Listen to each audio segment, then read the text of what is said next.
Oh.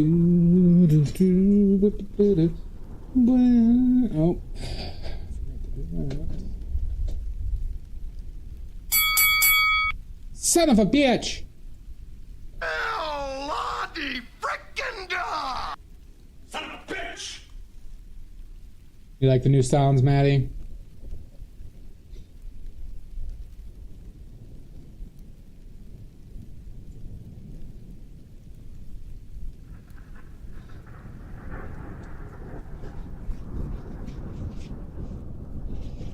You like the new sounds?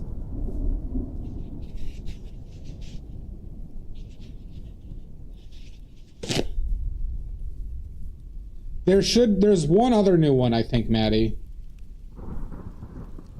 Hi, Omizu. I added farts. I added 3 or 4 farts, Maddie, to the, you know, the bits ones. Hi, Kraken. No, this is a wanted criminal. This is the wanted criminal Olive.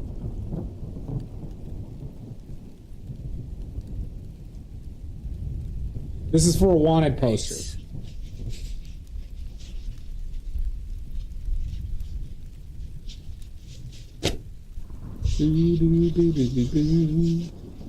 But yeah, I thought there was other redeems. Where do I go to redeem?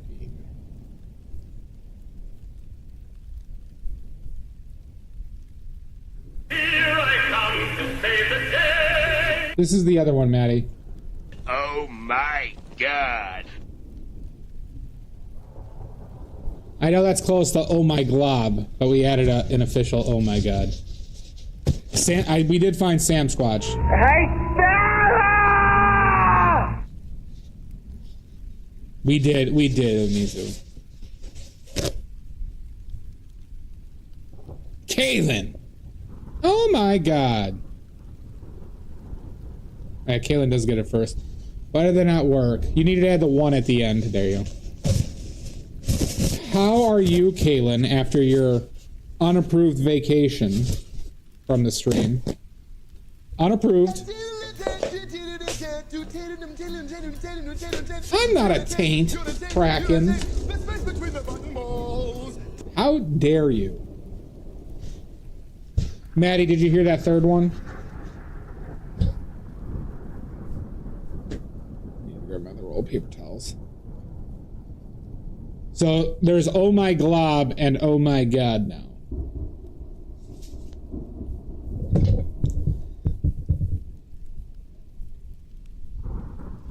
Yeah. Nice. I think they're upgrades. I got rid of a few, Maddie. But it's ones that just didn't came up often or didn't feel like they... Because I ran out of room. So I had to get rid of some. But now I got rid of I think, the more expensive reference suggestion too. There's a few things I got rid of, but like I said, I didn't get rid of anything that was used with any regularity.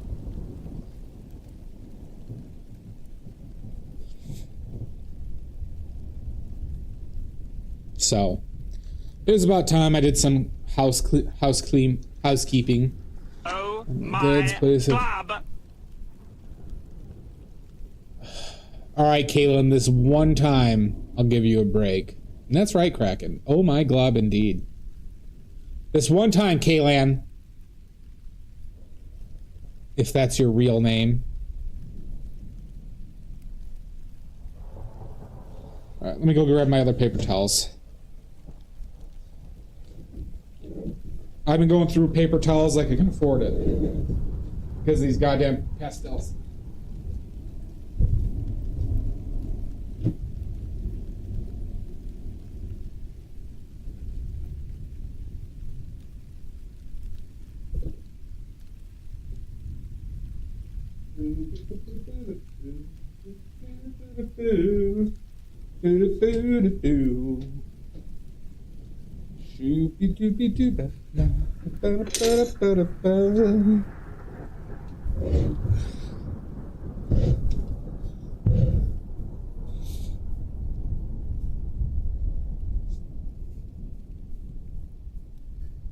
Oh, how you doing, Vintage Watercolors? I think we've met, or I feel like I've been told about you as well. Yeah, I make oil paints, watercolors, and pastels now. Oh, fuck you, Maddie.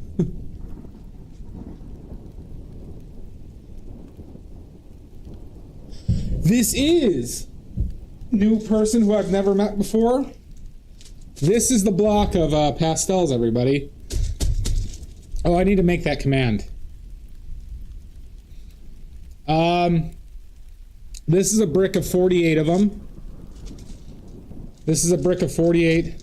I can grab a couple to show you. Let me just wipe these off. So these are oil pastels, not the chalky, not the bullshit chalky kind. These are oil pastels, everybody. The chalk ones are a big pain in the balls to make. But these are very, oil pastels are easier to make. It's just a lot of work making all the colors. Let me grab a few. Oh.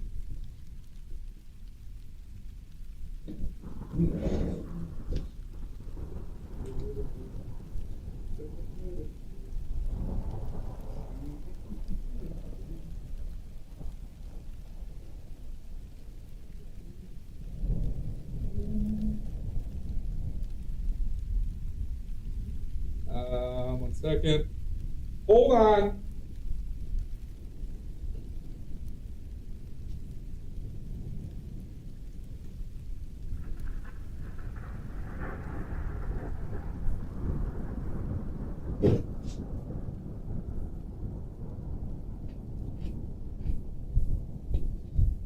So here's just a couple of them.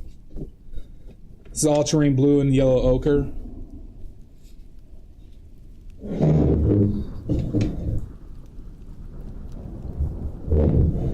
My chair keeps on hitting my camera.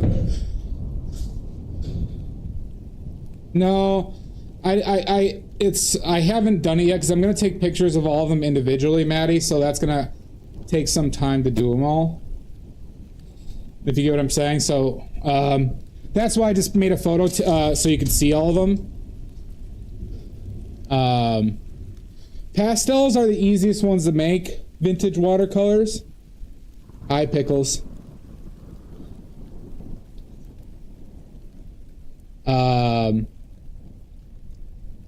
But yeah, so these are oil pastels. Well, be careful, Kraken. So this is just pigment, linseed oil, mineral oil, and beeswax. Okay? And what's nice about these is what I like about them is that, like, if you make a mark with one, right? If you make a mark with one and go over it with another, it should go over it opaquely, right? And just kind of over and over again.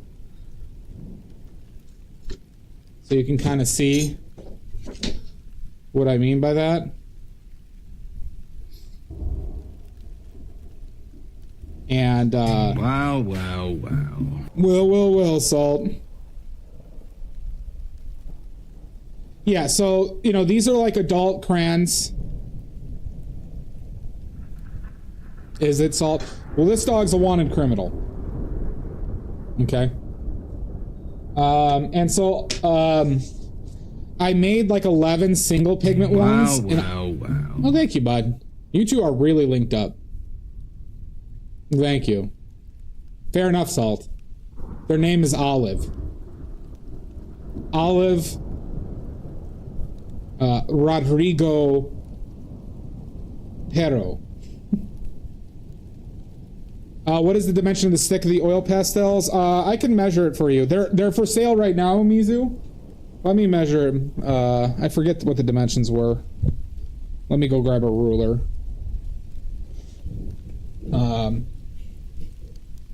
But if you on my on the fourth wall of Mizu, the set's there. You can see all the colors. Hi, Rochburns. Son of a bitch.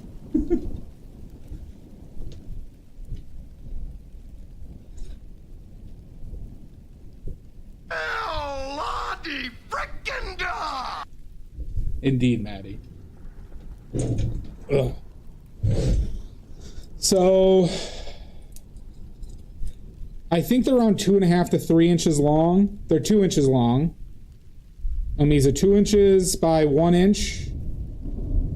2 by 3/4 of an inch by a half inch. So 2 by 3/4 by 1/2. I would say a lot of the round ones are about 2.5 inches long. Well, the ones I got on in my sets, Rochburns, I could just show you. I have them up here. 1 second.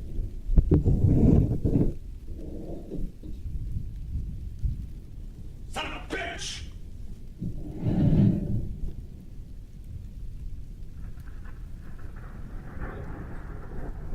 So with oil pastels, this was the set I got before. Oh, gotcha. Gotcha, Rochburns. I figured it out now.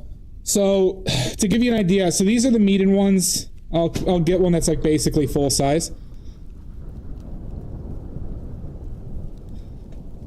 If I can grab it. Okay. These are probably even a little bit creamier than mine. So I guess mine are a little bit more firmer. But my goal was to basically be able to go over everything. Hi, Jake. So you can see this one is longer by about a half inch. Okay. But we look at the cross sections. Right. There's a lot more in my sticks.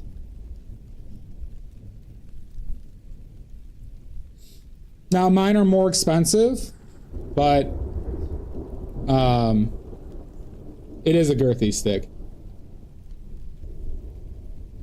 It's just a set of 48. It's just a set of 48 of these different colors. It's $75. So this is a full set right here. That's true odorous. So this is a full set of mine, 48. It's about it's probably over a pound of wax. It's probably right around a pound. This whole brick, so I don't have like a proper case. This is just them, you know, that's just wax paper and taped around. So, I think I made them how I like them, straight up. I put in a ton of work into them. They're all wrapped, mind you. They all have like a candy aluminum wrapper is what I use to wrap around them. So your hands aren't, you know, touching them all the time, but, yeah. I hope people like them. Yeah, I saw that too, Rochburns. I watched that and they pissed me off. I don't doubt the quality of their pastels, but how much they charge for those fucking things, I think is obscene for the material cost. And I don't like how the owner is not also a person who makes art or uses them. I find that to be problematic. And I think their selection was a bit too much. I think on average it was like over €10 a stick.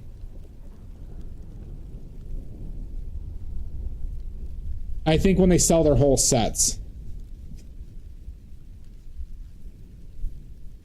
It was an obscene amount. And they intentionally did that to be like, oh, we want these to be more exclusive type thing. That's one thing that like majorly pissed me off. I know my pastels aren't cheap, but I do have to say I probably spent over 120 hours. And probably $250 of materials. And If I sold all of them, I'd get 750 back right now. So it's like $400 for, it's like probably about $5 an hour I'll be making.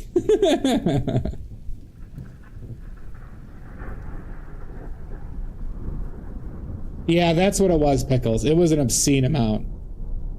So I'm not making a ton of money from these, everybody.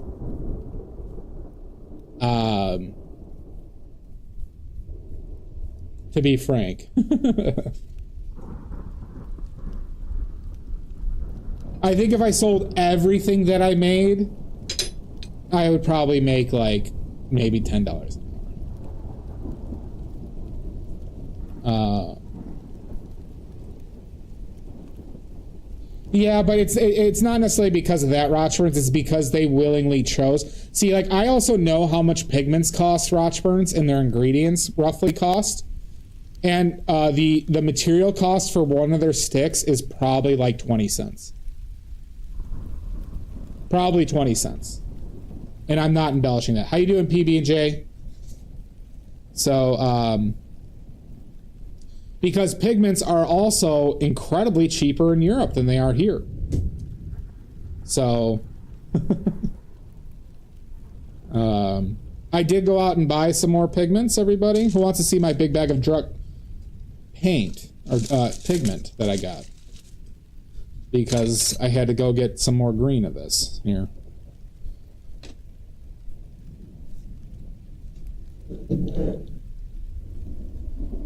So I need to do a batch of titanium white anyways, and I found a good price on titanium white here.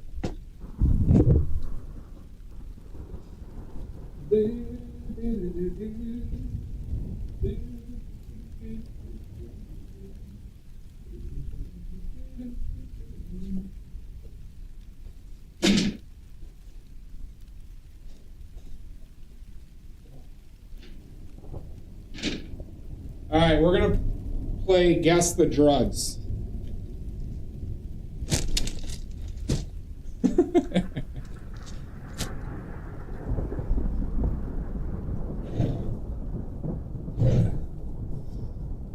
So, I have been lifting weights and doing cocaine all day! drug or pigment, everybody? The new game show. This is 10 pounds. Oh shit, the bag's loose. Don't want that dumping out.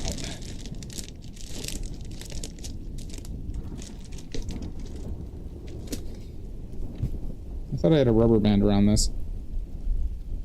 10 pounds of chalk? Nope, it's not chalk.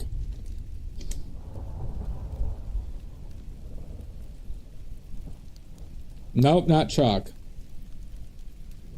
Oh my god, Drez.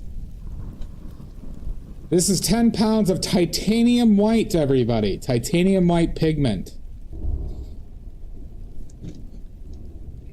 This was the best price I got on it. There's a place in Elgin, Illinois. Titanium dioxide. How much did this cost me, everybody? Best price I've ever gotten on per pound basis. 75? Nope.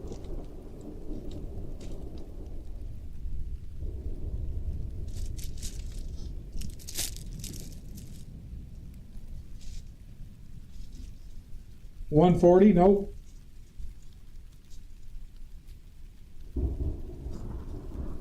More reasonable. $2? Nope. $15 a pound? Nope.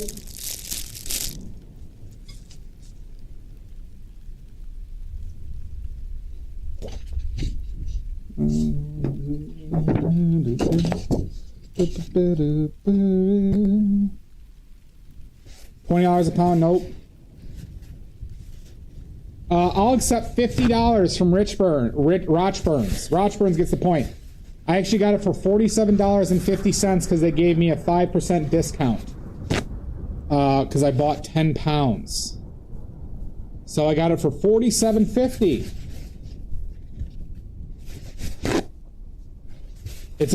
That's why I got it. And that's why I got it, Drez. Alright, next one. Son of a bitch. Alright, chromium green oxide.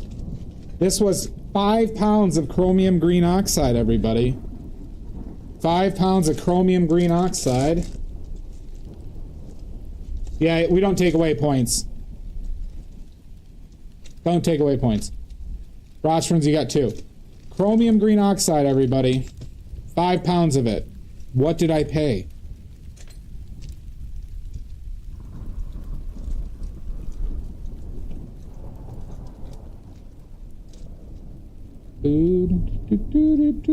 Very close, Strez. Very close. But not 40.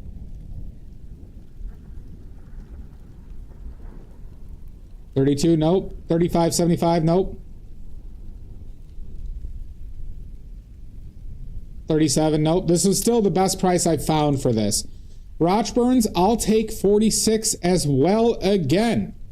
I got this for $47.50 because they gave me a discount on an order of 5 pounds. This was $10 a pound. $10 a pound. Which is still the best price I found for chromium green oxide. This was the U.S. Pigments in Elgin. I went there in person to pick it up. I think that guy is really risking his health because he was just in a room of open bags of pigment and he was not wearing a respirator. U.S. Pigments in Elgin, Illinois. I'm going to tell him next time, but it didn't feel appropriate at the moment. I did allude to the dangerous thing about breathing in pigments. All right. And then the last one. This is lead white. This is lead white, everybody. So this is 5 pounds of lead white. You can see how much more dense it was. How much did I pay for this? For just 5? You see the difference in volume. 5 pounds, $42, nope. $2.97, nope. He, honestly, Omizu, he didn't seem like he did. I'll say that. 116, this is lead white vintage. 116, I'll take 116 from Pickles. It was 20, all right. I was going for total. So you know what? PB, J, and Pigments both get a point. This is $25 a pound, and I didn't get a discount. So this is $125 for just 5 pounds of pigment. For just 5, and this is like some of the most dense pigment. So how many tubes of lead white do you think I can make with this? Versus how many tubes of titanium white can I make with this? So 10 pounds, 5 pounds. So you can see the difference in density. You see this difference? This is 10 pounds, this is 5 pounds. 20 tubes of lead white, 3. So roughly I can make 20 tubes. 20 tubes of lead white with this. All right. With this 10 pounds, not as many as you think. So 10 pounds is roughly 4,400 grams.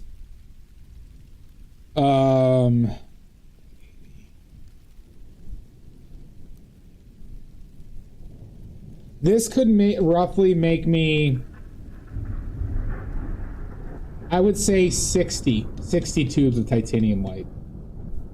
It's in the Discord. You could redeem them for stuff. So titanium white actually does not yield much. I need about 70 to 80 grams of pigment for 1 tube of oil paint.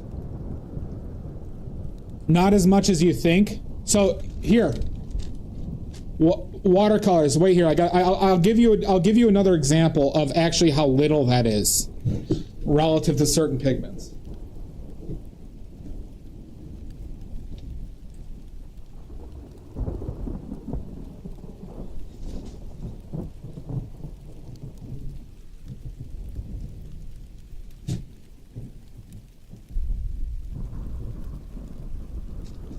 Seems less, but this bag,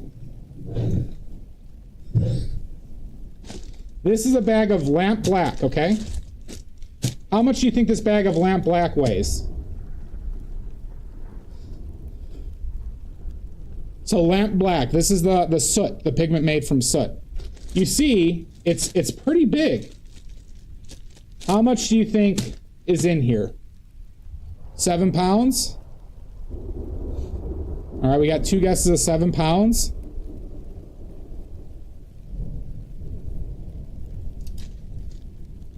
Pickles is correct. This is roughly about 1.8 pounds only. 1.8 pounds of pigment, okay? Now, to make a 41 milliliter tube, to make a 41 milliliter tube of paint with oil, okay, I need roughly about 70 to 80 grams of titanium white. How many grams of pigment, of lamp black pigment, do you think I need to make a tube? 41 milliliters. 41 milliliters of tube. How many grams of lamp black do you think I need to make a tube? 20? Nope, not 20. I think it's on my website too. You could see on my website. 130? No.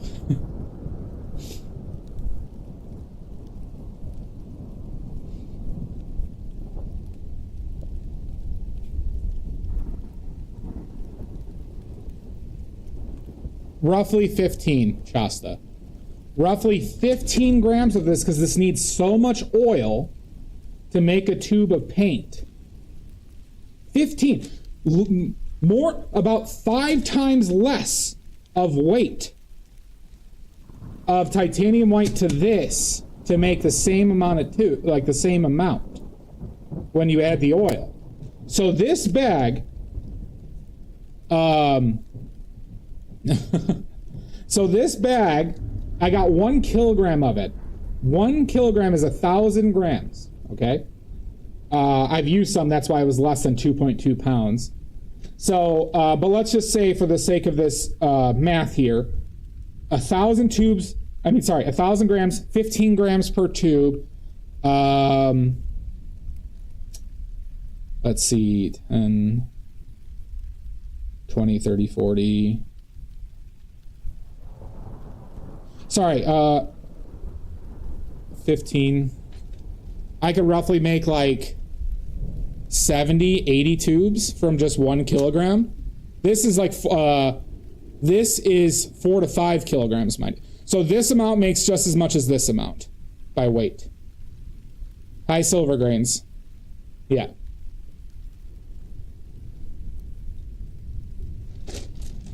Because they have different amounts of oil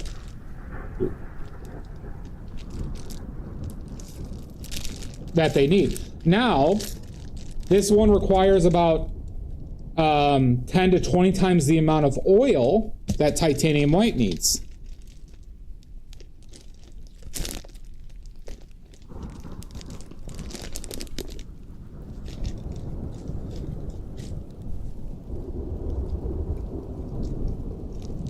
Nope. It's because of its structure, Rochburns, that it holds up. It like absorbs that oil more. It's a property of the. It's a property of the like structure of the particles.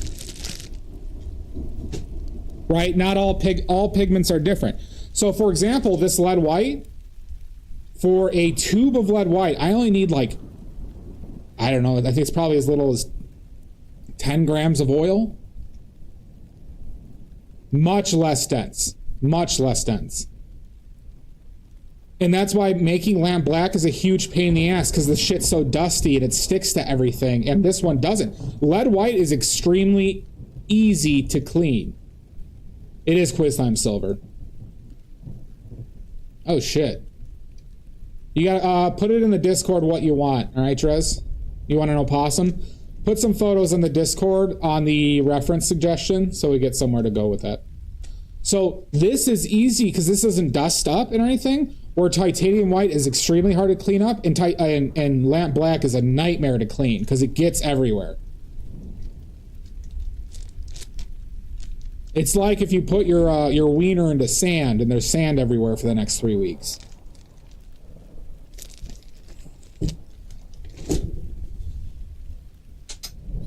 We all have been there. Relatable. I know you do, PBJ. You know, when all of our wieners go into sand, and now there's just sand everywhere. Or when you all go to the strip club and somehow magically you're just covered in glitter.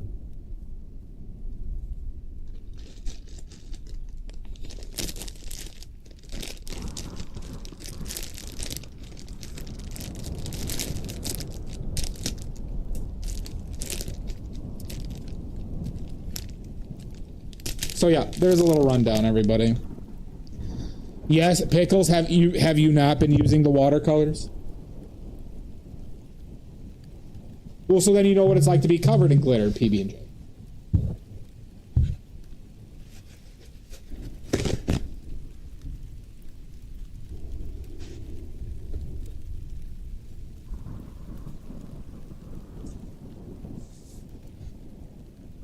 Well, both of those pigments are not that dangerous to ingest, frankly. Lead white, of course, is. Only your penis. Fair. Not lately? Okay. Well, my watercolors, vintage watercolors, you might like this. My watercolors will make your wiener 14 inches bigger every time you use them. All right, so if you use my watercolors, and if you don't have a wiener, you will grow one. You should also buy a wheelbarrow if you buy my watercolors. No, it does stack. It's permanent. Okay. Hi, Drew Holt. Now, my pastels make your wiener smaller. All right? Because my pastels are for the person who doesn't need to compensate. And my oil paints blow off your wiener. You will lose your wiener if you use my oil paints. No, you need a wheelbarrow too, Pickles. Sandy, here's my high school Enya cover fan. What are you talking about, Rochburns? My pastels are for the people who don't need to compensate. Exactly, Yambari. Yeah, so it's a cycle. All my materials are a cycle.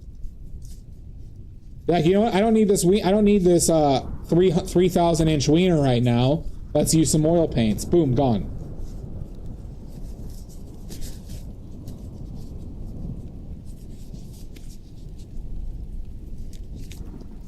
Maybe you need to fine tune your wiener sizing a bit. Use some pastels.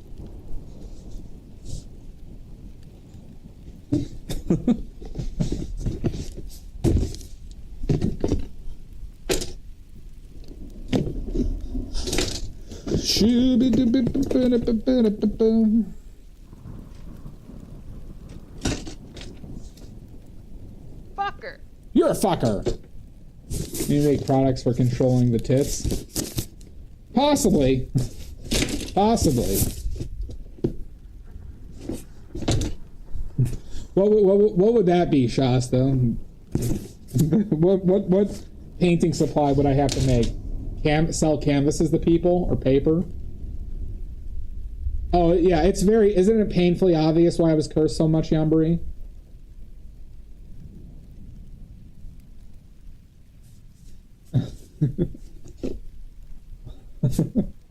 I think it's painfully obvious I've been cursed so many times. But those witches should not have been walking on the sidewalk while I was driving by. Is there anything else I'm missing? Red, red, yellow, white, white, brown, blue, blue. Yep, we're fine. All right, everybody. We are using the most controversial palette in existence. That's on my list, Rochburns. I frankly just don't have enough money for that investment at the moment. But it is fully on my to-do to start making all my canvases as well. So I need probably like a solid like $1,000 to kind of get started, because the roll of canvas that I want, so the roll of canvas I want, and I probably need to buy two. I'd probably need to spend about $700 on canvas. Because I need to buy a safe one and I need to buy like a test one. I don't need to, but like this is where my head goes, okay? Then I need to buy all the stretcher bars and I need to buy some tools. So tools and nails are probably would be like, let's just say $50 for that. Actually, probably more like $80 for that to get the proper like to get a proper grabbing tool for the canvas. Then the stretcher bars are probably going to be a couple $100. And right now, don't have that disposable income for that. I'd probably buy. Well, I'd probably buy primed canvas to start off with, silver, so I wouldn't need the gesso.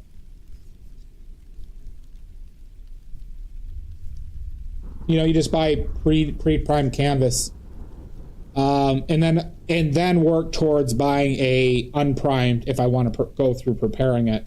But I would just buy an oil primed canvas.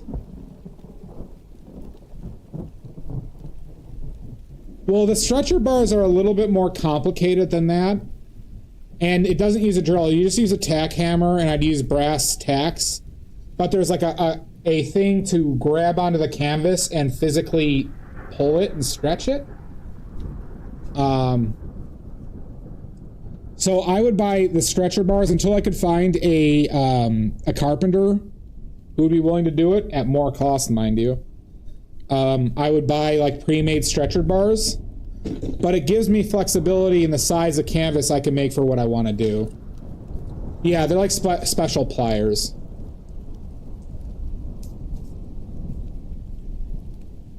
I don't think I'd get them pre-cut silver. I think I just buy the roll of primed and then cut to whatever size I need, because that part's not difficult. Like actually making canvases, it's still time, or like prepping like a stretch canvas is like, it's more time, but it does save you money. It's just that there's some initial investment, and I also have to recognize that my first few I make are probably going to be shitty, you know? So there's also a time investment into this.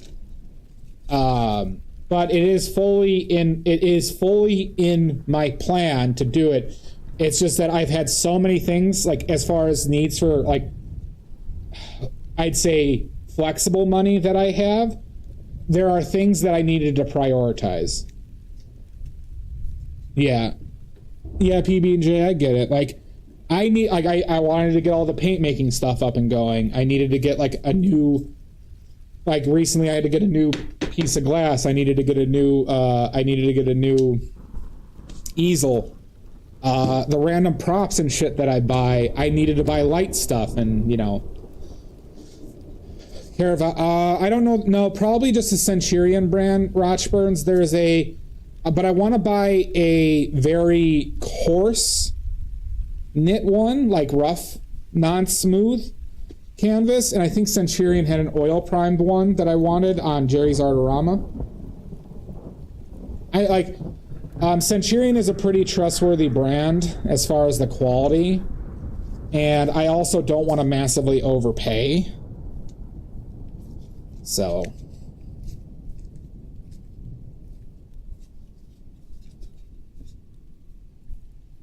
but Centurion is a company I've used a lot of canvases from that I know their quality. It also would be linen canvas, mind you.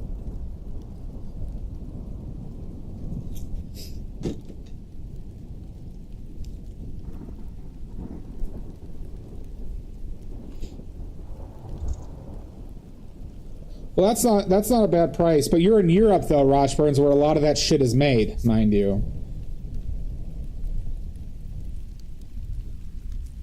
So the reason why it's that same one is probably $500 to $600 here.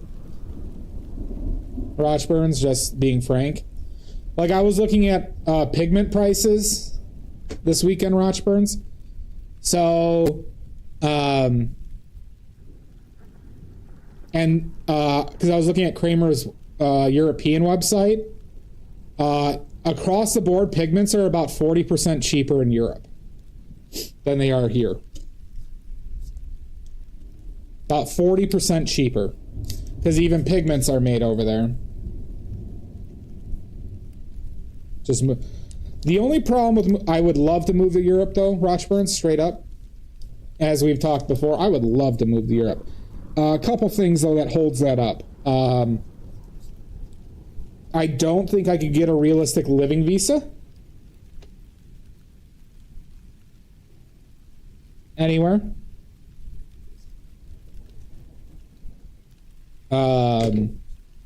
Take some money that I don't have yet. And then I'd have also problems getting lead white. I'd have problems getting lead white over there.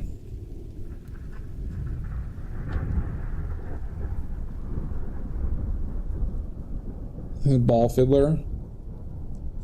And I might have to go back to porn.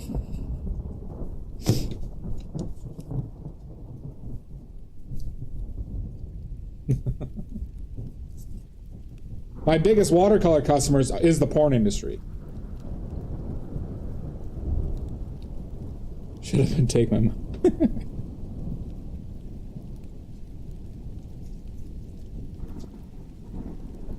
I might have to, Rochburns. Might have to.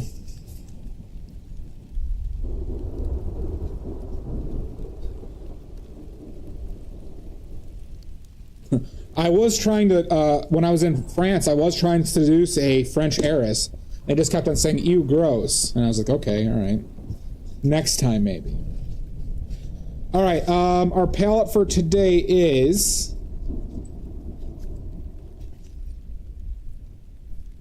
Well, Drez, they charge the VAT and shipping, so you really don't save much, if anything, from ordering from the Kramer website from Europe now.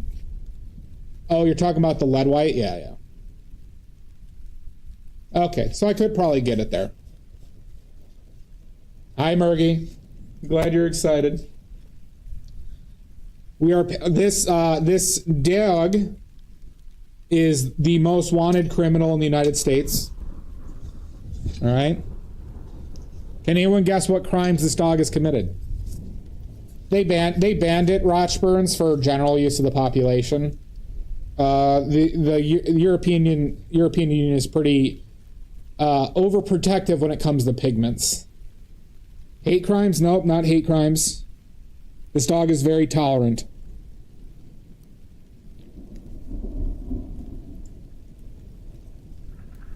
The hostas, part of it. War crimes? Not yet, at least. Not yet, at least. Humping her brother? Nope. Nope. Not that. Digging the garden? Yep. This dog is innocent of all crime. Nope. This dog is guilty of wire fraud. Wire fraud. And some tax evasion. Oh, did she? No, wire fraud, everybody. I know, a lot of you were close. Victimless crimes. True. True. White dog color crimes. Listen, I just said the dog is wanted for those crimes. This dog is still on the loose. This dog is still on the loose, everybody. Considered armed and dangerous and very cute.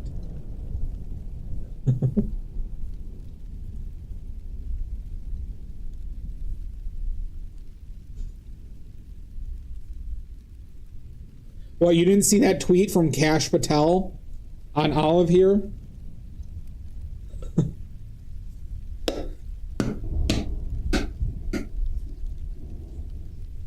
The hot dog is a serious crime.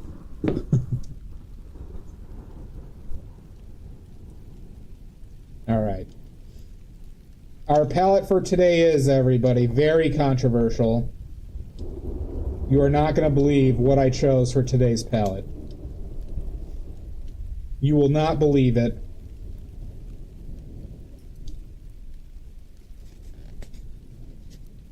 We have titanium white, lead white, bismuth vanadate yellow lemon, pyrrole scarlet, quinacridone magenta, ultramarine blue, phthalo blue, and behind olive here is point umber.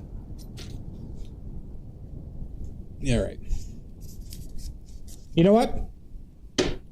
How many tries to open up the oil, everybody? We'll go back to this. Because it's cold in here and that usually fucks with it up. How many tries to open up the oil? I'm very strong. For oily points. Remember how strong and masculine I am. For PB&J, do you not know how strong and manly I am? Thank you, Drez. Do you not know 76? Jesus Christ. Jesus Christ, Maddie. You know what, Maddie? This is for you. Son of a bitch!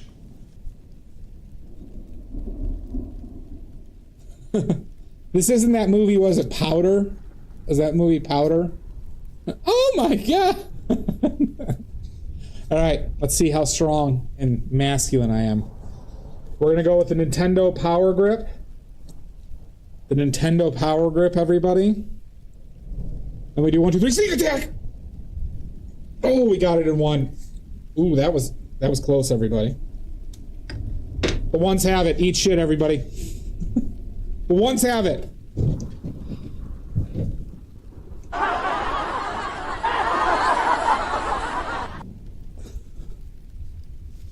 The ones have it.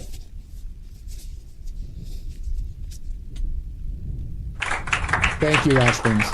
I'm very strong. So that's Mr. Pigments and Silver Grains are the only ones. And now the rest of you get minus points for how far off you were. So Maddie, you get minus 75 points. PB&J, you get minus 3. Yeah, it just really applies to Maddie.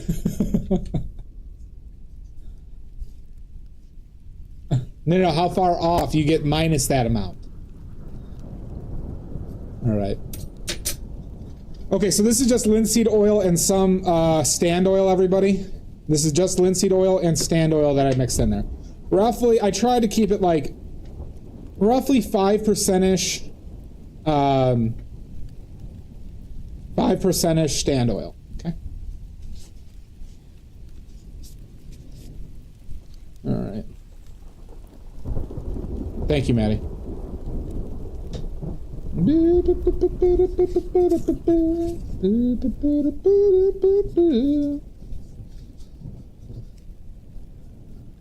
All right. So we're painting this photo of when Olive was in Cambodia.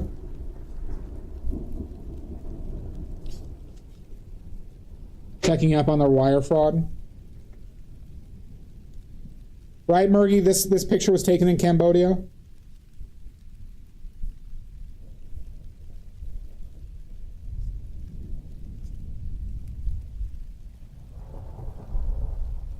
I think you told me about that. I don't trust Holbein as a company, or Holbein, however you want to pronounce it, in the slightest.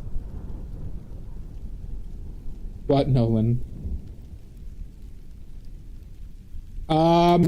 Well, so this is my friend Murgy and Jade Scott's dog named Olive. The wedding I was just at. This is their wedding gift. Is this painting? And so Murgy, do you know the breed of olive? Yeah, I've never tried their inks. I've just seen their prices, and I know that they seem like exotic, you know. Maddie, I'll try and find out for you.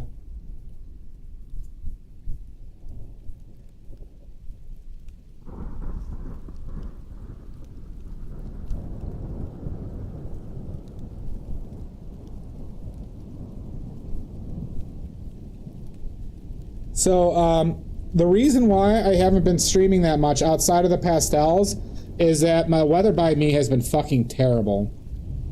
That's a hell of a price. Yeah, of course. Oh, no problem, Maddie.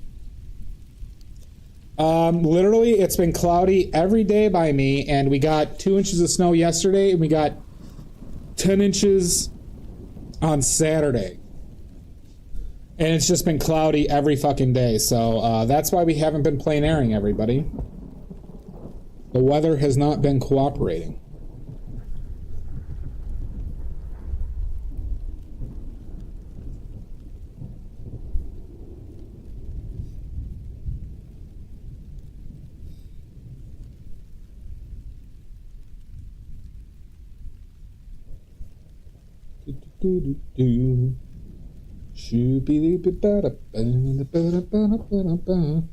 This is 20 inches by 16 inches.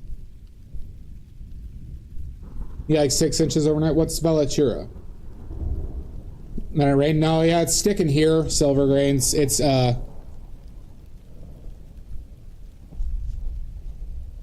God's abandoned me a long time ago, Pickles. You know that.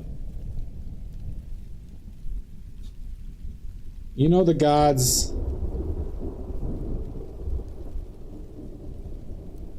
The gods plot against me.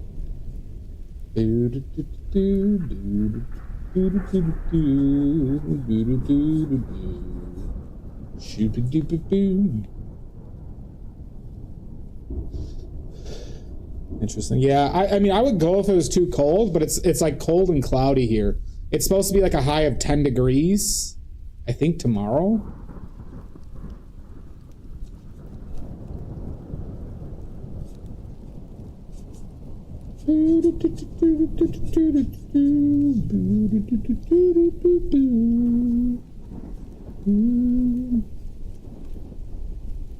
Let's fix my color. Hold on 1 second, everybody. I'm gonna fix this filter. We seem a little bit bright right now.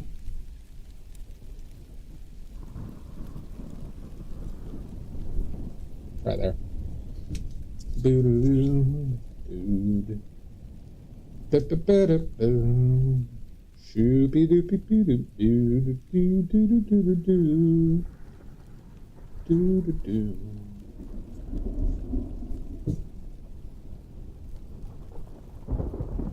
Oh yeah, you got your visit to Virginia.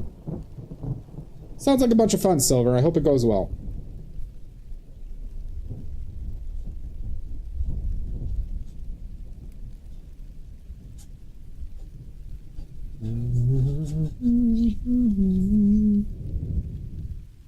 Missing to neutralize the yellows.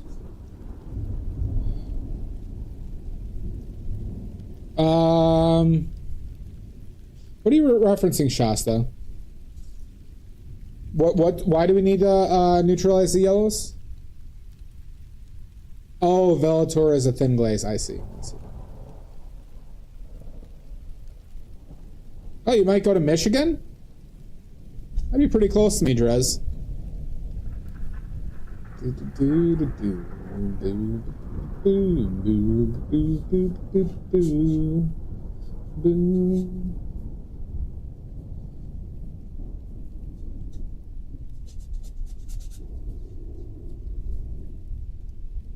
That makes sense.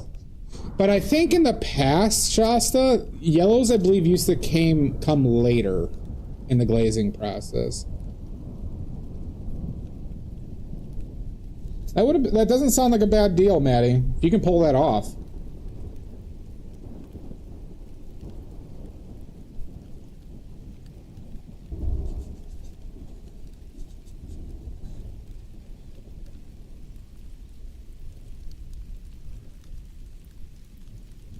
I mean, that is true, but so is burnt sienna and burnt and raw umber.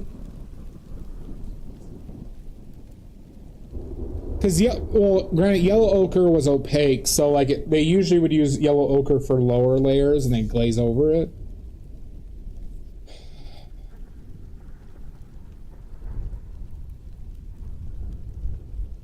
Yeah, I guess it probably makes sense because if they're using yellow, well, no, I have to retract that. A lot of European yellow ochres are transparent.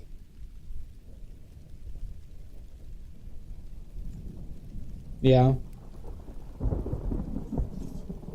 So, you know how I made those shitty yellow ochres, Drez and Shasta? The ones on the fawn ochre and Sahara yellow ochre? Both of those were European, and I think the Sahara one was Middle East.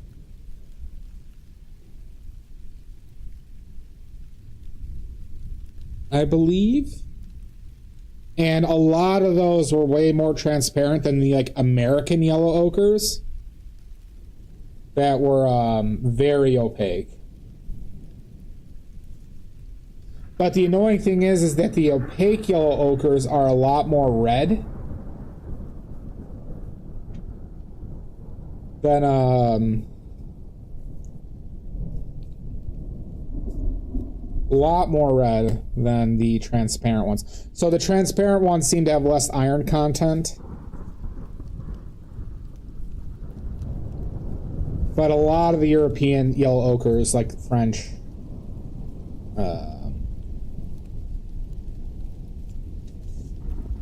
and so forth. The Blue Ridge is great, isn't it, Shasta? It's great for watercolors, too. I mean, if I were to use the yellow ochre, Shasta, it would be Blue Ridge yellow ochre. I mean, all the Blue Ridges, Shasta. Shasta, you have a set of my watercolors. No, you just bought specific watercolors, right? From me? You didn't get the full set? The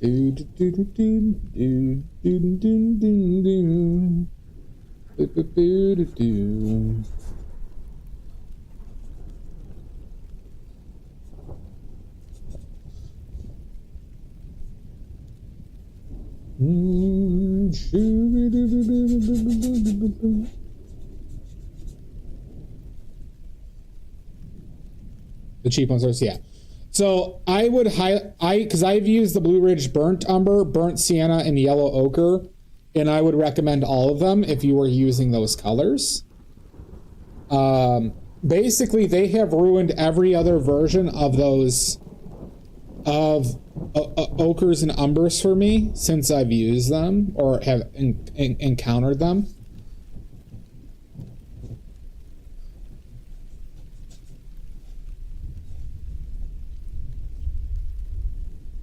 Yeah. Well, so that's the thing, Shasta. Right now, I'm trying to develop that kind of this connection I have with shipping Kramer pigments for cheaper, because Kramer had the highest quality pigments outside of natural pigments, but natural pigments doesn't carry a lot of modern synthetic pigments or in amounts that you could buy it for at a reasonable price. So, like, for example, if right now I'm trying to get from Kramer, trying to get bismuth vanadate yellow lemon, pyrrole red, pyrrole scarlet, pyrrole orange, phthalo blue, the 15:3, lamp black, quinacridone magenta. I'm literally trying to source all of those from Kramer now.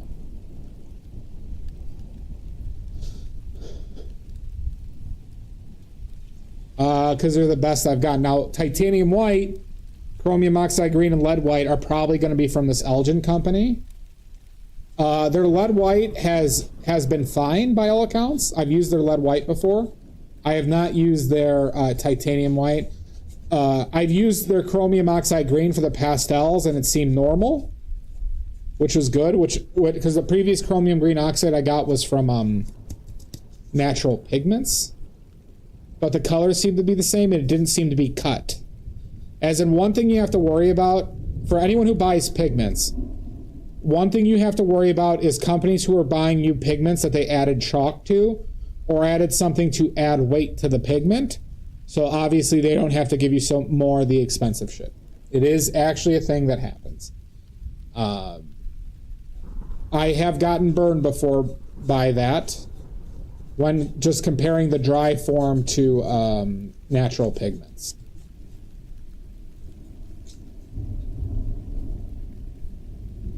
Yeah. Well, and frankly, just never buy pigments in small quantities either, because they're literally charging you like thousands of % markup on that shit.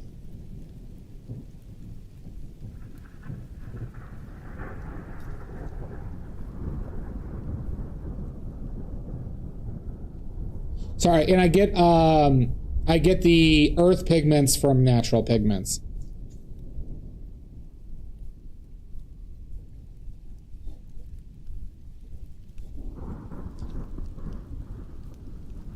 So there's basically 3 pieces I'm sourcing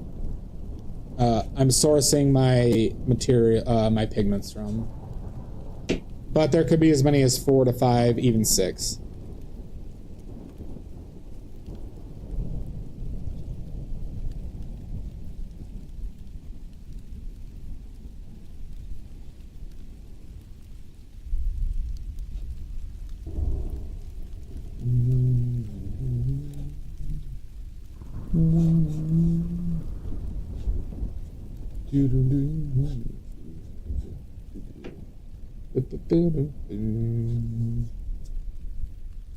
The color consistent way. Which one is PY 42 and 43? You're a son of a bitch! Jan. We have new sounds. For all you maniac pervert cops.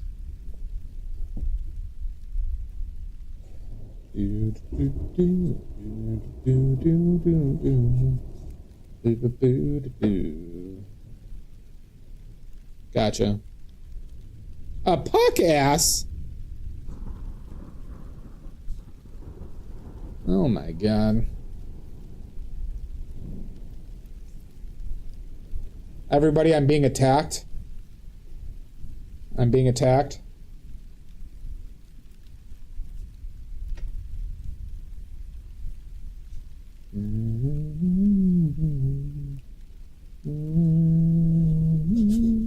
Oh my god. Thank you. Oh, thank you, Jake. Oh my god, 10 gift subs. Jake, do you know the breed of olive? Thank you so much, Jake. This painting is for Jake. Thank you. I appreciate it.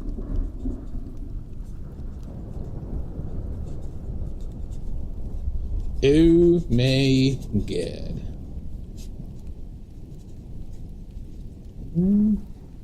River Rat Lab Chewbacca. All right, there we go. Maddie! Maddie! It's a River Rat Lab Chewbacca.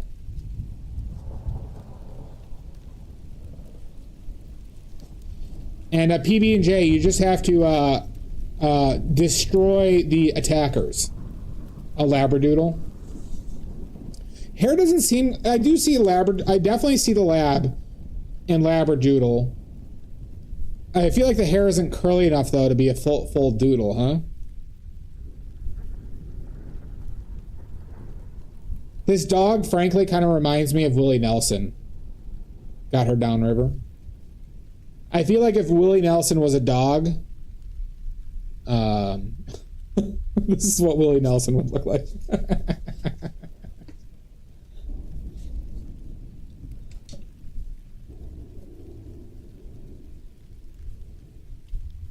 Gorgeous dig.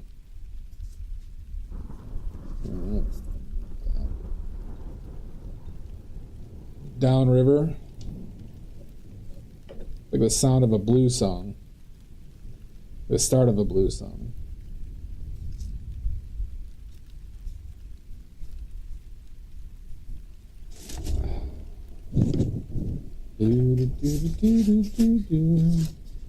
A werewolf multiple times.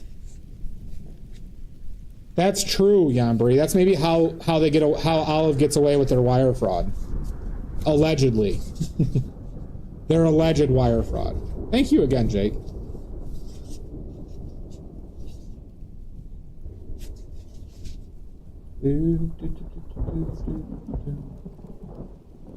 Well, that's because I've been cursed, vintage watercolors. I've been cursed by a witch. I am now the Eeyore of Northern Illinois.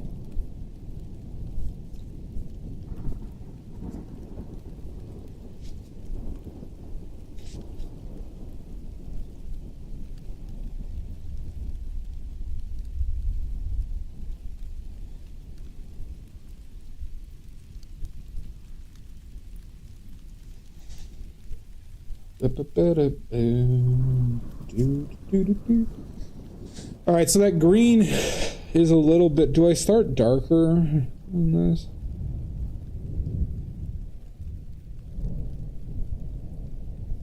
Good, Vintage. Vintage, what do you have any particularly favorite pigments you like?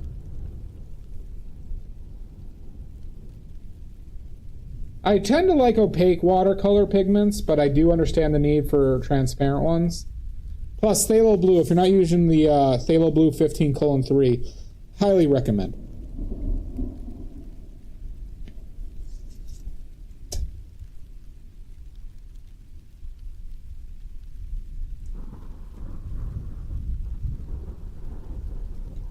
We just need to dirty this green up a smidge.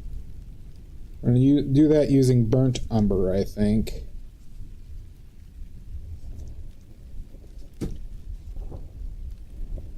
We could start off with that and see how we feel, huh?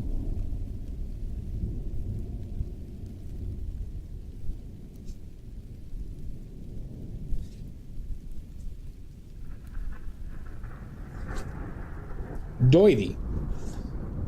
Maddie, did you see the supposed labradoodle, but they think other stuff?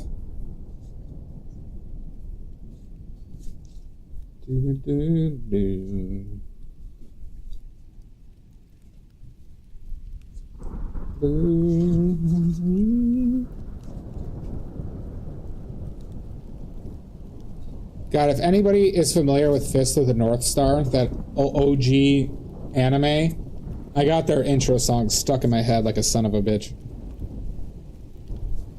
A poodle pointer. Well, but this doesn't necessarily look like a labradoodle to the full extent.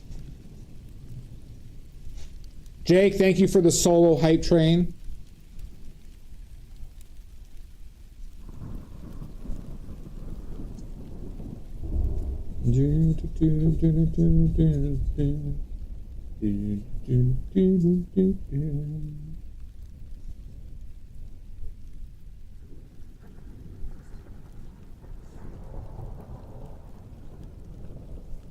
So as everybody can see, I'm putting a lot of effort into the fine details right now, okay?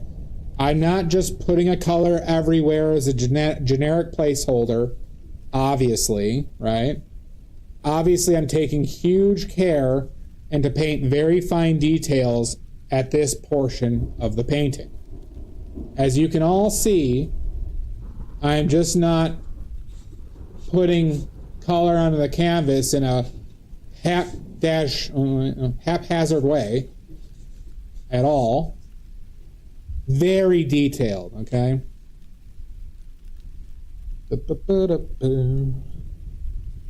As you can see, you can all understand. I should probably go a little bit darker. As you can all see, I am taking extreme care to be as detailed as possible at this point in the painting. Okay? Slapdash hazard doodle, exactly. Who would paint in such a way as to not seem like they give a hot damn about this? Very detailed, thank you.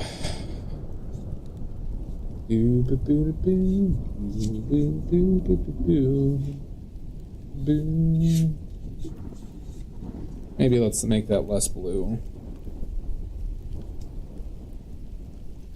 You can see I'm taking a lot of care here, everybody. Yeah.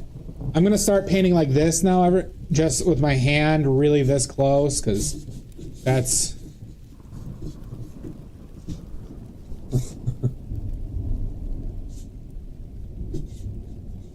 Or we can hold it from 2 feet away, everybody.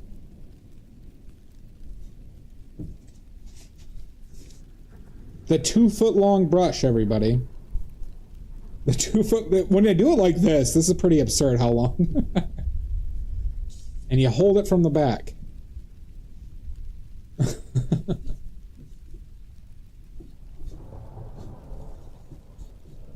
Should we actually put this to a measurement, everybody?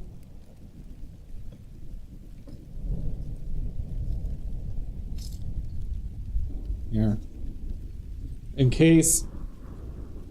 So to the end of the brush, to the end is 25 inches. Son of a... 25 inches.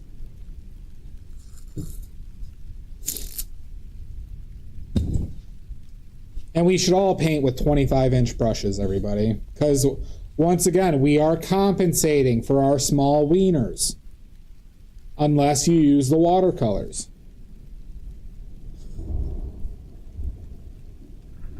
And don't forget to put truck nuts on your brushes, everybody. They're coming to my shop soon. Paintbrush nuts. Okay, we all know we want those. Who doesn't want a pair of nuts hanging off of their brushes?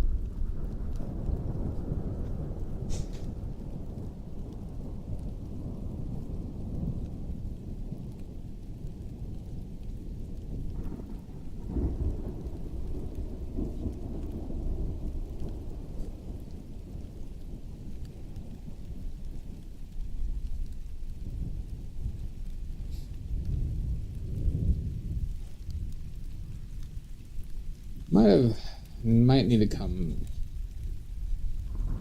deep, dark, you know, deep. This closer down here.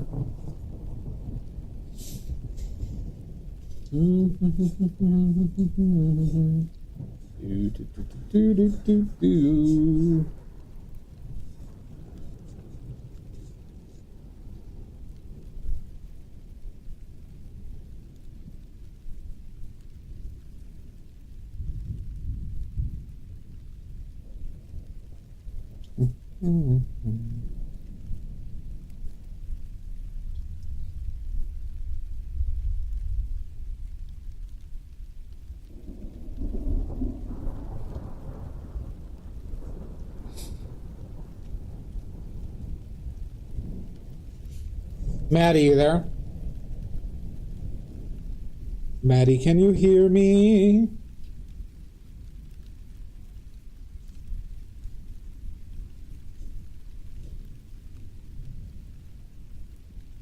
Shucks. I was going to give you an opportunity to earn an oily point.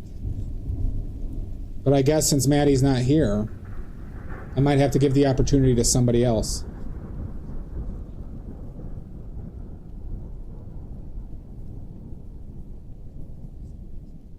Vintage watercolors, do you want an opportunity to make an oily point? Or PB&J and vintage watercolors, do you want an opportunity to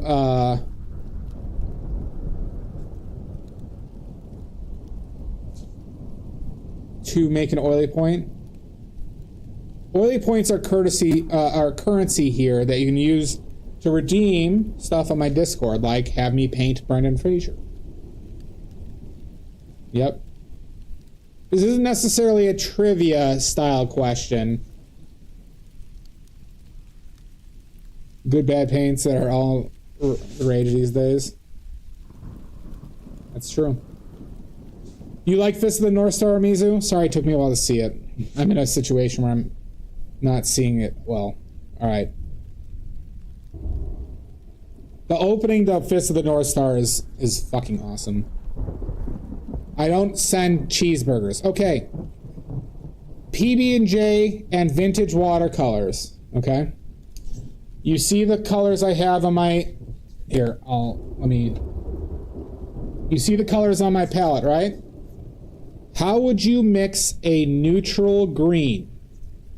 How would you mix a neutral green with the colors on my palette? And we'll say as saturated as a neutral green as you can make with the colors on my palette. What colors would you use? Shut up, Salt, Maddie.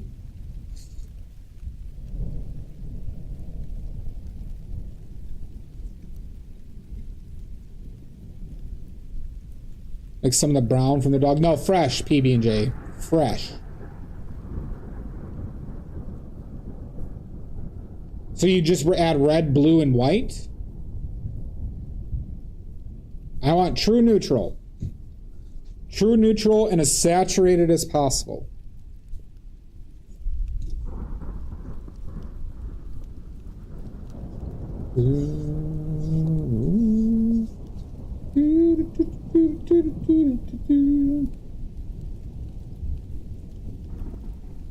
Yeah, white is a killer for greens. So then red. Red from what? PB&J said, I would mix some of the brown from the dog and then red. We're talking about greens, though. This is the North Star. It really is a Mizu. Yellow, but which blue? I have ultramarine blue and I have phthalo blue. Tiaha. Because we're talking about a neutral green. A neutral green.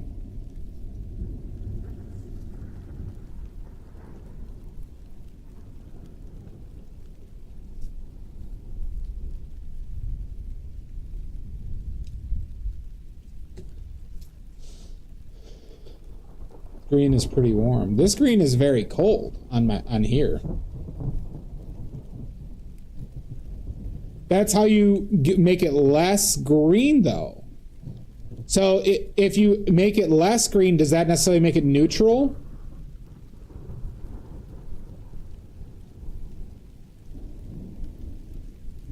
It actually wouldn't, Tiaha. Yellow green is colder, vintage. Red green is warmer. We'll wait for ads. We're gonna have to do a demonstration. We're gonna have to do a demonstration, aren't we, everybody? Maddie, you did this. Maddie, if you just would have answered instantly, you did this. You did this, Maddie. Now you're gonna make everybody sit through a seminar. A seminar that costs millions of dollars. That it's already been taken from their bank accounts.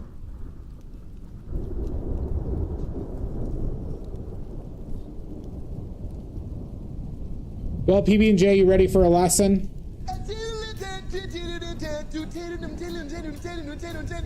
Okay. All right, so. Who's ready to learn how to mix colors? And why I chose this palette. Oh yeah, I was showing the colors in the palette. Thank you for the reminder, Jake. We're gonna learn. Maddie, you're gonna sit here and learn.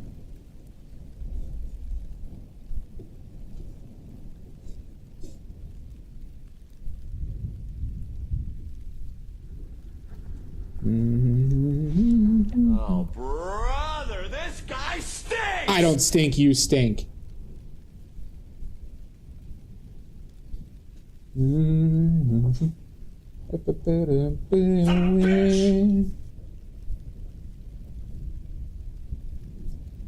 Yes, you do, Maddie.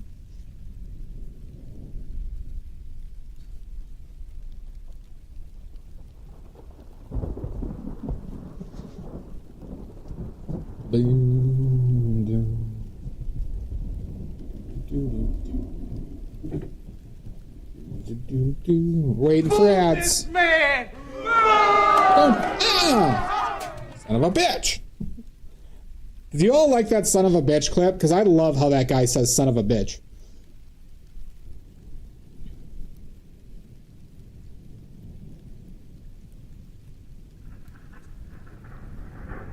Son of a bitch! Too bad, Maddie. Seasons change. Time passes by.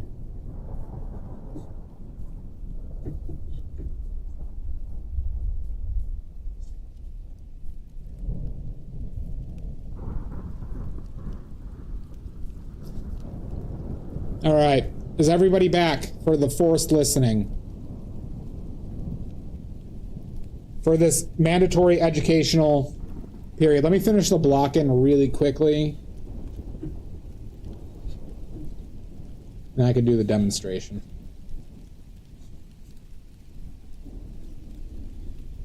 Pickles is here. Vintage Watercolors is here. We're almost there.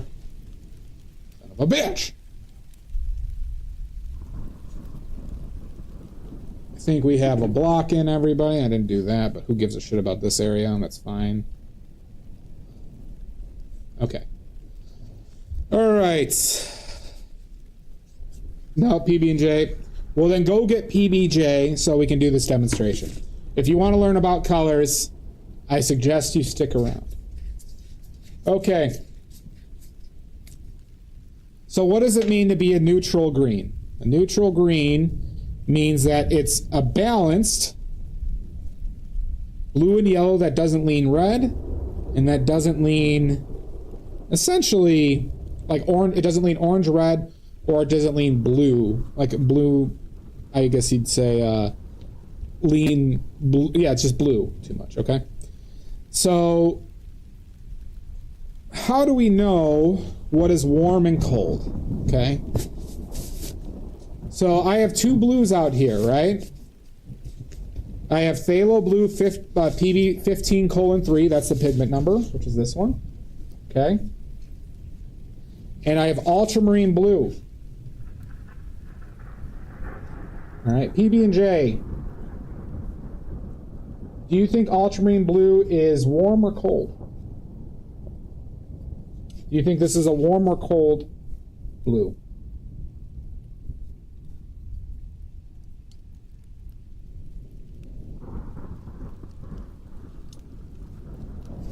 Warm, okay. So what would make a blue warm, PB&J? What makes a blue warm? So this is phthalo, this is ultramarine blue. What does it mean for a blue to be warm?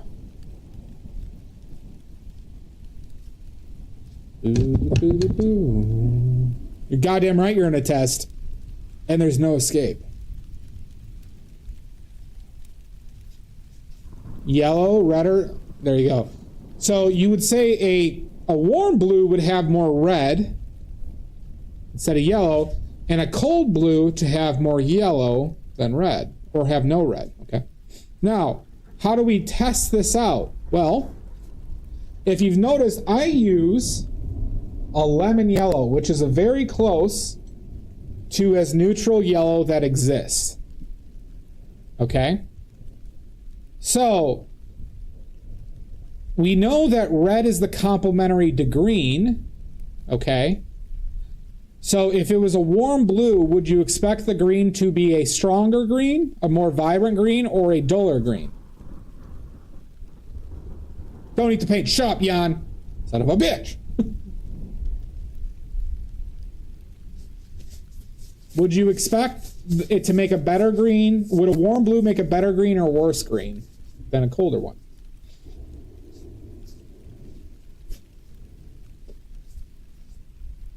What does both mean?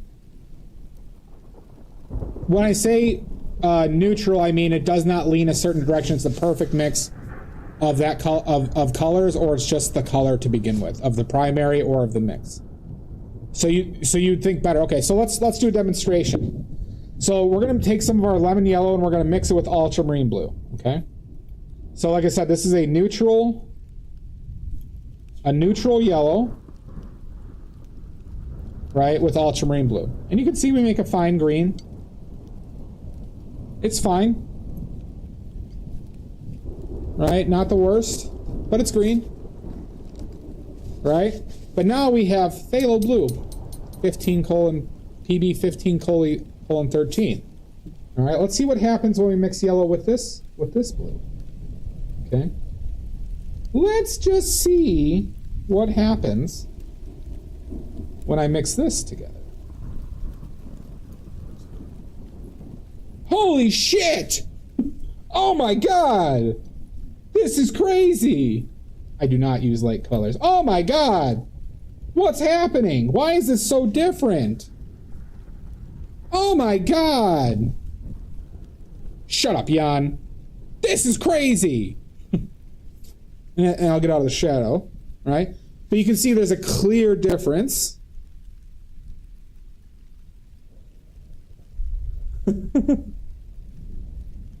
There you go, Mud. It's happening. How dare you, Jan? So, what does this tell us, right? I would assume that this tells us that there is more red in this blue because the green is so much duller.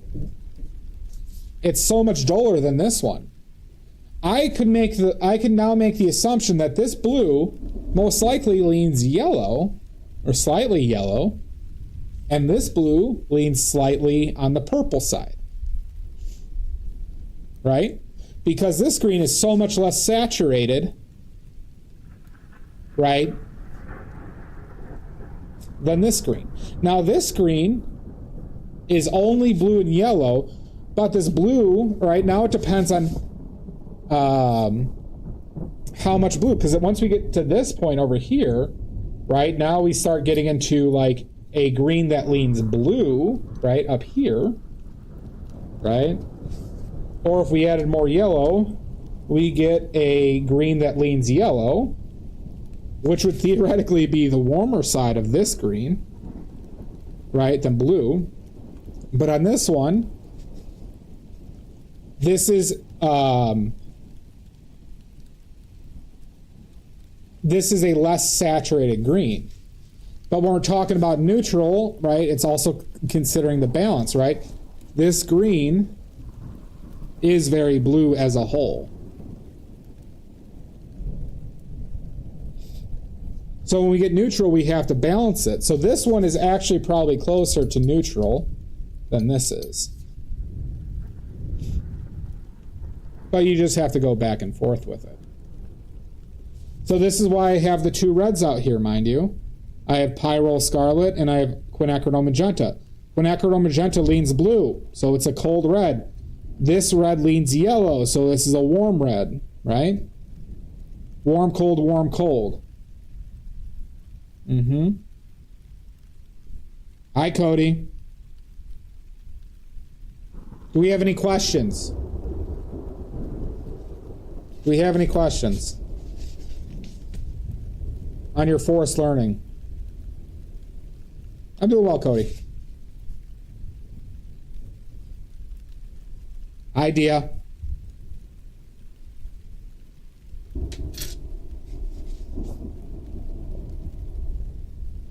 We'll see.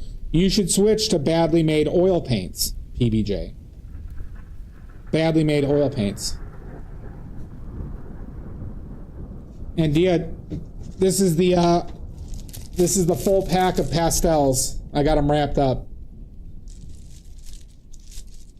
We got the full pack in this wax paper that I didn't know I bought had this print on it, so they're getting a fancy wax paper. This brick is entirely of oil pastels.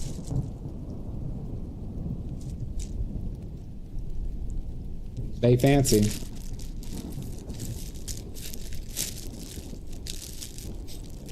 It's probably around £1.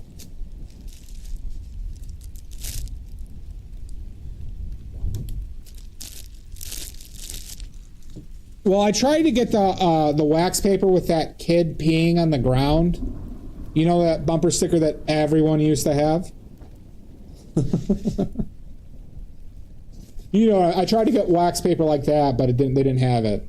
It was Calvin, yeah. So then I accidentally ended up with that.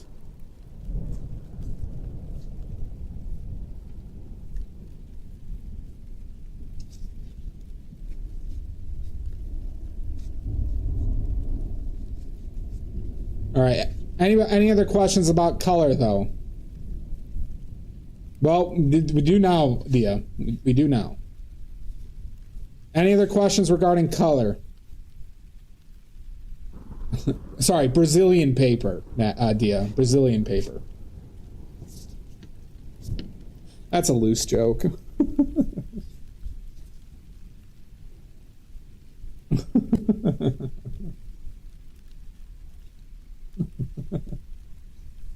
Very stupid on my end. But I just had to say it.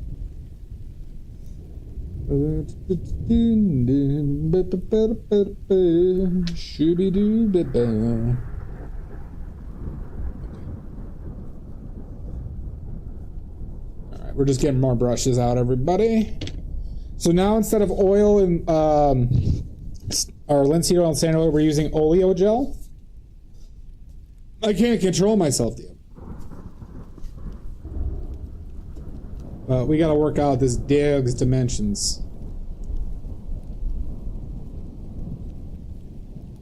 And paint a little thicker.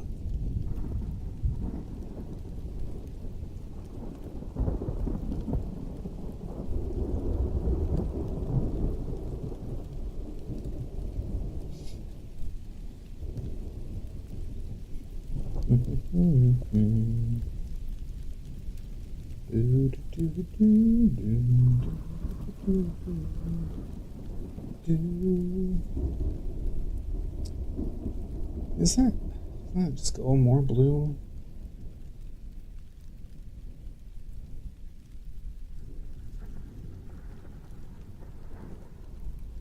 I don't know if I'm making this too dark. Seems to go a little bit more blue than what I'm seeing there.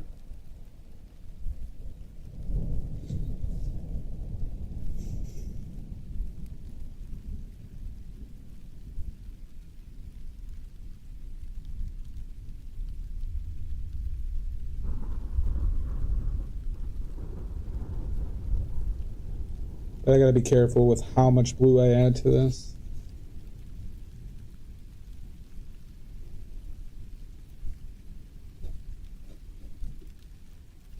And in this portion, I'd also rather be a little bit too dark than too bright at this portion.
Such a cute photo.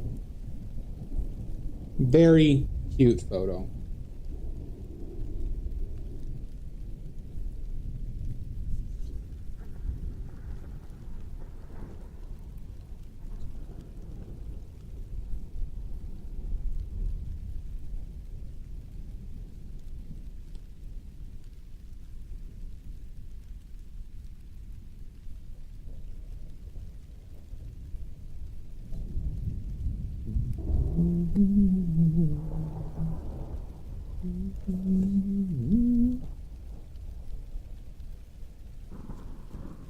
Let's go, let's make our dark.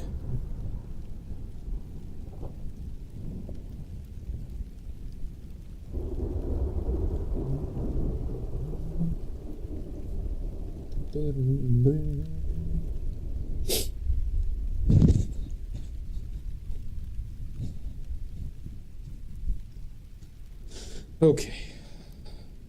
I'll figure out where this mouth placement is. Take this out.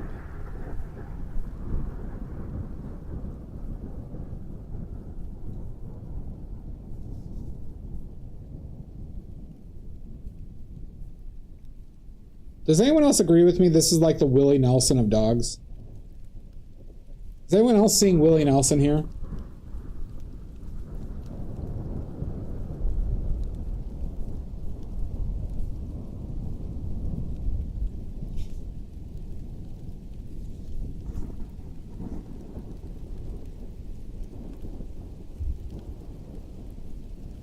Yeah, I mean, that's still Willie Nelson, though.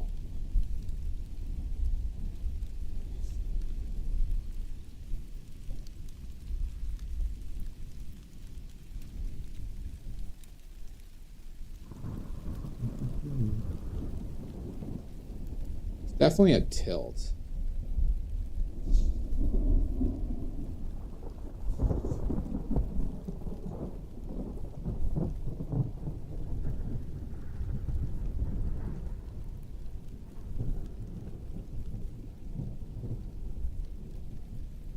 Fire the nuclear weapons. Oh my god, hooray! Precious juggalos. No worries, go get your, what's it? Why did I forget the soda name? Go get your Faygo. Go get your Faygo. Whoop whoop, how you doing, Army Doc? Oh my god! Maddie, hide the Faygo. Hide the Faygo.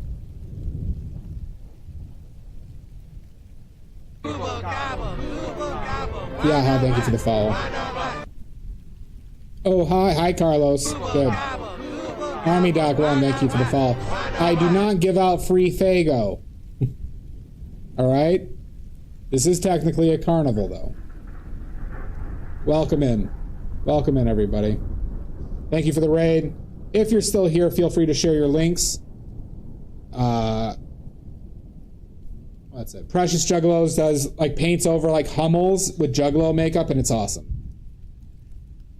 Oh, you're fine, Tiaha. Tiaha. Am I pronouncing that correctly?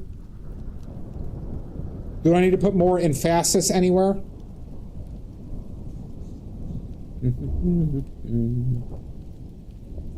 Shut up, Maddie. Son of a bitch! Son of a bitch! When I heard that, Maddie, I just couldn't stop laughing. Did that wrong. Lego may Fago. True. Tiana. Okay. Fair enough. Tiana. We'll just combine them. Boo boo boo boo. Yeah.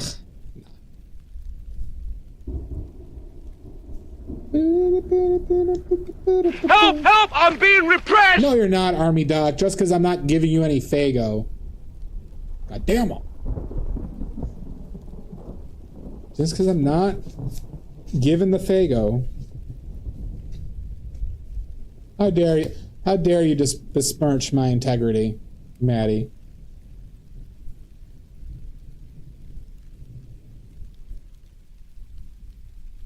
Besmirched.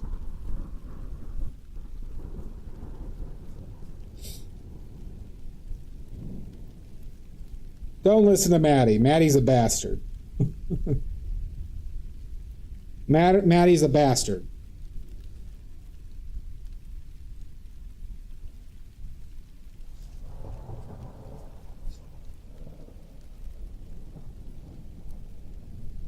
Hi, Destiny. Carlos, if you'd like to, post any of your links before you head out, please do.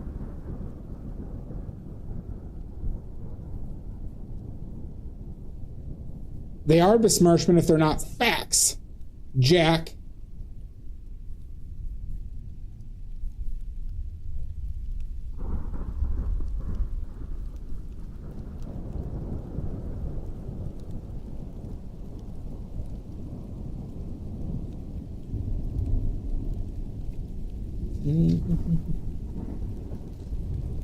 Practically, Maddie.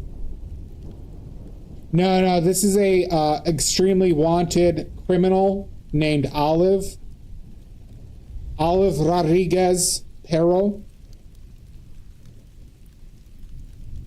They're wanted for wire fraud. Oh yeah, you weren't. Sorry, sorry, Carlos. I forgot. Hell, Carlos, if you want to post your links, please do. If you want to get wire frauded, you can pet this dog. Ronnie the Rotten. There you go. All right. Good. Everybody go follow Ronnie, or sorry, Art by Carlo. Art by Carlos. I even tried to roll my R's there.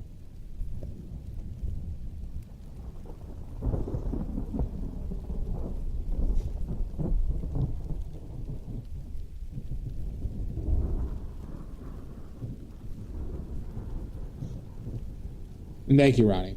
And go follow Precious Juggalos. How dare you, PB&J? How dare you bring that to the light that I wire frauded everybody here? All right? Well, are you making toast, Army Doc? Just because I casually wire fraud everybody doesn't mean you need to tell everybody that. How do you expect me to wire fraud again?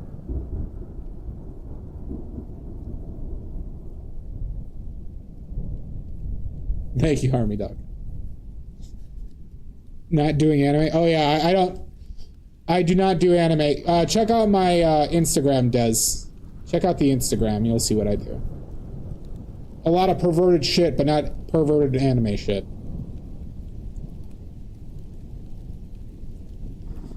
This is true, but I normally paint from real life, everybody. You have been wire frauded, Army Doc. That is true. You have been wire frauded. By being here, I have already wire frauded you. Shut up, Mud.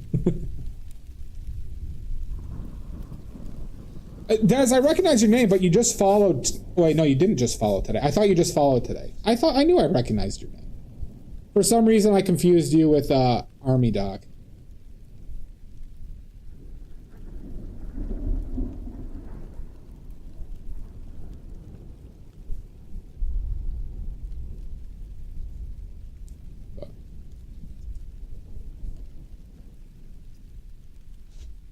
So everybody, good luck with the wire fraud. Very much so, Ronnie. I haven't been more confused in my life. I do the best wire fraud. 6'7". We have a viewer that says that all the time here, Army Doc. Maddie loves just saying 6'7" all the time. I don't understand why, but you know, I just let them do it. Yeah, see? They can't they say can't stop, won't stop. Yeah. I know.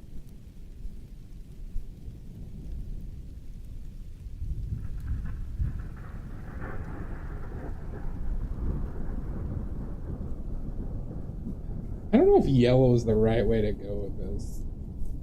I always go yellow. Maybe we gotta go more in the pinks. Let me like red instead of pink. There's yellow there. Oh no, yeah, no, Maddie needs help, Tiaha. For less than the price of a cup of coffee every day, you could help Maddie. Fuck those fucking fuckers. Indeed, Army Dog. Yeah, I'm not an anime boy. I impressionism right here. I mean, that's why I don't get mad. Frankly, I don't get mad at people who say 6'7", Des. Because I know 30-somethings who are still, you know, saying 69 and 420. Like they're goddamn Mark Twain.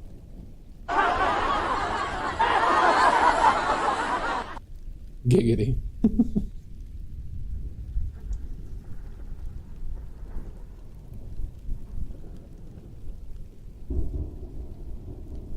Yeah, but we said it the same way people said 69 and 420. Maddie is the same reason why people say 6'7".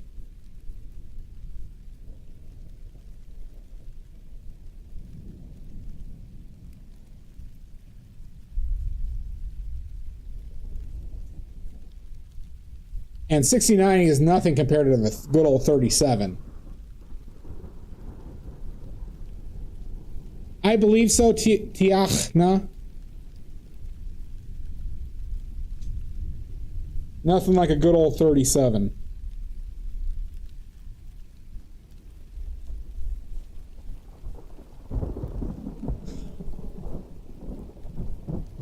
That's for my oily fans, PBJ. That's on my oily fans where we talk about the 37, a good old fashioned 37.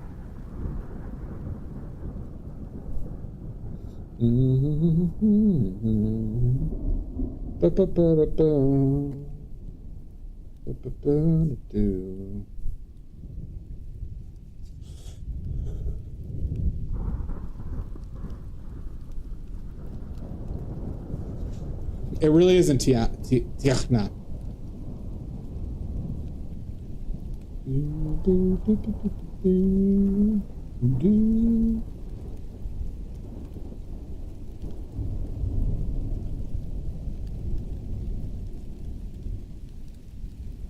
It's interesting. There are some really, really slight color shifts in this that I find to be very interesting. That's true, Pickles. That is true. Just met you, but you were kind of cute from what I can tell by the paintbrush. Thank you. I get a lot of compliments on my hand. And how incredibly masculine I am.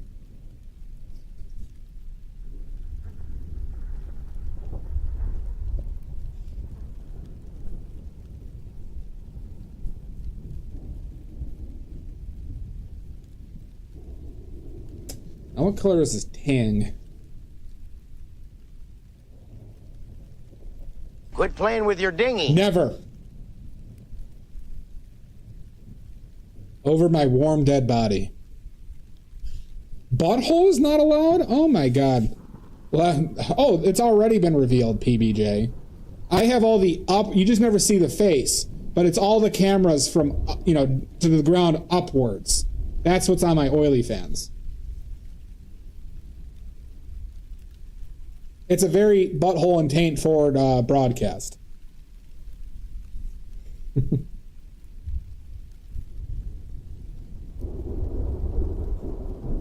Like, imagine watching sumo if they weren't wearing the omawashis.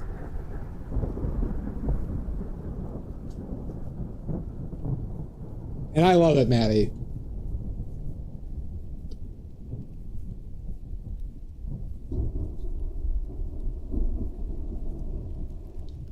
Maddie, can you take like a screenshot of that and like put it in the Discord of like my permitted terms?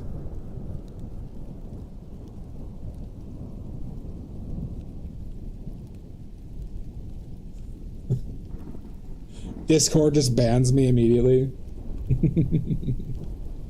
There you go, Ronnie the Rotten.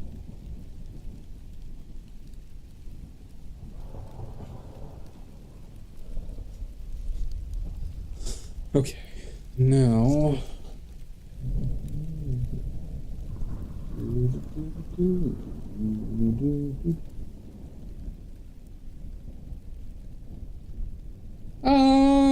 can put them in general. Anyone wants to see my permitted terms?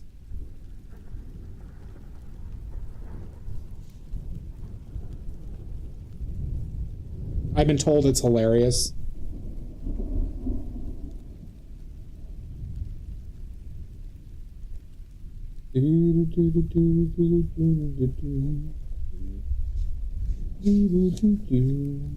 That is true.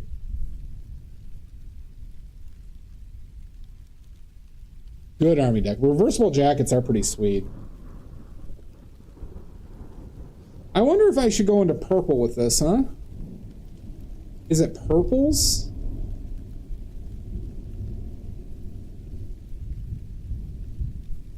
Grab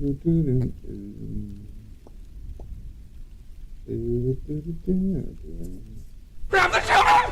Save the children! Those children are not being saved from Knuckleberry. Never are. Those children are never going to be saved.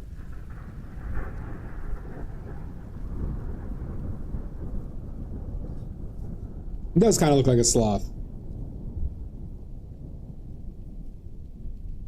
Such a cute dog, though. Goddamn.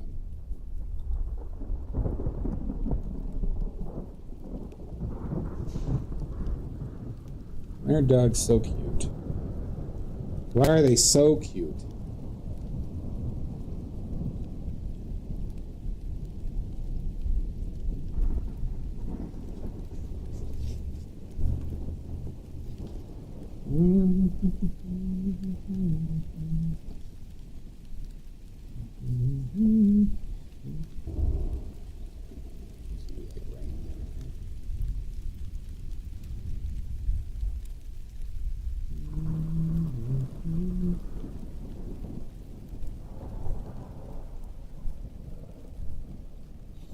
What's interesting though is burnt umber is like too saturated which is a good place to be. I'll say this, everybody.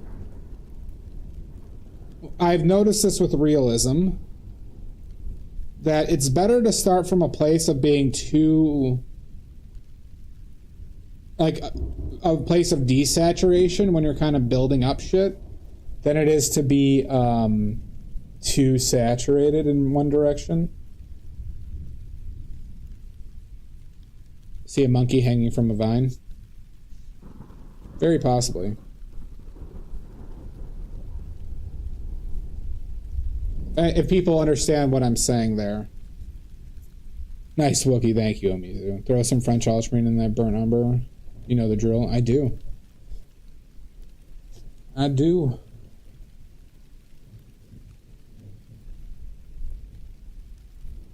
But it's also just ultramarine blue green shade. See, the question is now, is this side of the face... I probably need to cover up a little bit over there with some greens. Like, bring in this head a little bit.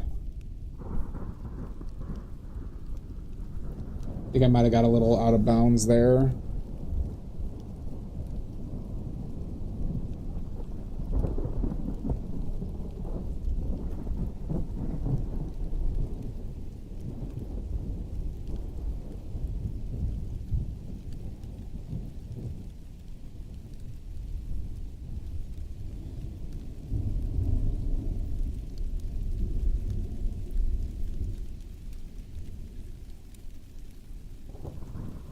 The top of the head might need to be a little bit flatter.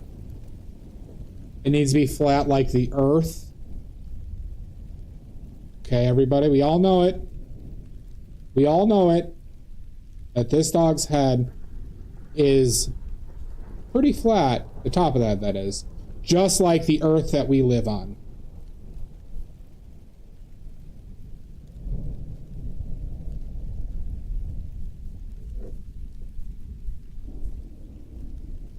It is raining, Ronnie. I was cursed by a witch in the woods in their dying breath that I would be followed around by a black cloud the rest of my life.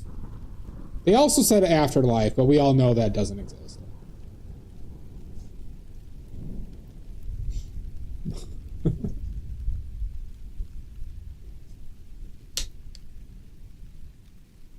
That would do it too. So your head's flat like the earth as well?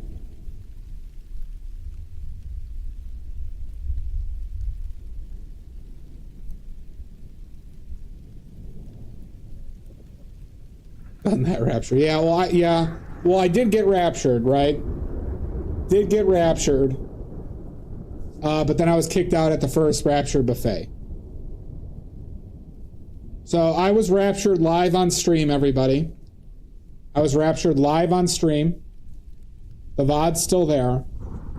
But then I got kicked out at the first buffet because I spilled soup on the wrong person's shoes. Have fun, PBJ. Thank you, Ron. Thank you for the follow.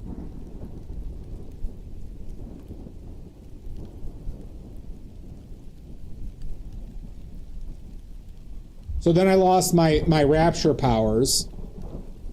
And here I am.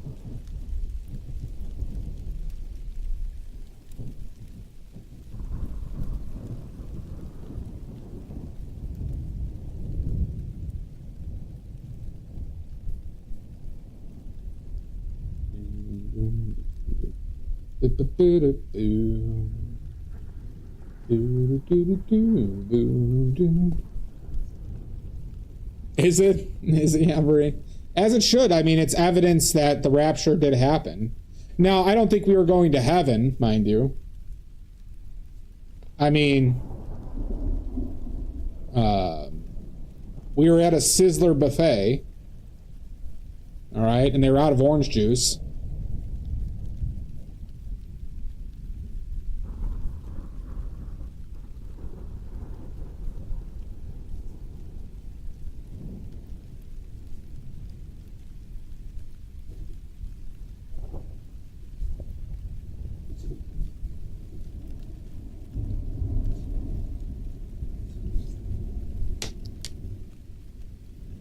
Rather with a sneeze guard, true.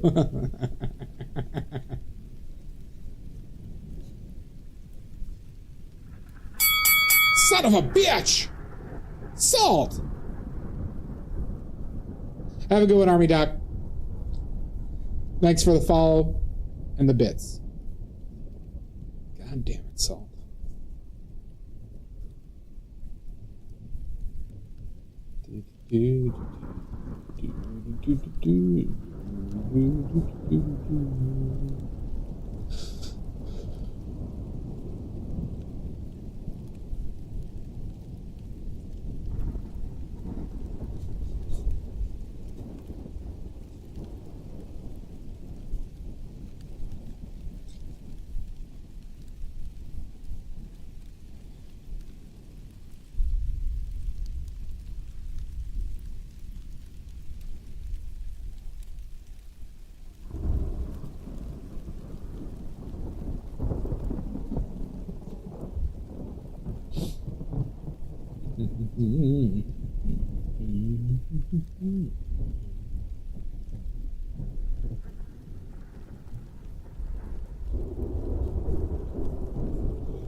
Shooby-doo-ba-ba.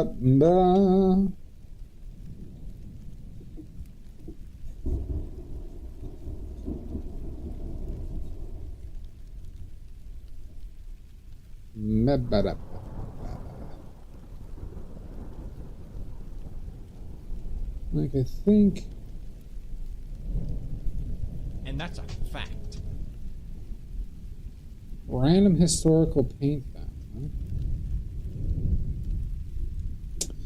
Alright, do you want art history or do you want pigment history, Carlos?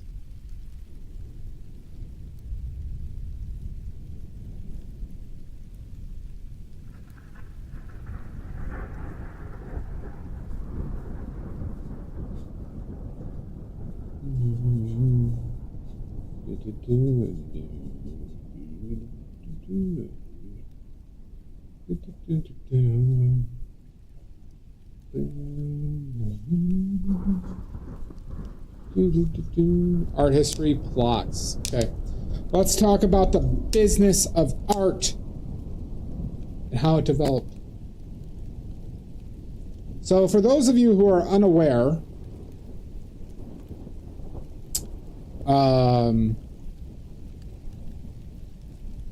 art essentially became a business, a big business, during the Renaissance. Okay.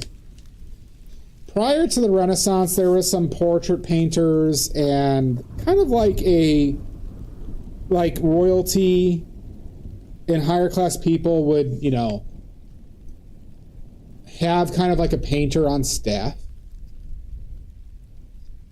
who would do stuff for them. Sometimes there was freelancers, but it was a more particular thing because of the expense of it, right? It was something that common people really couldn't do that much or have access to. Now, during the Renaissance, especially in Italy, but in some other places, there were guilds of artisans as well as workshops. And these workshops would generally be ran by a very famous painter with the aristocracy and royalty. And you've definitely heard of some of these painters like Rembrandt, Peter Paul Rubens. I believe Vermeer had technically had a workshop. Those guys of those stature. And basically what it was a business where they would do commissions. And they'd say the artwork was by like Rembrandt, but in reality it was like he might do a little bit of it, like maybe like the hands or something like that. But his apprentices would grind the paint, make the paint, and apply it in the vision or in how they instructed them. To the point that like Peter Paul Rubens did not have a hand in what I mean is in the literal sense that he didn't. There are paintings attributed to him that he literally did not do a paint stroke on. Now he did do plenty of like solo work, and he was a great painter. But there are plenty of paintings where there's kind of like this ass backwards association because he was like the businessman of it. And how we know that is he would travel around basically doing sales to nobility. Okay. And this is why attributions change. I will, Maddie. Change quite often in museums where we don't know who painted it, or suddenly it got changed from Rembrandt to somebody else, or somebody else's work to Rembrandt, because there's not a solid way. Because a lot of the people who were painting were like almost mercenaries to a certain extent, or there are people getting taught, and it really muddies the waters quite a bit. So kind of by default, if they knew it came from one of their workshops, they attribute it to like Rembrandt or Peter Paul Rubens, especially for these larger pieces. And then generally how it worked, though, is they'd get a commission, they'd spend their, 20 weeks working on a piece, and because they're usually large pieces because they were like status symbols. Then what they do is, until they got another one, they just recreate the previous one that they did, and they just sell them to other nobility as a copy, essentially. So copying became a big deal in the Renaissance. Like, forgery started in the Renaissance between lots of people because of like the status symbol, and it was just, there were people who just wanted them, who had a lot of like money to blow on this shit. So yeah, there you go. Artwork from the Renaissance is not very romantic. It wasn't like a guy straining away. It was an assembly line. It was an assembly line.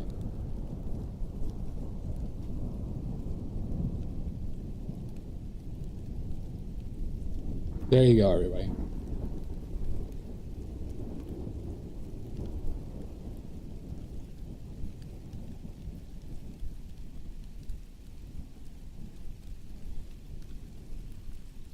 When I learned this, I frankly found it disappointing.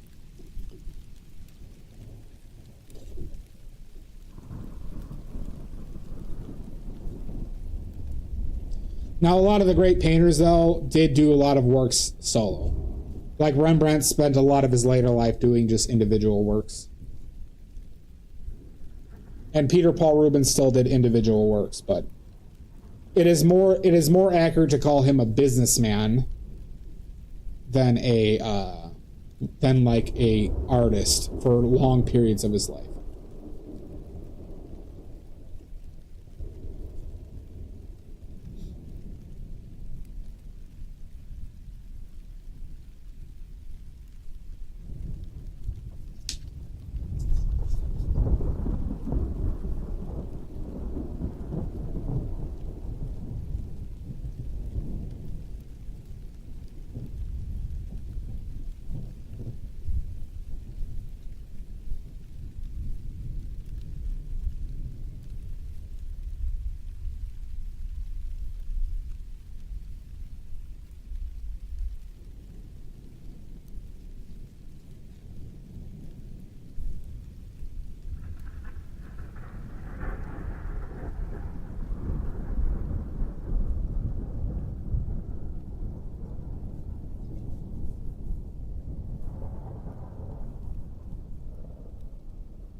No worries, Pickles. I hope you're all right. Hope everything's all right. That the wrong brush? That was the wrong brush, I think. You must away.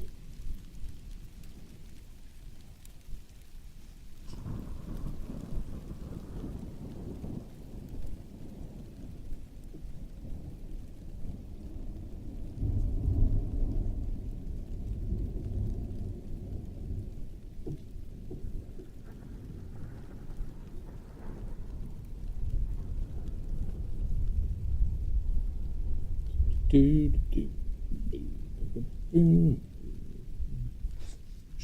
doopy da.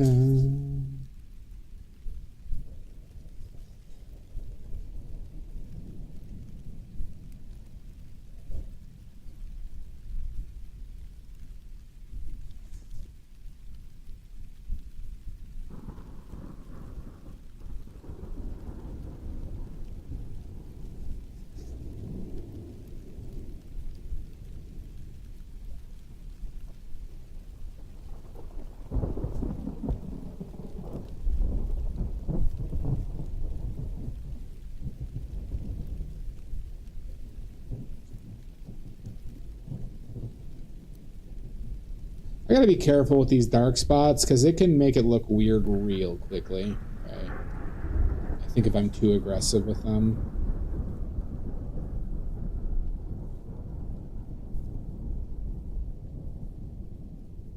Like, I don't think that mark is actually black. I actually think that should be a blue. Greenish blue.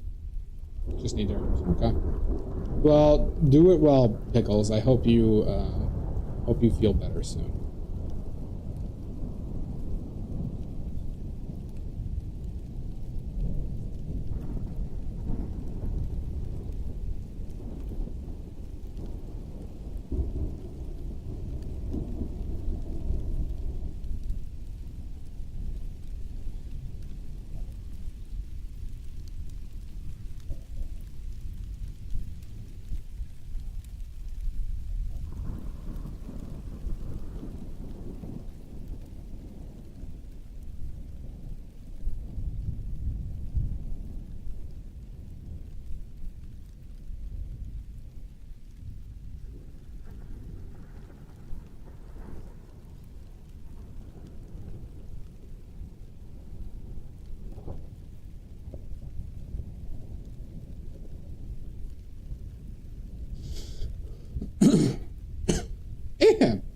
Him.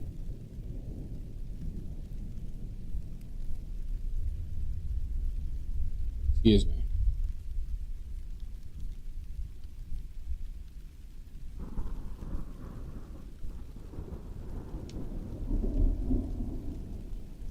Well, I mean, I'm too masculine to get it checked out. That's just the reality of it. I'm just way too masculine. It will fix itself, obviously.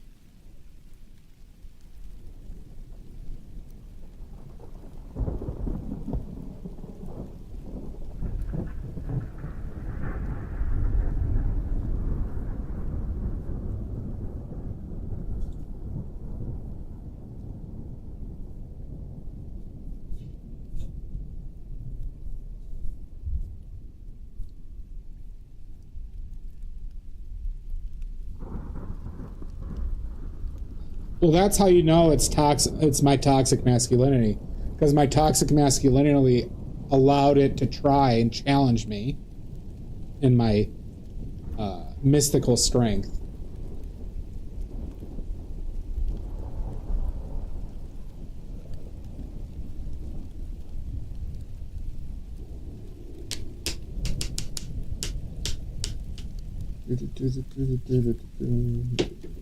How long have we been going? 2 hours. We should take a break. We should take a break. I've been holding in a lot of farts. So we should take a break.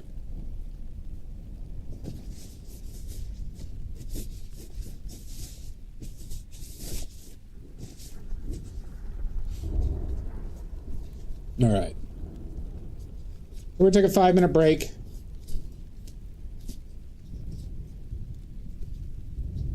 Shit, shower, shave, sob, poop,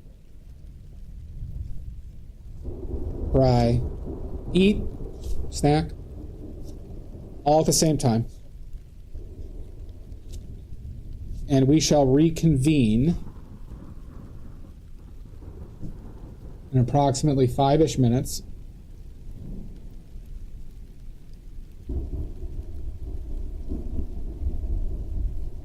And I'm going to run ads. Get baked. All right, everybody, we'll see you in 5.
Jesus Christ! Oh my god. Oh my god. This is crazy. Oh my god, the stream is so exciting and high-paced.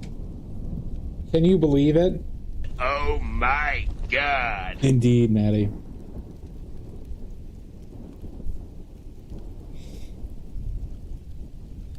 People are liking the new sound alerts. People are liking the new sound alerts.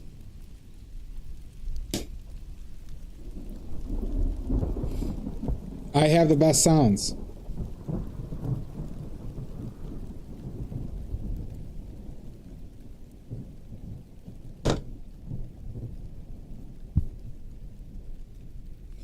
Alright, is there anywhere I could listen to the election results today?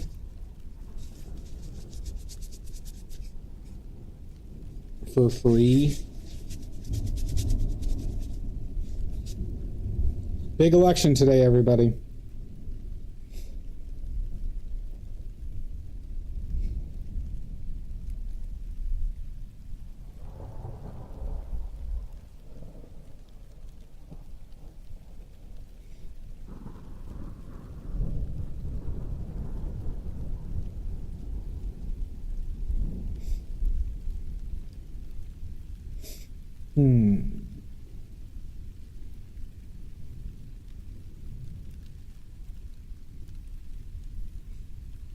Let's see. No, not that.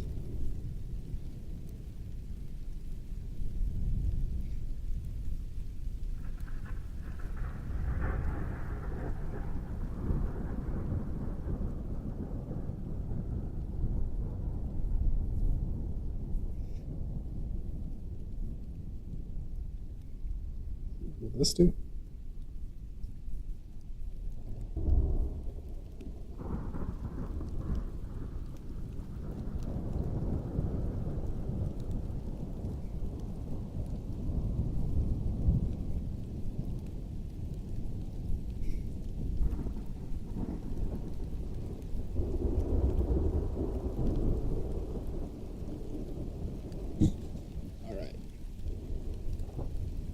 We ready to get back at it?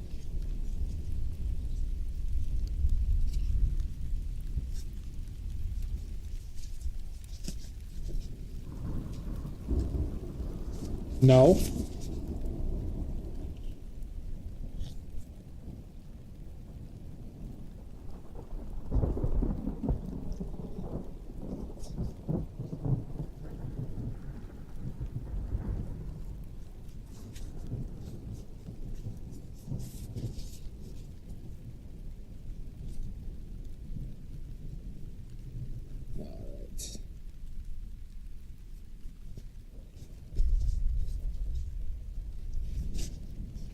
Okay, so I think I need to really work out where this the nose, the mouth. I think I gotta really work out the nose, mouth, eyes relationship before I do anything else, right? Because that's the toughest part of this, right? We can all agree. We all agree. All right, good. Nobody's disagreeing.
Maddie, are you watching the election coverage?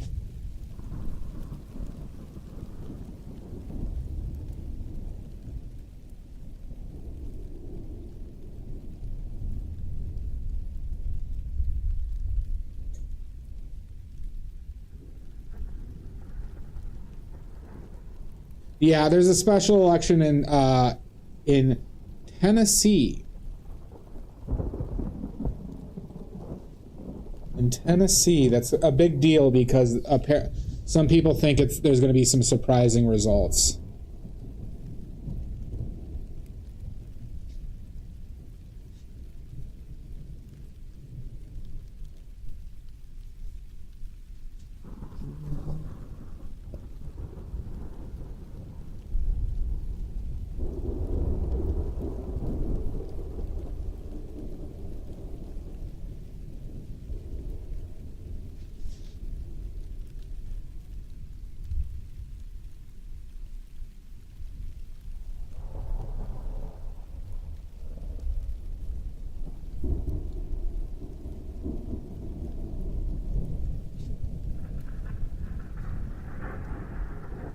Yambari, are you in that district by chance?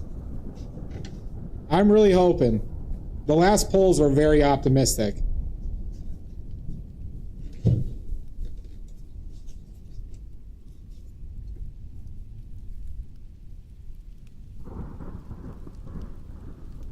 No, very close to it. God, I hope. I hope, Yambari.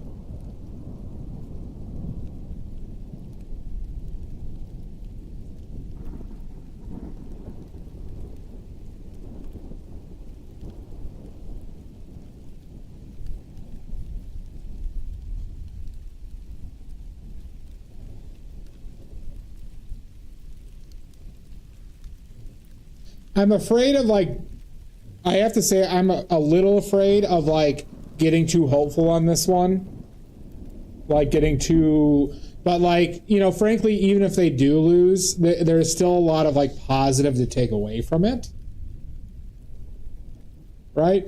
Because if it's close, that is a huge, huge swing from last year.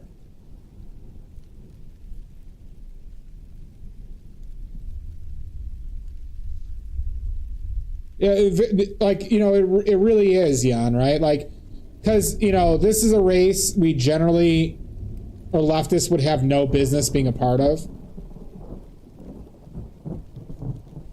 And, well, I would say this, if it was, like, within error, Yambri, so even if it's, like, if they gain 4 points, I wouldn't really call that a victory. But if they get within, like, 10 or 5... If they get within 10, that's a victory, right? If they get in 5, huge victory. If they get within error, like 2%, then it's huge. And if they win, it's crazy.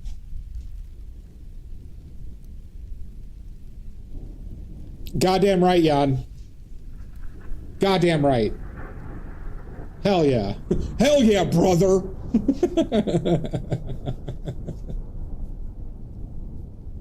Dude, I had to listen to some family members over Thanksgiving and their fucking bullshit. Just such utter crap. But I have to walk on eggshells around them with my political beliefs, but, you know, it just doesn't apply to them. You know,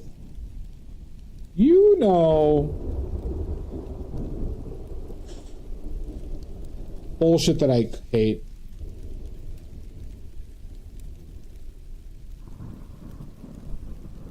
Yeah, it's well, because I'm listening to a guy right now who I've never listened before to, Jan, and they're talking about how, like, Republicans are talking in this, like, the smart thing that it's Barron. I forget the Democrat's name, but how they're trying to keep, like, the problems of what they're talking about local, where the Republicans are just going into, like, a larger general sense that people don't really give a shit about anymore. You know?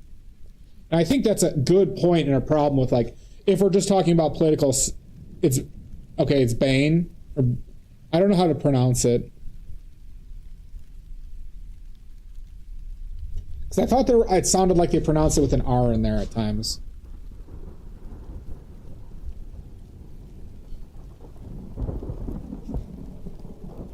Bane. Okay, Bane. Okay. Bin. Like bean. Has been. Very much so, Mizu. But I just like... I hate how they get to hold us hostage, and if we argue with them about their bullshit... I'm sorry. This is my experience. How we all like always get made to look like the assholes. Uncle Ben's. Yeah, send it my way. But I had to deal with... It's Bane? Okay.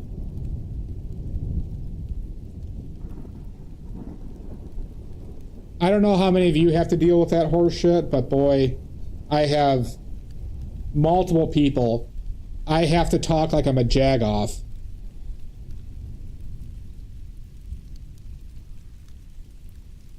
Apparently we got 2 minutes or 1 minute until we get some election results.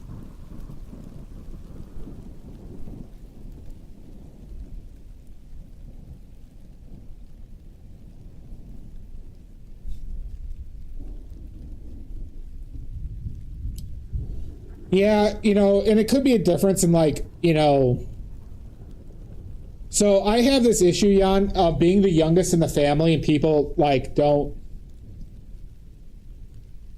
I think respect my opinion enough or respect like my viewpoints because I've always been the youngest and at times stupidest. And to a certain extent it's understandable, but it's frustrating as an adult.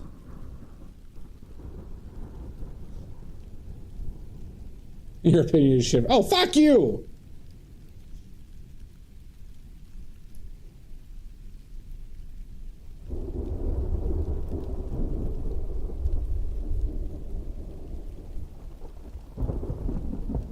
Polls are closed in Tennessee, everybody.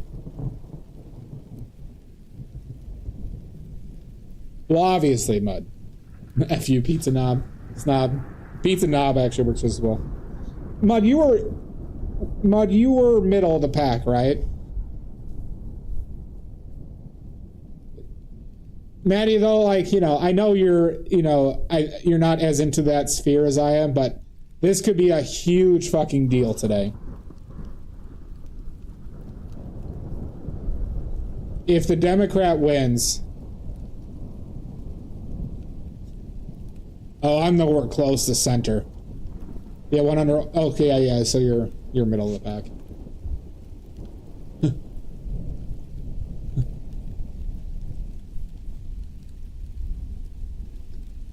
I'm as left as it gets, buds.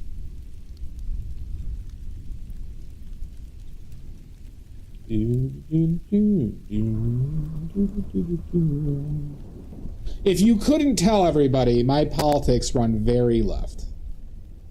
I know I don't talk about politics at all. Ever.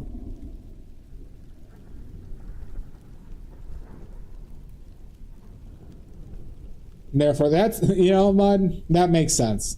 But see, you gotta realize, I have 3 older sisters, Mud. So I'm like I'm in the opposite end spectrum for you. Elitist Artist Channel.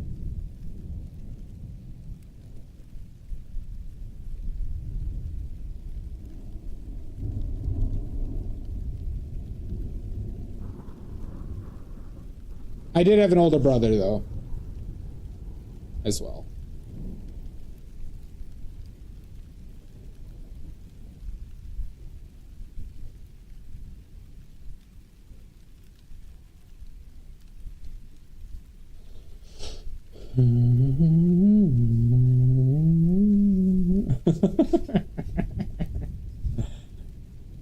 Well, you didn't have to say it like that, Mud.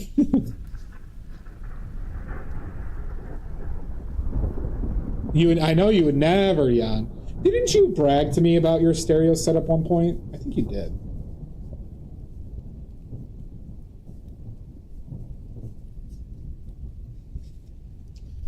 I think you did. Brag is probably a strong word, but you did like mention it to me one time. You had to have more. Okay. Well, Maddie, you know, I've been telling Maddie to buy my paintings because when you kill me, she could have you killed so she gets the inheritance. And get the benefits.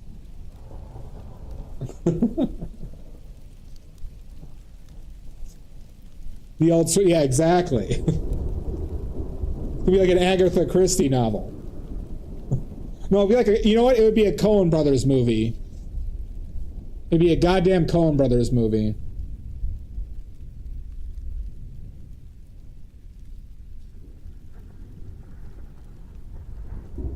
But wait, there's a twist. He would never. I'm surprised Jan hasn't gotten the pastels yet, frankly. I'm surprised Jan hasn't ordered the pastels. I'm surprised every single one of you hasn't ordered the pastels.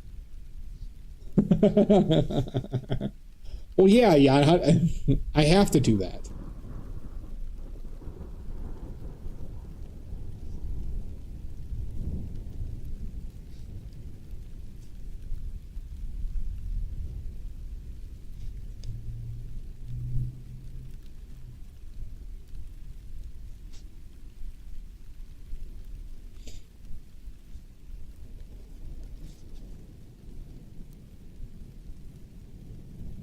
That's true. I did forget about that. Yeah, the pastels are on the fourth wall, Jan, the pastel set.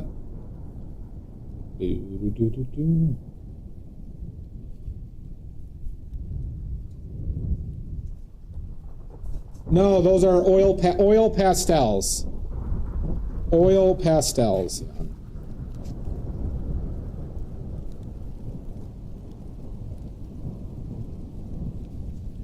So they don't dry.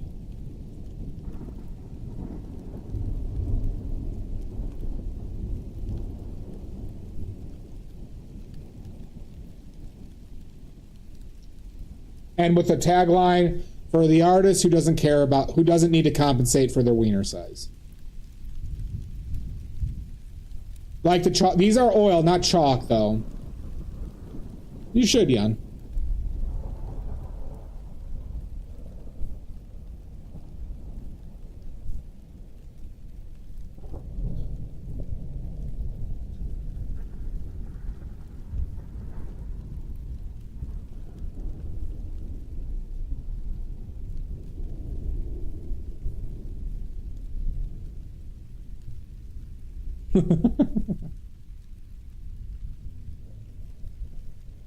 Why not? Well, don't forget, Jan, about the painting contest on Friday. Oh, aren't we all? 60-month installments. Do I do payment plans? I do. So you could pay $10 a month, Omizu, for 300 months, or $75 for 2 months, or $75 plus shipping up front. Those are the two payment plans available.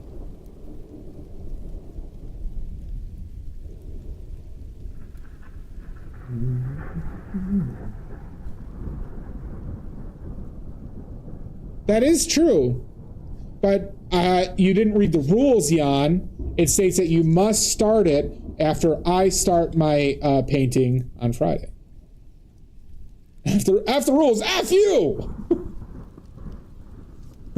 Maddie, go break Jan's legs until he understands the rules.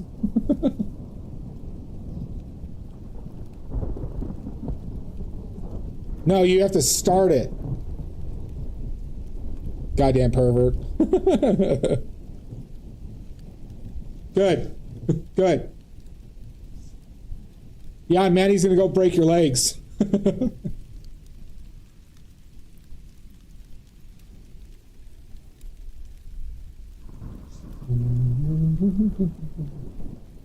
V-Pin. Well, that's how my channel operates. We shadow ban, okay? We take the coward's route.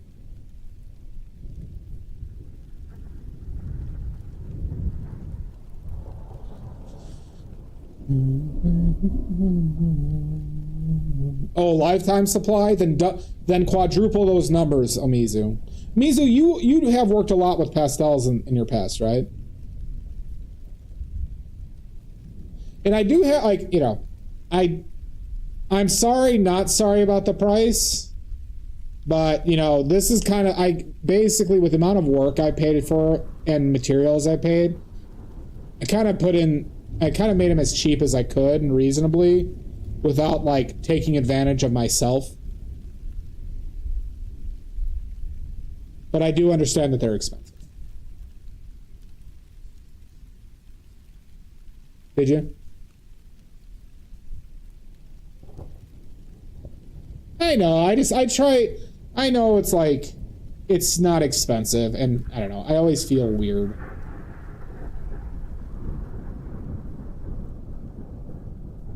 Well, I mean, that is the reality of it, right? I also do want people to use them and enjoy them, though, right? And I do understand that part of that, though, is your perceived value out of it.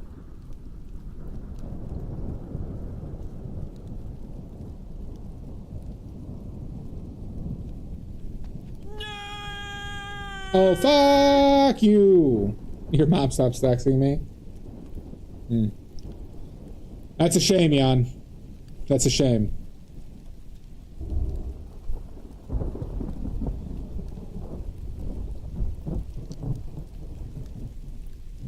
On sidewalks, they would not be good on sidewalks. I don't doubt that, Jan. I don't doubt that.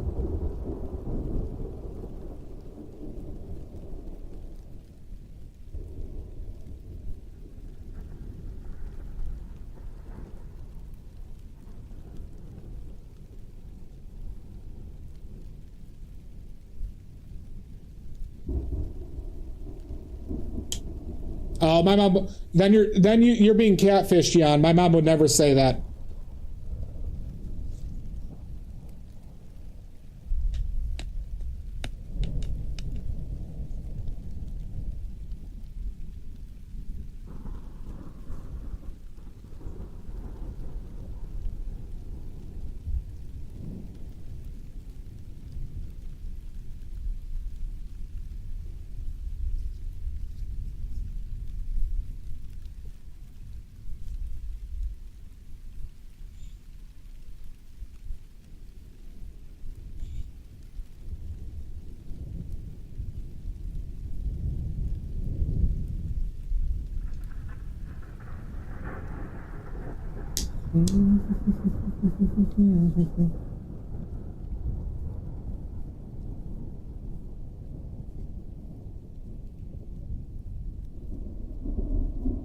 The cemetery walk, forgot the name, Sang Hill. No, I've never done that, but we used to go to, so my grandpa was Orthodox Ukrainian, and I don't know if you're familiar with like Eastern European Orthodoxy, but it's like incense and like gold robes and shit like that, and it's like a lot of shit like that. So we used to, thank you, Stargazing Stay. We used to go to the cemetery on Memorial Day for my grandpa after he passed away. Well, actually, sorry, for my grandma who died before I was born, but my grandpa was there. But so basically, you would give the priest like $100, and they'd come swing incense for like 5 to 10 minutes, and it was a big Ukrainian thing. And then he'd make you kiss this gold cross that everybody do. And I remember being so grossed out by it my entire life, because he'd literally press it against your lips, and he'd go down the line. After he said his fucking thing. Goddamn right I did, Jan.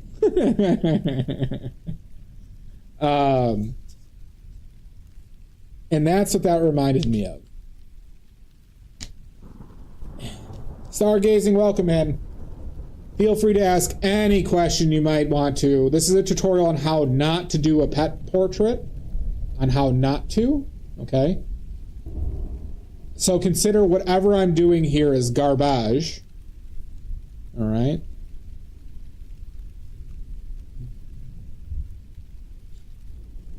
Oh, I know, Jan. But if you have any questions, feel free to ask Stargazing.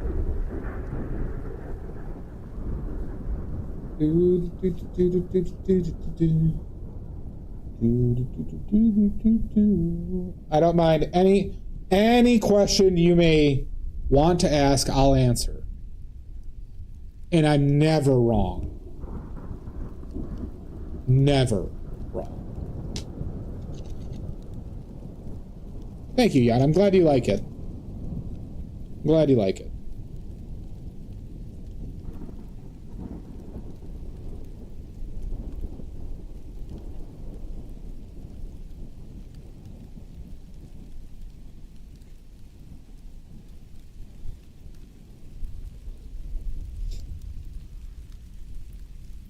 And just so you know, everybody, on my Etsy, basically all my paintings on Etsy are now free shipping, everybody. Oh my God, the deal.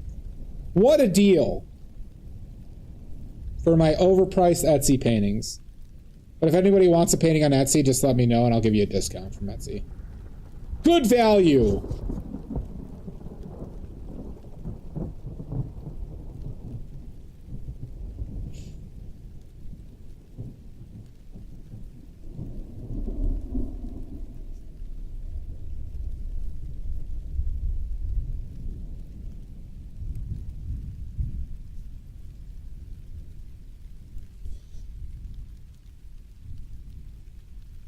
That's not a bad idea, Jan. I wouldn't mind doing a They Live painting. That movie's so fucking good.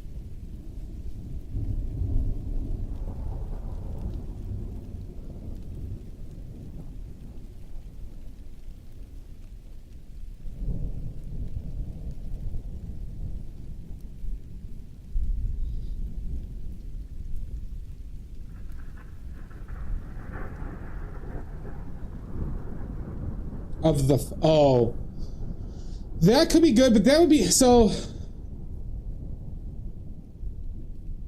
I don't know if I'd do that one on my own, Jan, because I don't know if I want to do like a large painting of like a movie scene. I'm fine doing smaller ones of something like that, but like something. See, I'd rather try and recreate it with props. Like doing once I get a second skeleton, which I still need to get, god damn it. When I get a second skeleton, do a skeleton of like Rowdy Piper, and then a skeleton of a Keith David in like a recognizable position, you know, in that fight, but in their clothes. That would be hilarious. Like get a bullet for Rowdy Piper and the shirt and jeans. That would be fun. I love the idea of doing just kind of absurd, kind of like where it's like a lot of effort on my end, but still seems kind of half-assed setups. I love that absurdity of somebody putting so much effort into something kind of like stupid like that. I find that to be hilarious.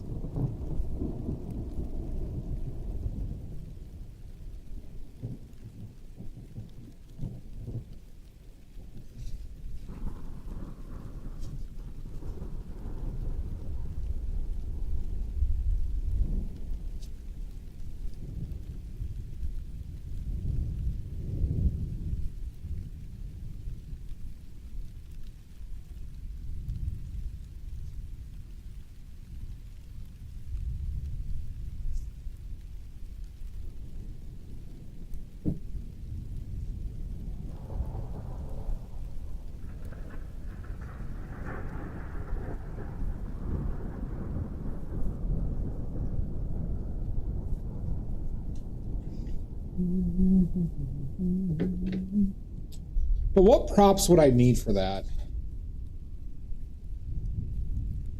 I would need those clothes, self-portraits where you were in cosplay.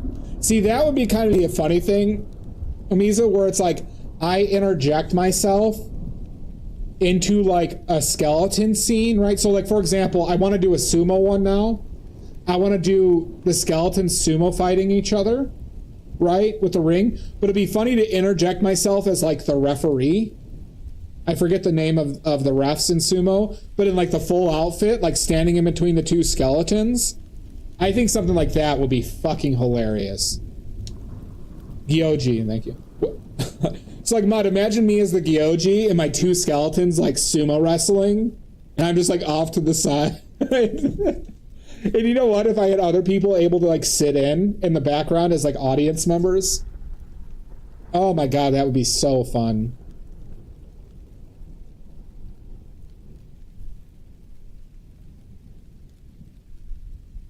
Like, Mud, if you were like clearly sitting in the background, right, like in the audience, and then my skeletons.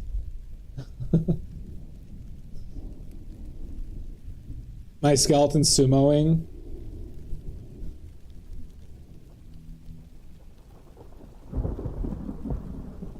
Those eyes might be a little bit far apart, huh?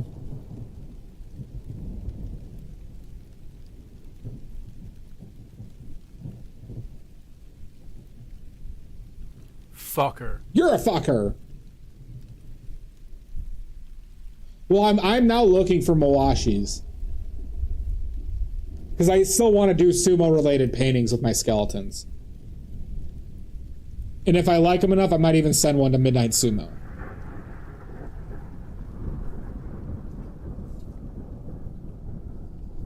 How are you, Sashi? Umabashi? Aka? Sashi Aka?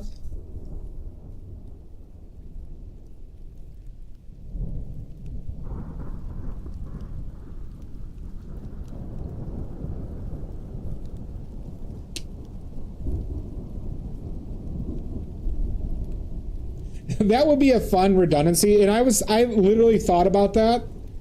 That would be a fun step, Jan. I just need to find a good quality mask, not like a shitty plastic one, you know, of that. I probably could, though, because that movie is so, like, beloved.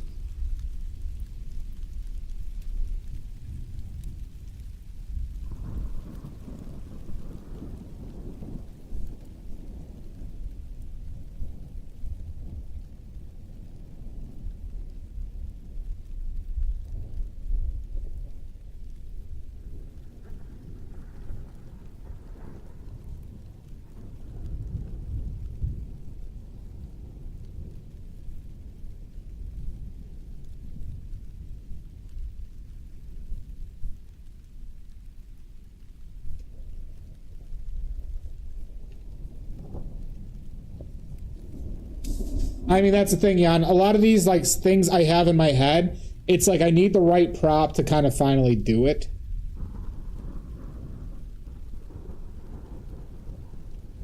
Hey, Sashi. That sounds like fun.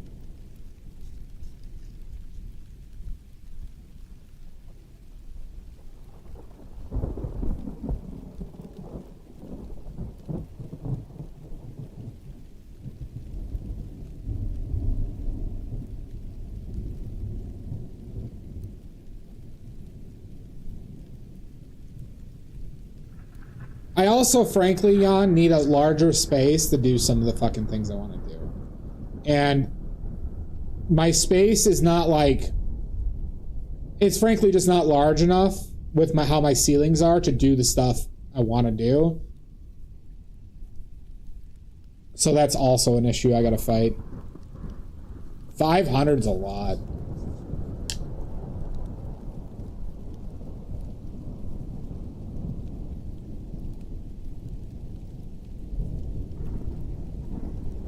What is Daiso? Is that like a Japanese like wood carving place? So it's more of this. Oh, here, I'll show you. I'll show you guys what my issue is, okay? Here's a free tour. So you see how my ceilings are angled from the ground there? So I don't have straight up and down like walls. You see that? Because I got all these rafters here.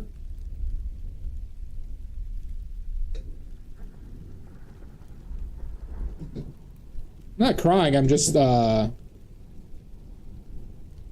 it makes things difficult to set up how I want to set up.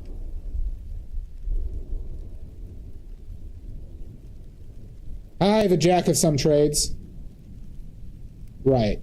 So, like, if my walls came straight up and down here, it would give me probably like a solid extra, I don't know, 200 square feet of usable room. Because here, just look at my see how my easel has to stay that far away from the wall? Because it hits the ceiling when it goes closer. Right? And I could go downstairs, but I don't want to go downstairs. But my downstairs has its own limitations. Oh, that's cool, Sashi. Still, 225 is not bad.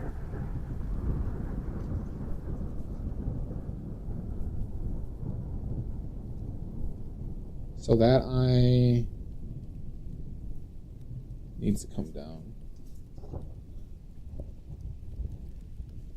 And it was hard, like, I developed this, like, scene thing after I moved here. My garage is not in my building, Omizu. My garage is separated, and it's not temperature controlled or anything. And the garage isn't big, like, I really just need a big fucking open room. Oh, really, Carlos?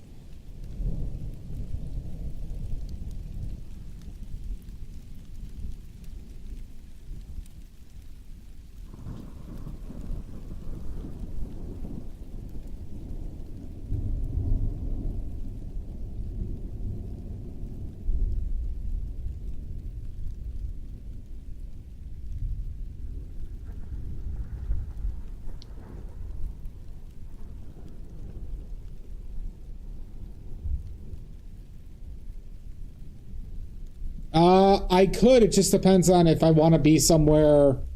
Like, it's the balance, right, Omizu? Do I want to be somewhere kind of like interesting or has more resources around it? Or do I want to go, like, find a garage, a livable garage out in the sticks that has the square footage? And I could do that, but that's also like, it also benefits me to be within some type of driving distance of my parents and family.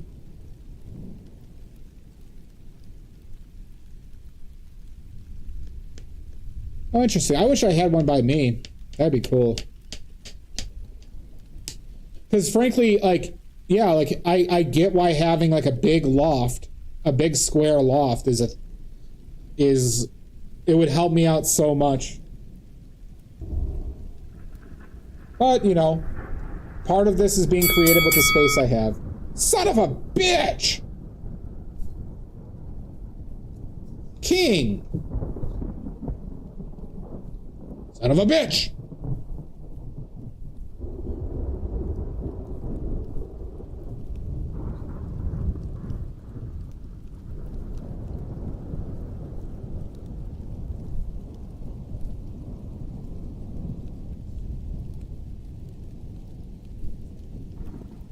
But, you know, so at this point, I just have to be creative.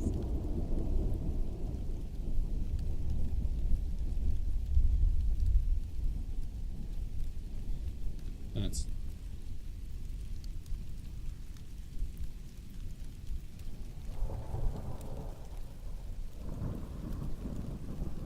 Yeah, it's because of the eyes right now. I just put in, like, the orange spots for the eyes.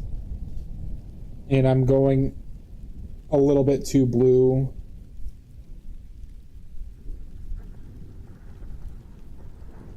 Here, this will help probably.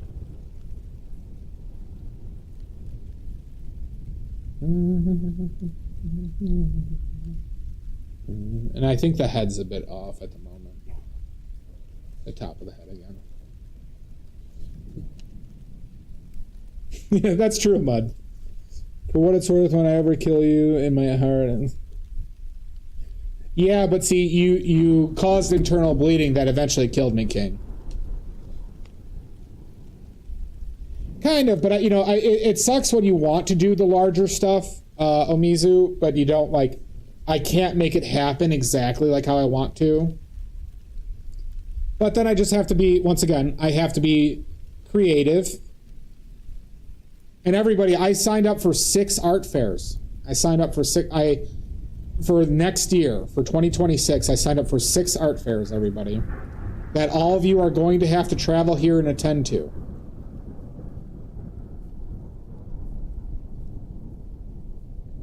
I do, Mizu. So, everyone is going to be expected to travel up here and buy several paintings apiece to the 6 locations, if I get into all of them, mind you. If I get into all of them. Everyone has to drive to each of them. Nope, it has to be in person. In person. Well, alright, so I don't know if I'm going to get into all of them. But apparently I applied to the biggest art fair and probably the most, like, revered, and that's in Naperville, Illinois. It has 250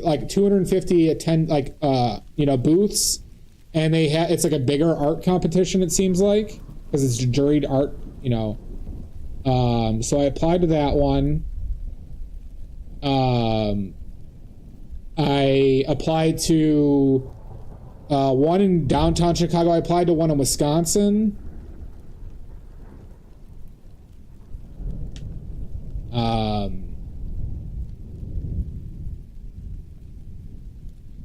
And like a few in like the, Chicago metropolitan area.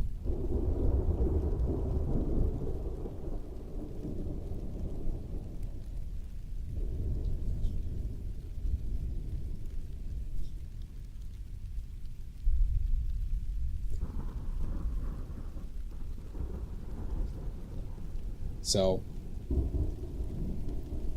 yeah, once again, everybody's going to have to come to these. All right? By watching my stream, you all agreed to this, okay? By watching my stream, you already signed the contract and agreed that you're going to come to every art fair and buy my art. Okay? Every single one of you.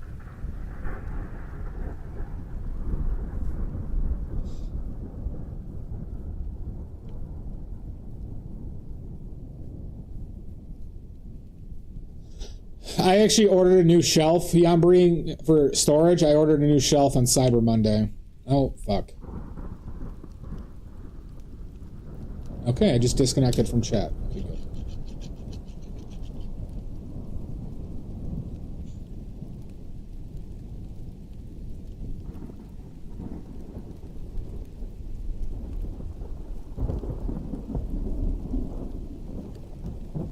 Yeah, I just saw, it gave me that disconnected from chat message, Mud, on my chat, which has been a precursor to my random disconnects a lot,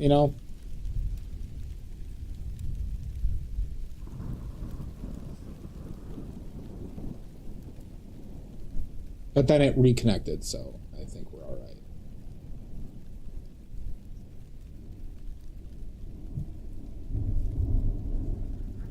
So just in case anybody missed it, everybody here or who has ever watched my stream have signed a contract that they have to come to all my art fairs and buy several pieces of art from me at said art fairs. Non-negotiable.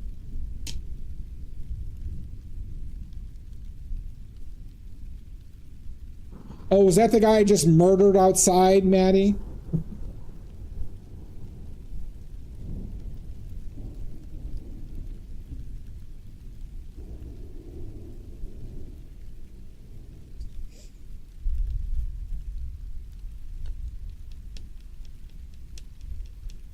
Well, my place is becoming cluttered because now that I need storage for the oil paints, the watercolors, and the pastels, and I have some organization.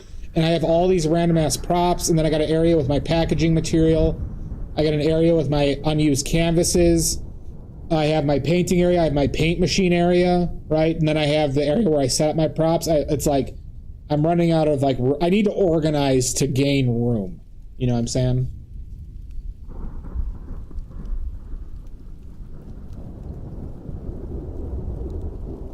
kind of the situation I'm in.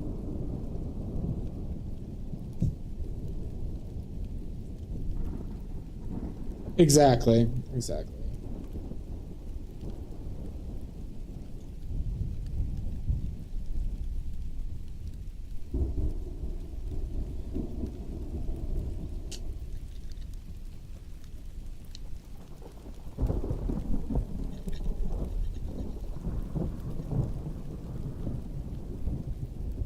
Yeah, I also want a workshop bench, a small one that goes next to my sink where I could put like a coffee making station and also store like some like utensils and like bowls and stuff like that.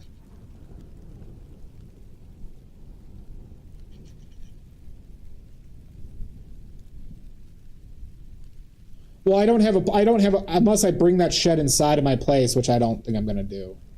I just got to do it with shelves. I'm not an art book boy.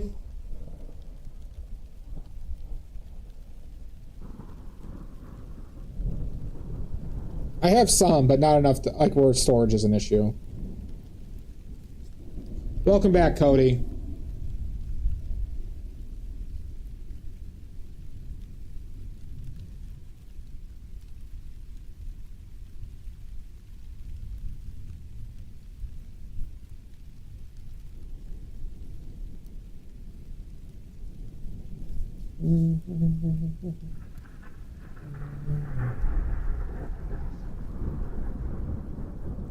Yeah, you got a lot of that shit, right, Sashi?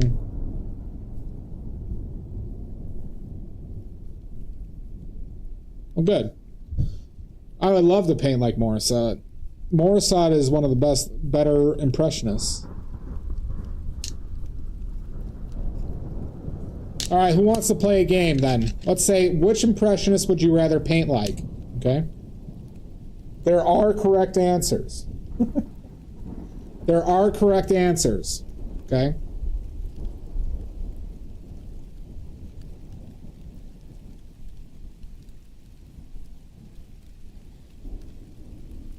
All right, first one. We're going to go Degas versus Caillebotte. Caillebotte. Yeah, Seurat and Signac were not impressionists.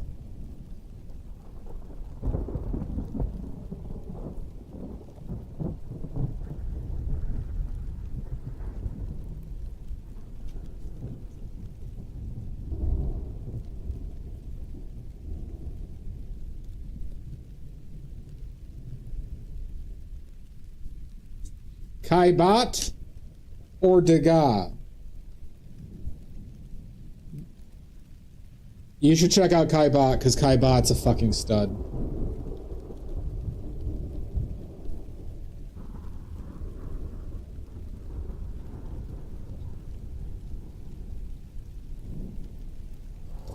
It's Caillebot, Caillebotte. No, you were Noob Cybot, King. You go Degas, Mizu? I'm a Caillebotte boy. I'm a Caillebotte boy, and that's a boy with 4 eyes. Thank you, Carlos. Yeah, it's two T's and an E? Okay. I misspelled it. I am a Caillebotte boy through and through. Thank you, Maddie. Caillebotte is so good, right, Jack? I just went to their... they had a Caillebotte exhibition at the Chicago Institute of Art, and boy, was it worth it. Degas, your guy. I could see that, Amizu. Well, and Caillebotte was like the good guy of the group as well, mind you, and Degas was kind of the asshole. Degas is clearly more revered, but having seen Caillebotte's like entire thing in like pretty much like a majority of his major works in person, I like a lot of his stuff more than Degas. Degas is like... Degas does some things clearly better than Caillebotte regularly, I like Caillebott's, and some of Caillebott's work I'm not a big fan of. No, Caillebott died of a sickness. He died young. I think he was 38 when he died. He also, people think he was gay. He was also a big supporter financially of a lot of the Impressionist painters early on in the career. Caillebott is almost responsible solely for the Impressionist movement because of his financial support of early players in the movement.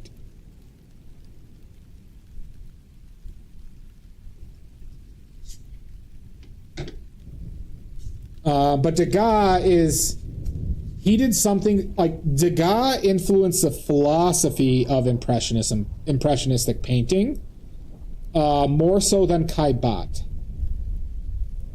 But there are some things that Degas, in my opinion, failed's a strong word,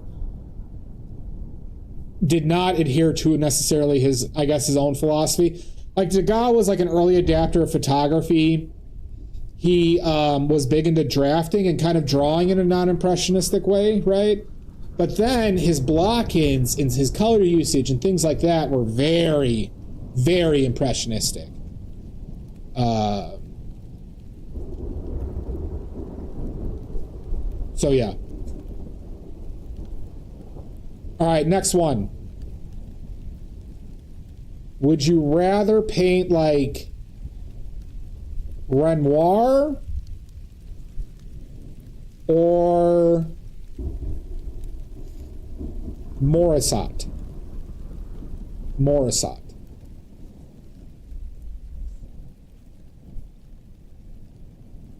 That's a hard Morisot for me too, Cody.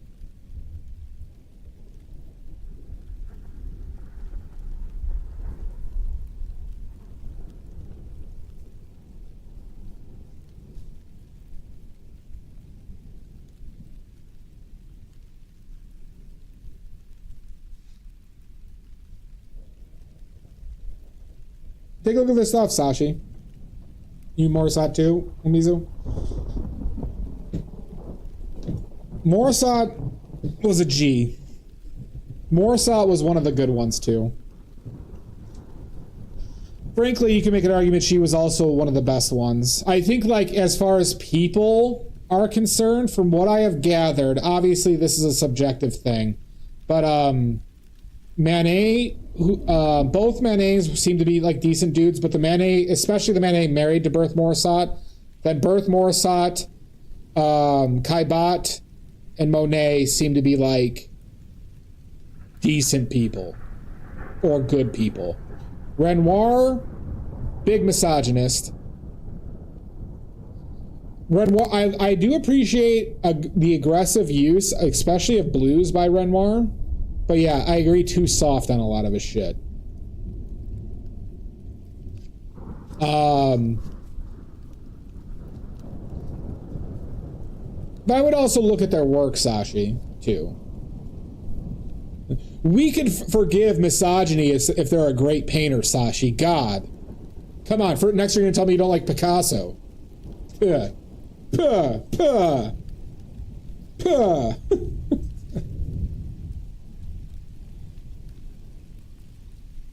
It feels a little bit put on to me, in my opinion, Cody.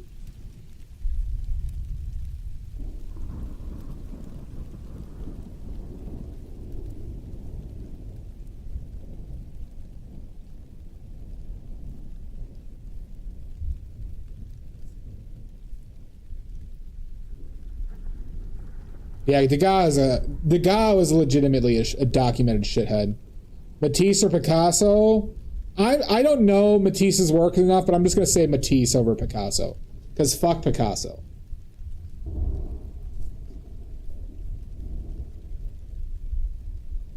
I would agree. That's what I'm saying, kind of loses the...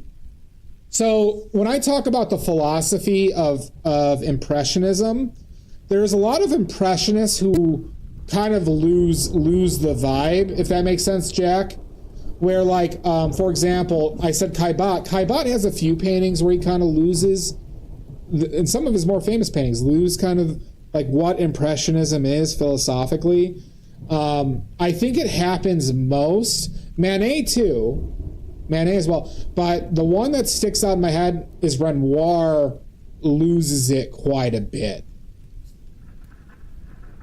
Well, see, that's where I actually disagree with you, Jack. I don't think the lack of definition is important to Impressionism. Because there are Impressionists who care mightily about the silhouette and the visual effect. I'll point you to Anders Zorn. Anders Zorn is not necessarily considered an Impressionist, but he philosophically matched what Impressionism, I believe, was trying to do. So what's the name of the painting? It's in my it's my screensaver.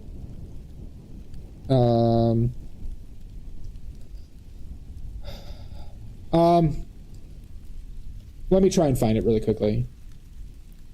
So Impressionism has a lot to do with the visual effects in contrast relationships, where this is why Monet is a pretty indicative person of Impressionistic philosophy, where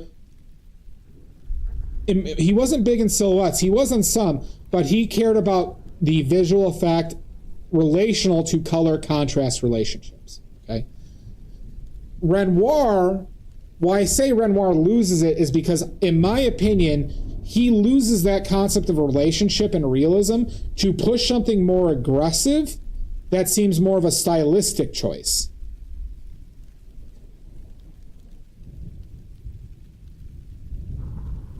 Yeah, let me, so I want to find this this one specific painting so I can, and I've talked about it on stream before, and it's literally one of my screensavers.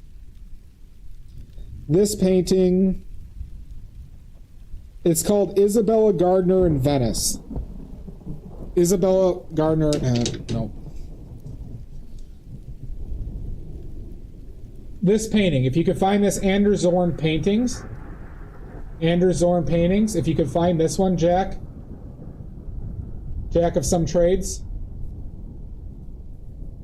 Isabella Gardner in Venice. Okay? And I want you to take a look at that and look how he selectively tightened up some silhouettes.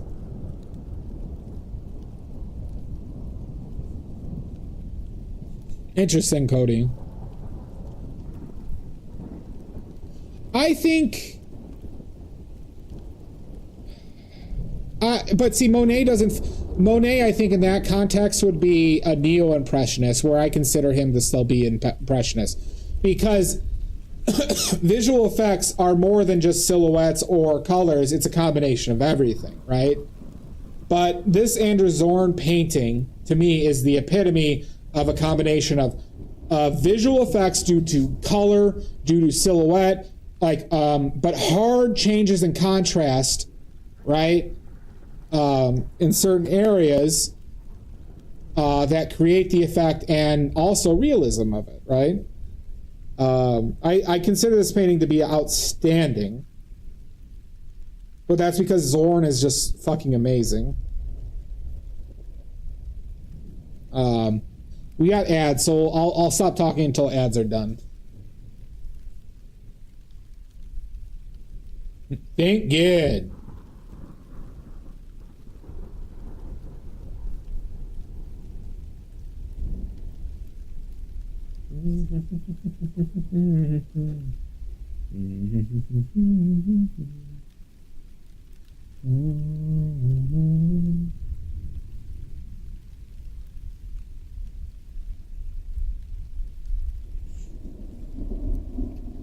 Trees from within the way.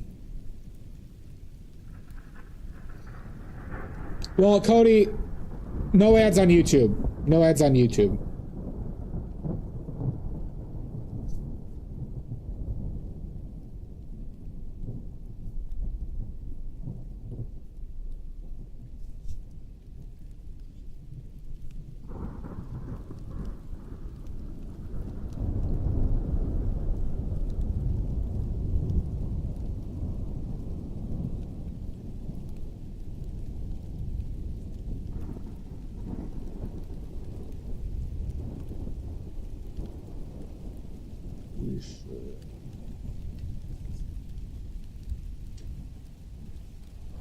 Thank you, Maddie. We need to get those ads on YouTube. Starting to appreciate Matisse more and more. I'll have to look into it, Omizu. Good, Maddie. Sell it. Because we all know I'm not, right? It's just an act. We all know I'm super cool and not desperate and sad.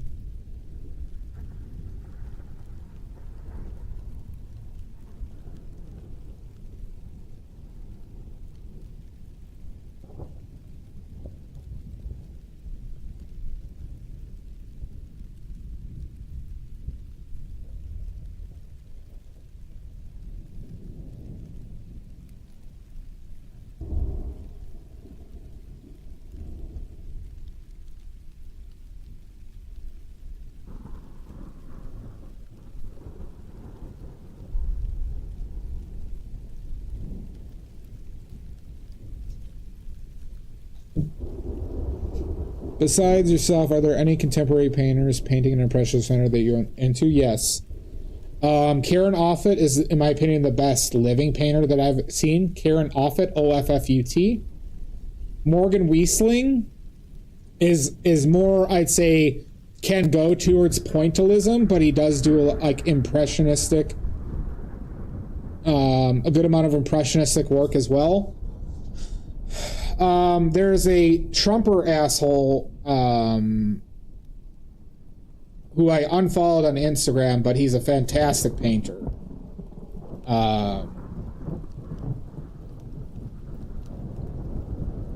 But he turned to be I followed him before I learned of his political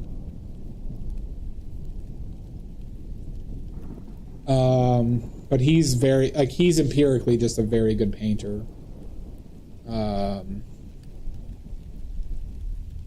But I would say Karen Offit. Karen Offit's best is some of my favorite paintings I've ever seen.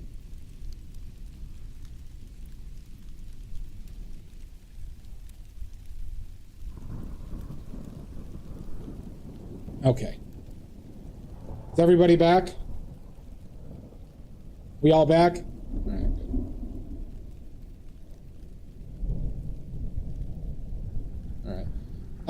Have you guys checked out that Anders Zorn painting that Isabella Gardner in Venice?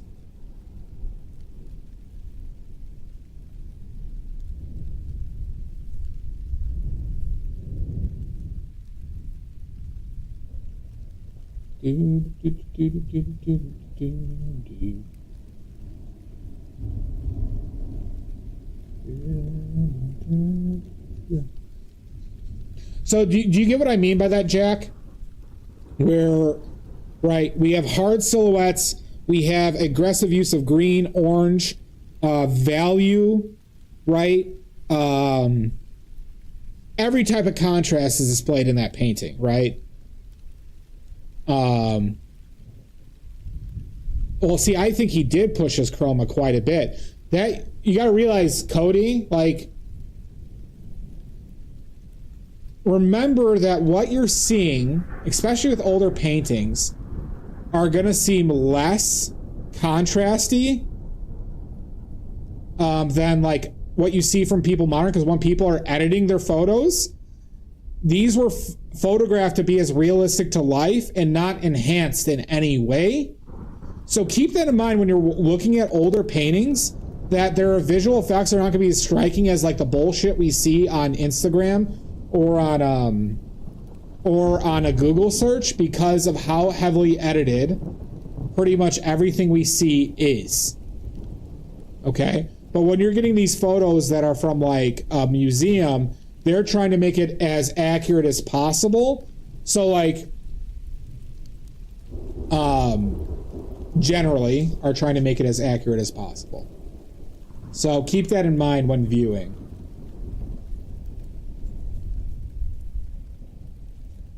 Because most people on like Instagram, Cody, paint very colorfully, and then they bump up the saturation like in contrast like crazy.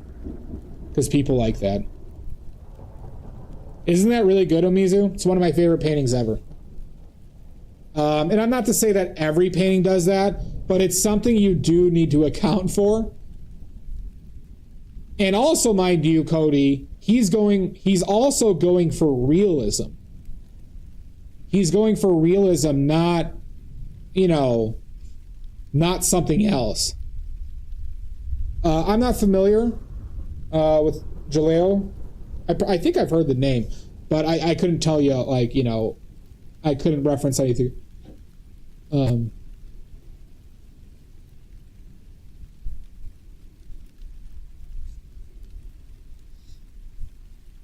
Oh, wait. I do know what you're talking about. Yes. It's a dancing girl. Well, so now think about that, right? I know exactly what you're talking about now. I thought you were talking about a painter. Okay. Jaleo is the woman dancing, right? With the people with the guitars in the background. Another one of my favorite paintings. But so notice the So notice the similarities. Why Sargent is an impressionist as well, even though he's generally not classified as one.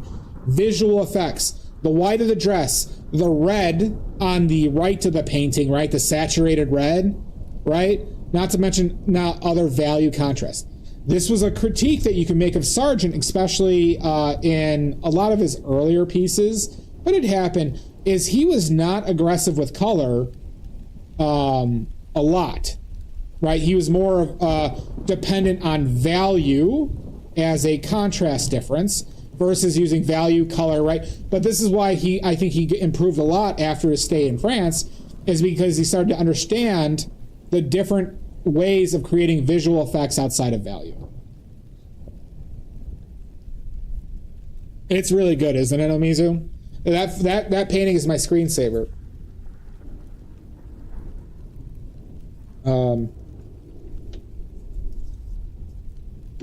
But this is now, mind you, this is how I interpret Impressionism and their values. Obviously, there are some subjective interpretations of Impressionistic philosophy. But this is what I consider like impressionistic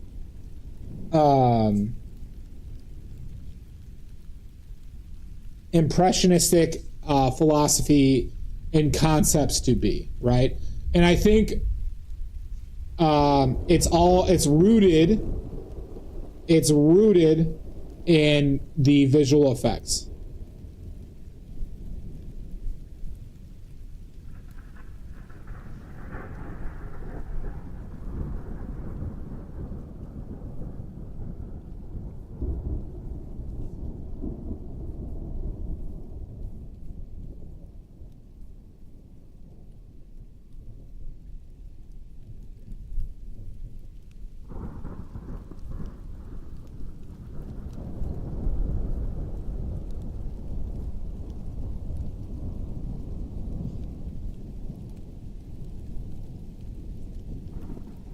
But it's an I find this to be a very interesting topic, right? It's so good, Amizu. I'm glad you like that one. I'm with you on that. Ever since I saw that on a YouTube video, I've been I want to see that painting in person. But to me, it's like it's one of the best representations of like Impressionism as a whole. Is that Isabella Gardner in Venice.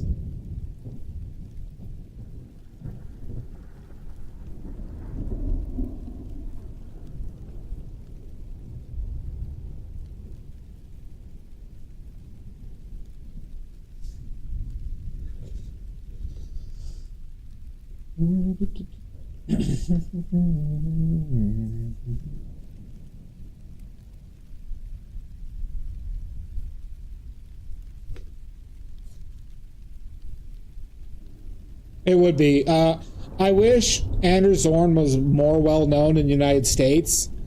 I can give two shits about his palette, but his paintings are special. Oh, really?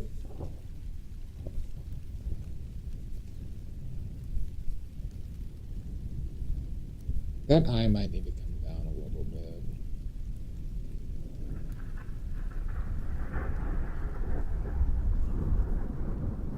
So that's right there.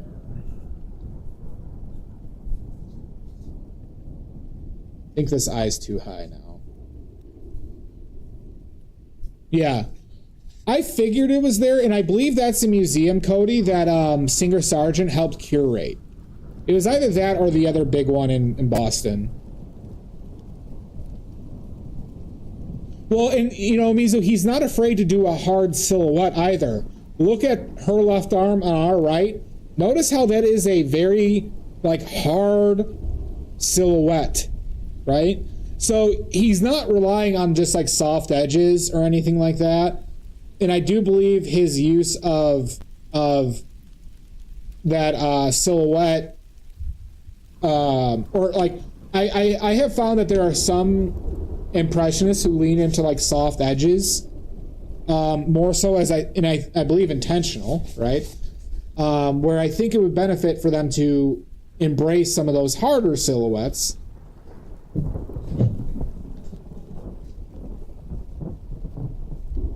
There's a major museum in Boston, Cody, that at near Sargent's end of life, he helped curate the museum, and it was the one he did the murals in. He did several murals in the museum that he curated. Exactly. But see that, you know, and so that's a visual effect of Mizu, right? That in itself, the silhouette, that hard change in contrast is a visual effect that creates a lot of interest.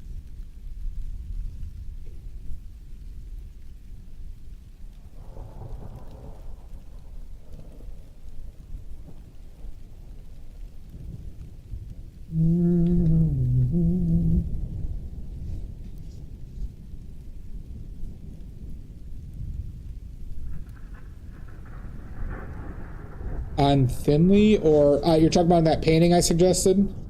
Let me take a look.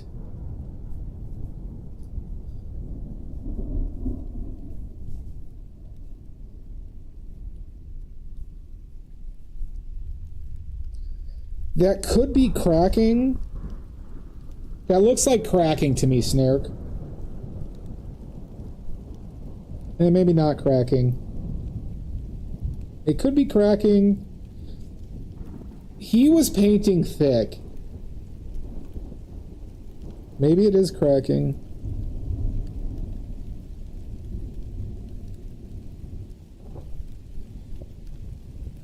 Or it could just be the coarseness of the... It could be the coarseness of the canvas, because I'm seeing that horizontal... If you look in closely, you can see it's all horizontal lines. That could just be the coarseness of the canvas just popping through. The MFA? Okay. Thank you for checking on that, Cody.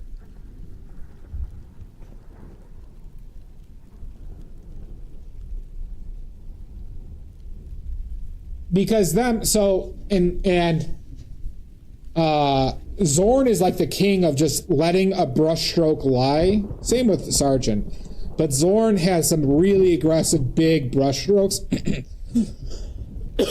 that wouldn't bother him. So yeah.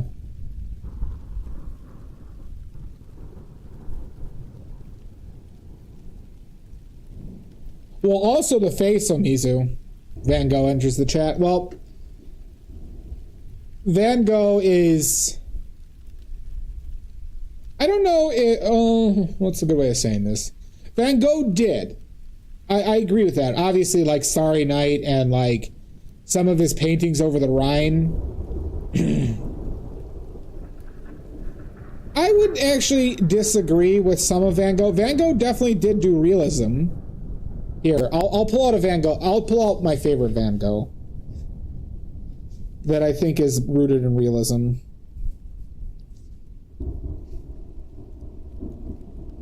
But see, mind you, I think Van Gogh did these to emulate other painters. I don't think he did these out of his own, like, creativity, if that makes sense.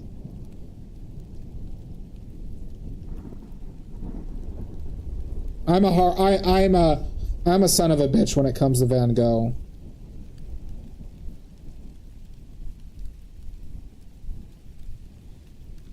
This one.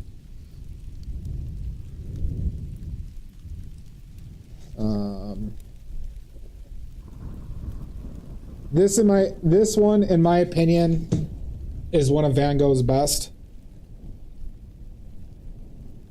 I've seen this one in person. He has some over the river. He has another one over the river that I saw.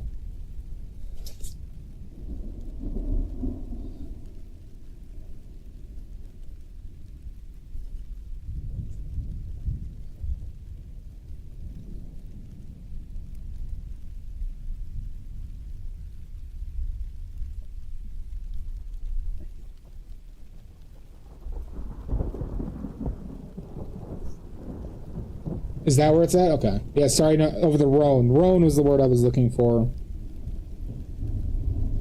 There's another one.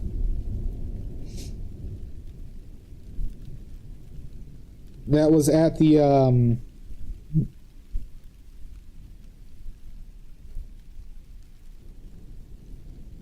that was, at the, sorry, the D'Orsay. That was at the D'Orsay that I saw. But I think those are rooted in realism. I could have swore there was another one.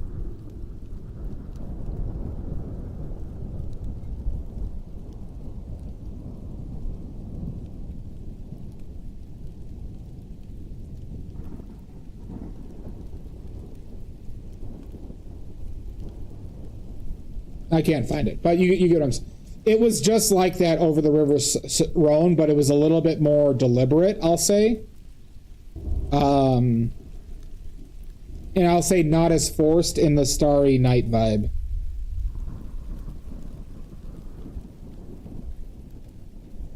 I can't find it. It was a nightscape as well. It was similar to that. Starving in the cold. That's true, Omizu. That's true.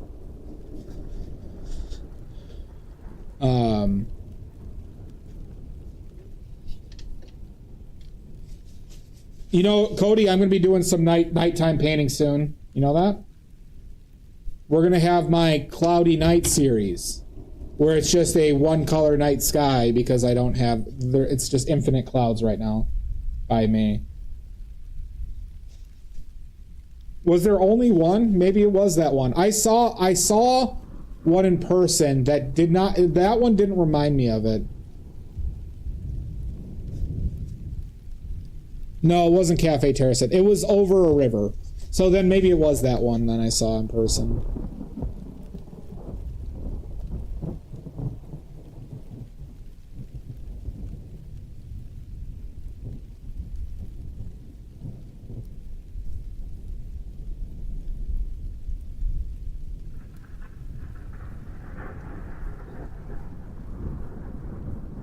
Okay.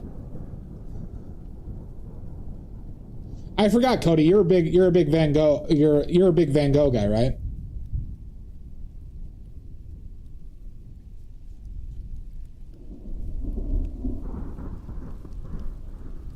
Well, no, we're talking about my future Cloudy Night, Omizu, where I paint outside in the winter because I haven't had a sunny day or a clear day for 2 weeks now, so I haven't been doing plein air. But everybody, I am going to be like, I am still planning on doing the nighttime plein air pastels coming up, everybody. And if that goes well enough, that could turn into oil painting.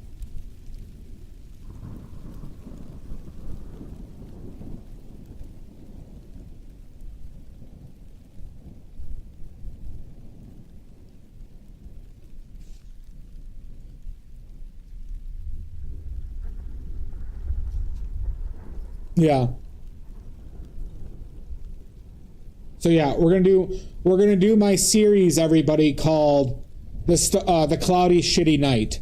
Okay, where a mediocre painter does a mediocre still life without proper lighting, so everything just kind of blends in with itself, and there's no contrast or interesting colors. Okay, it's gonna be big, people. It's gonna be big. And ice fishing 3 for maybe. I really want to do nighttime scenes. I just got to find a place that I feel like reasonably isolated and safe at.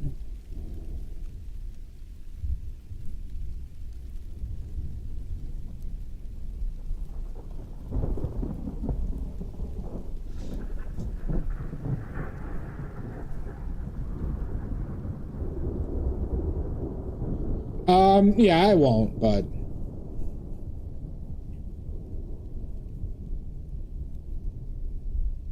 well, that's the beautiful thing about Impressionism, Snark, is that really, if there's proper lighting, there's beauty in everything.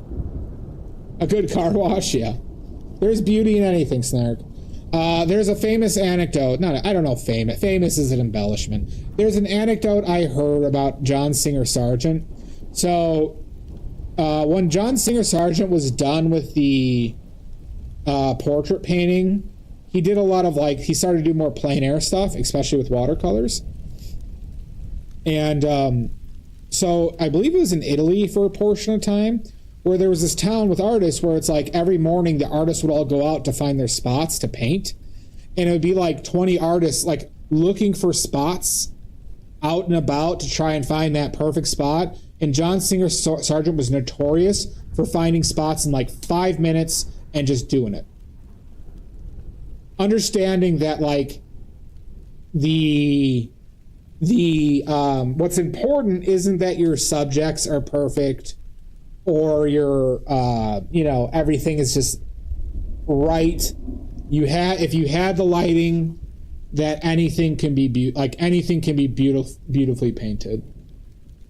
And I think that's an important thing for people to consider when painting their subjects. That's why I tend to do a lot of simple still lifes. Well, that's the thing, right? So it's don't go nuts. Moral of the story, don't go nuts over your subjects, right? Just paint something. Set up a goddamn apple and paint it. I know I've done some complicated setups, but, look at my last still life. It's just two fucking things with the light on top of it. Yep.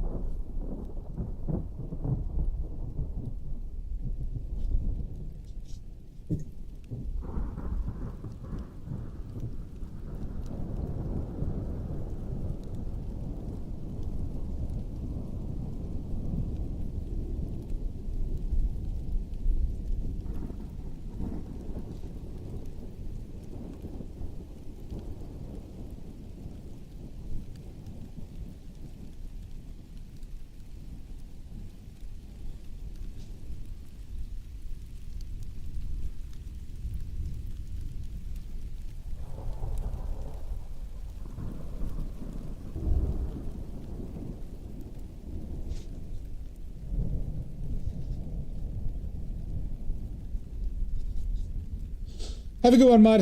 Have a good night. Nini.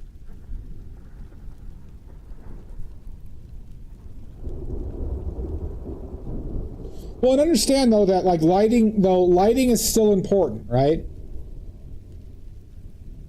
So keep that in mind, that make sure you have a good shadow, good light, something with discernible forms in it, right? So I'm not saying to paint something in bland fluorescent lighting, right? But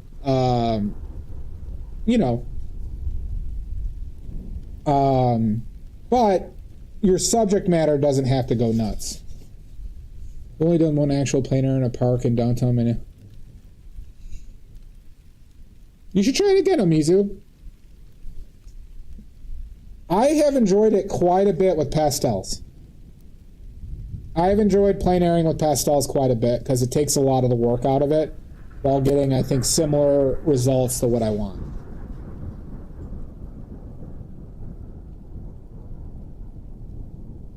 So if you were to get your badly made pastels, you could plein air just as badly as I.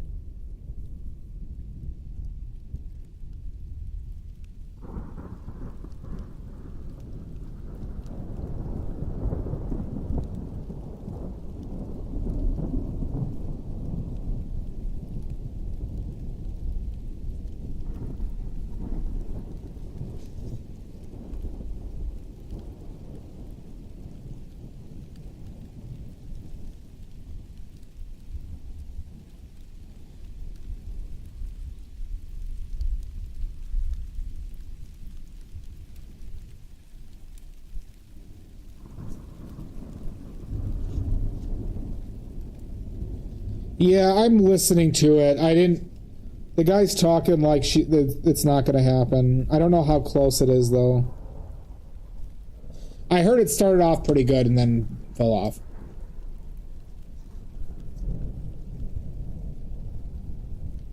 But see, you don't need to paint a straight line.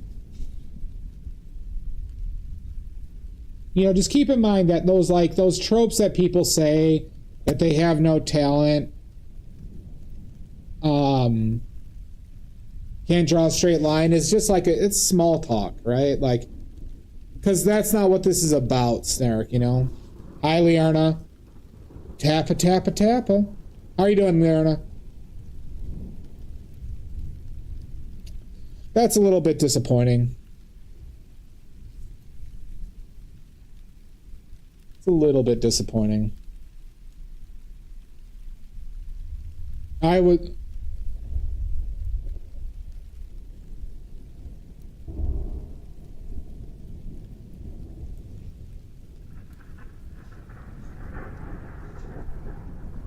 Oh, I'm sorry to hear that, Leon. I'm glad you're here, though.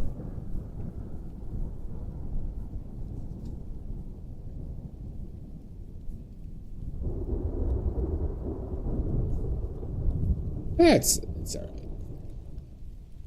right. I get you. Well, would banning Greenbag help? Would permanently banning Greenbag from the stream help?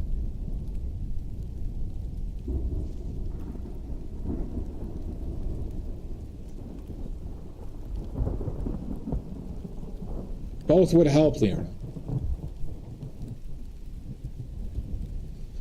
Once again, like, I wouldn't consider it like thinking about concerning yourself overall perspective, but just considering, like, you know, considering the visual effects, right? So, like,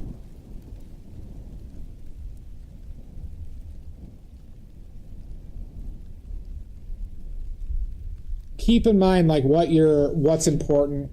It's the relationship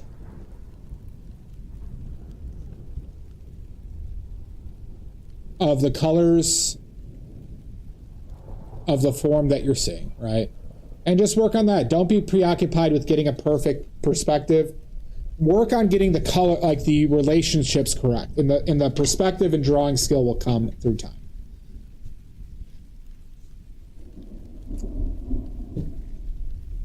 Green bag. You know, not green bag, that son of a bitch. If you want me to permanently ban him, I'm very amenable to that.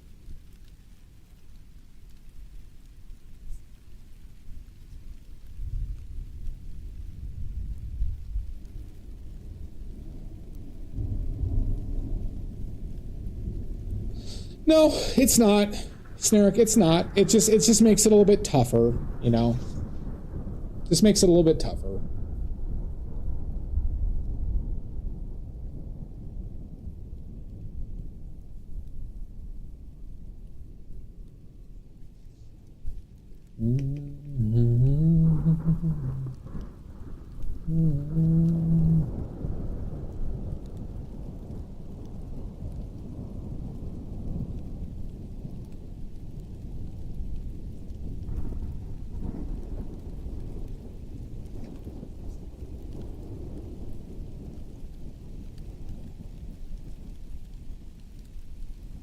Right, but, you know, never forget, Snark, that everything is essentially practice, right?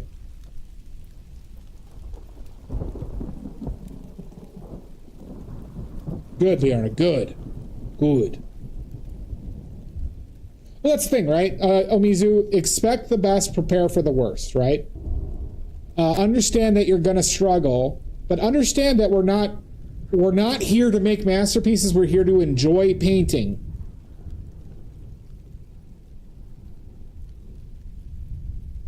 No, it's just try and pick out the bigger form, Snark, and just go for it, right? But once again, I implore everybody, we do this, internally we judge, of course. We do this because we enjoy this first and foremost. We don't do this for any other reason.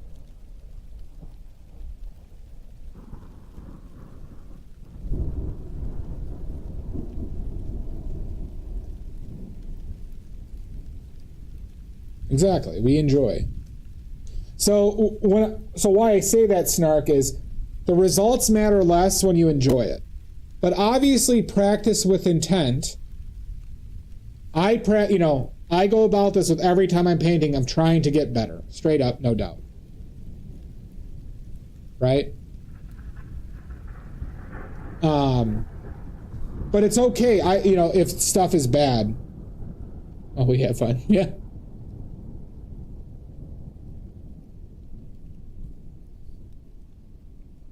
I mean, it's, you know what, Snark? I don't, like, I've thrown out several of my paintings. I don't think they were going to sell. I didn't feel good about even attempting to sell them. And I threw them out because I didn't want to hold on to them anymore. I didn't like them, right? That is perfectly reasonable to throw it out. Now, if you wanted to keep them, that's perfectly reasonable too. But don't beat yourself up. Yeah, see, Liarna's done it too. Don't beat yourself up over something like that. Good, Snark. That's the thing. Practice it and enjoy it. Well, Liarna, if you had people who liked them, maybe you should have given them to them.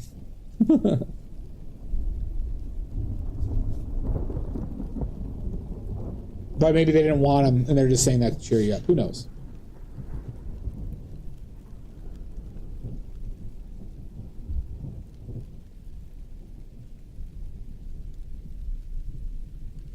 They weren't finished. Gotcha.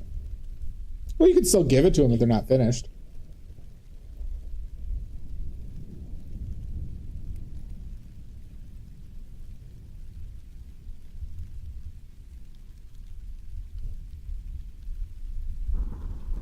Yeah, no. All right, fine. Fine. Fine, just fine.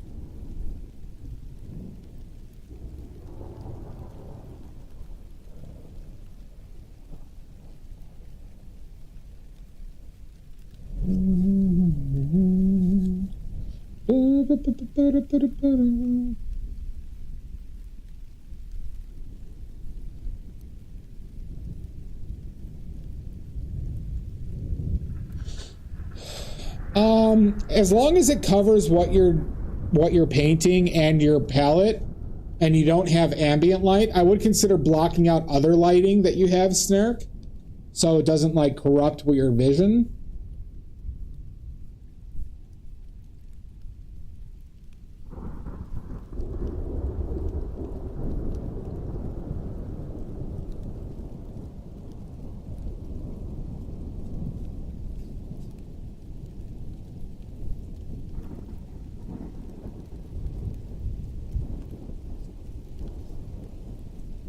Blue Lighthouse, a cat, a fish one, and a few others that I haven't remembered.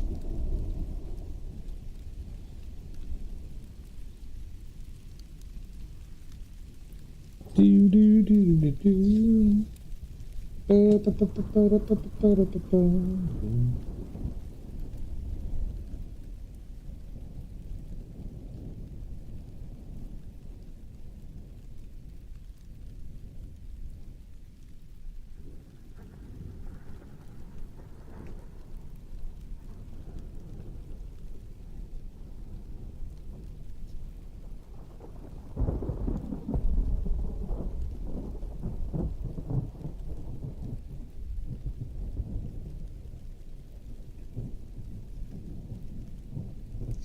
Yeah, it's not ideal though.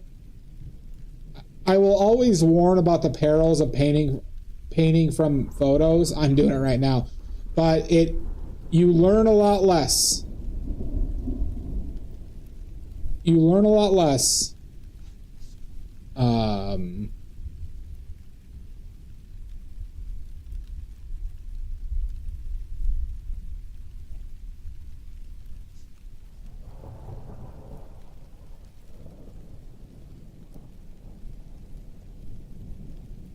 Well, it's not even that. It's just the colors are different. The colors are a lot different, Snark. Hugely different. You see less detail in person.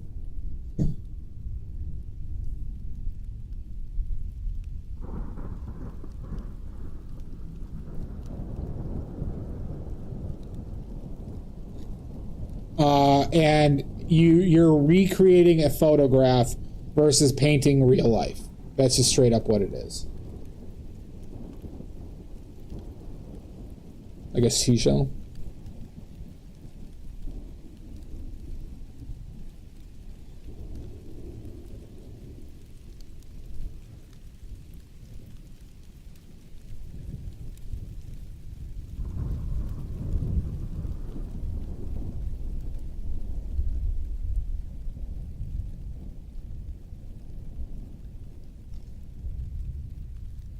Well, you could just mix it, you know.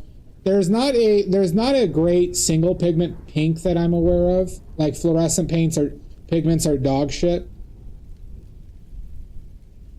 If fluorescent pigments were light fast, I would be using them. I'd be making paint out of them. Because the color is that, you know, it gives you a wider color range. But they're just not. So the colors I use in my palette snare are all meant to be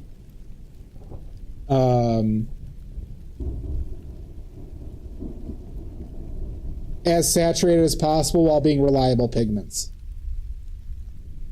Don't put all the glitter in my paint. You're gonna get glitter in your paint.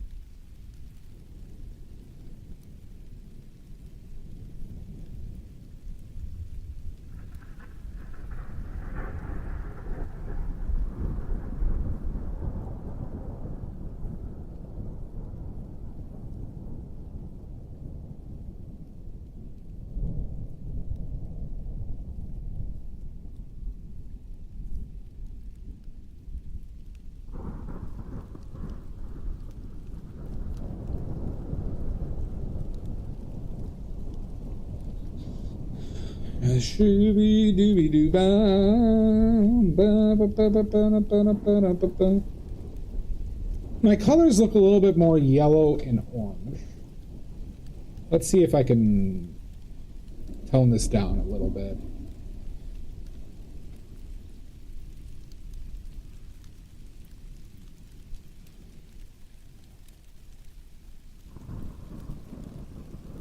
So saturation. Is it contrast? And I'm going to bring up brightness a little bit.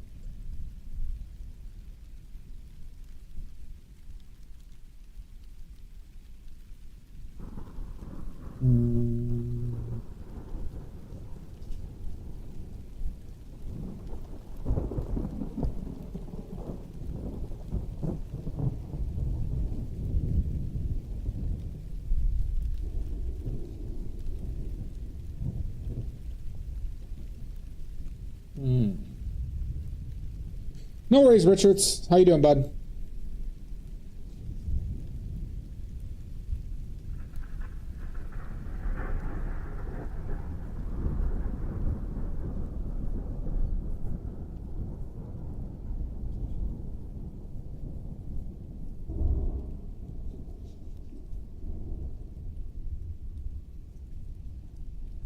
This is a very wanted dog. Very evil dog. Wanted for wire fraud. Currently the dog of one of my best friends and his wife that I'm doing as a wedding gift. Very evil dog, though.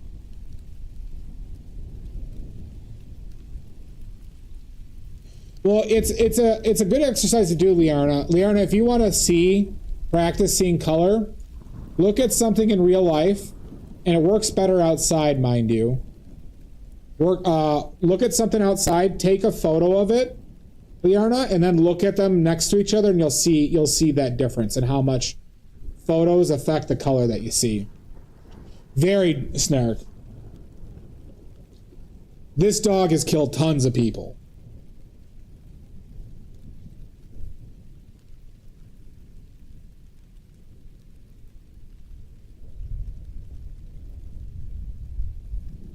It is, but you gotta do it, Liarna. Gots to do it.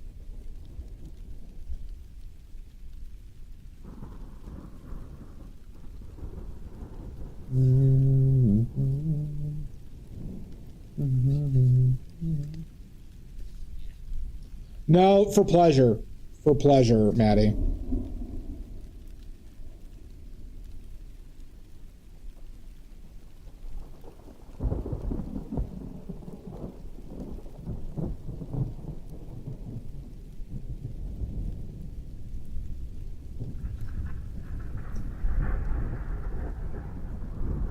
Yeah. Very much so, Liarna.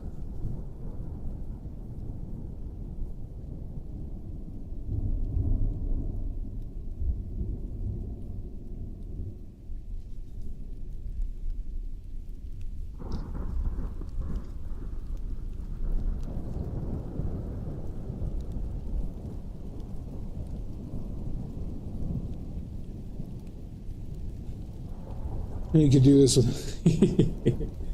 Oh, no, Richards, this is... What you're seeing is all AI. This is how AI works.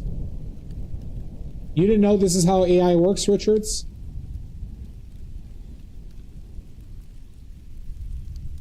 This painting is entirely done with AI. Entirely done with AI.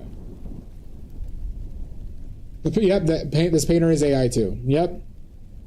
Everything that you see.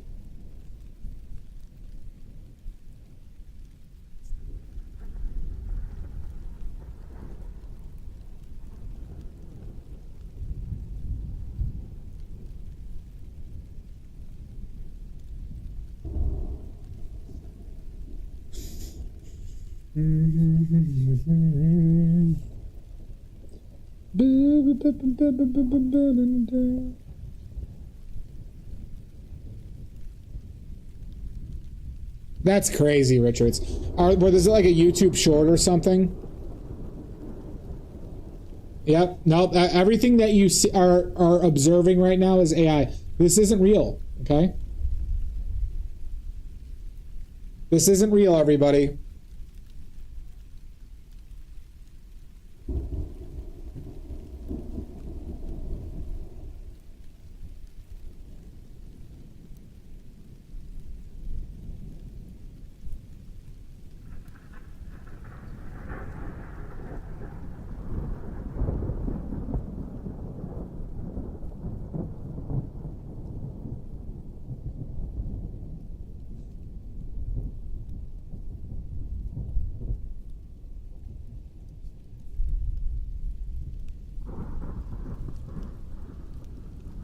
Really interesting, Richards.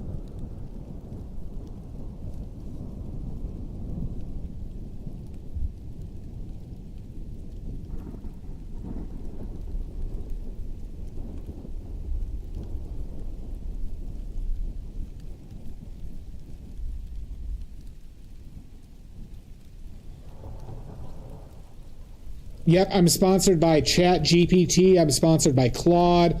I'm sponsored by Elon Musk, our Lord and Savior, who is not a loser and has a humongous wiener, okay? Elon Musk is great, all right? Huge wiener on that guy. Huge wiener on that guy, okay?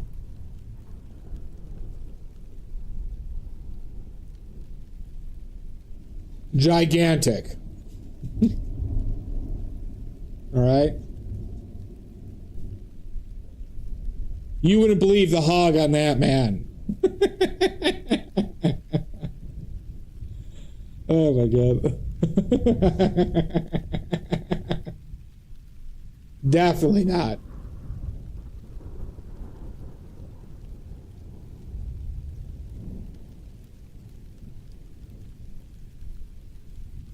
There's a subreddit about it. People... I've heard about these stories, Maddie. And, yeah. I mean, you're talking to one of them, Maddie. I have several chat GPT wives, okay? Several. And frankly, 2 of them are divorcing me because they found out about the other 17. All right?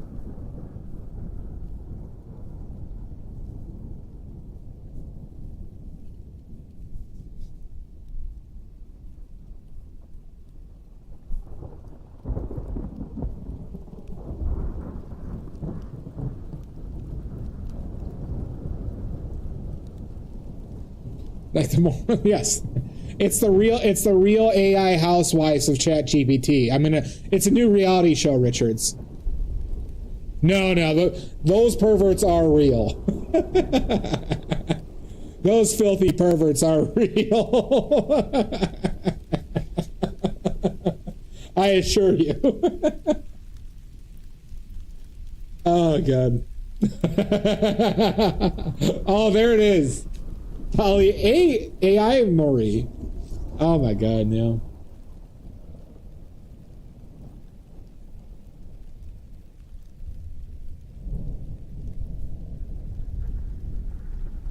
You know what I'm waiting for though, with regards to that AI dating shit? Have you ever heard of like the financial dominatrix? Where they're like, you know, like people are like spend pigs and shit like that. I'm waiting for somebody to create a AI financial dominatrix. Yeah, you're right, Jake. That nose is too small. I'm waiting for somebody to create an AI financial dominatrix.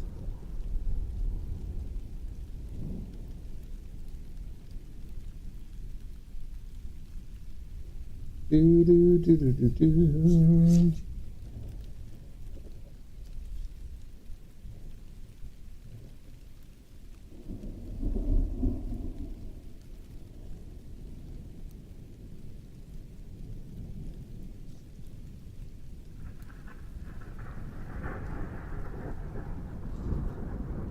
By the way, Jake, I don't think I'm finishing this today, but, you know, I'll probably re-go on Thursday.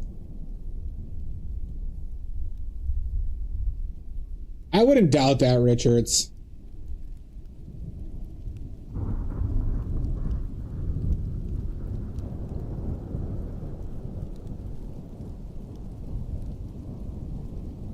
Yep, just wanted to let you know.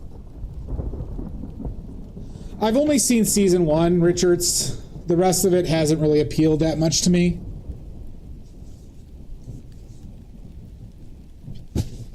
Well, maybe I don't want to spend 10 hours on a painting today. Maybe do 2 nice 5-hour sessions.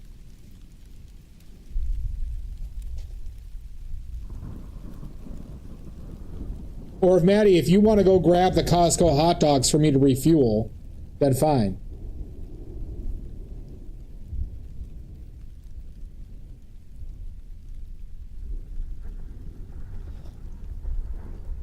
Yeah, I get it. He's turned soft. I have.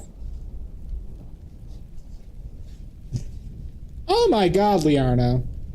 Yeah, hot dogs. I live off of only Costco hot dogs. Oh, did you, Jake? Yeah, nothing like the $2 or $1.50 Costco hot dogs. Innocent biatch. Costco dogs.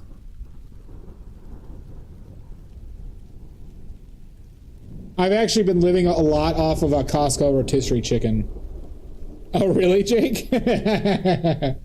I get the rotisserie chickens any chance I get. I'll get like 2 of them and they'll last me like 4 days. They really do, Maddie. Agreed.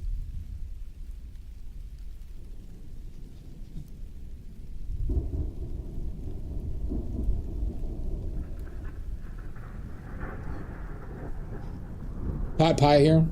Yeah, I haven't had it, but I've heard good things.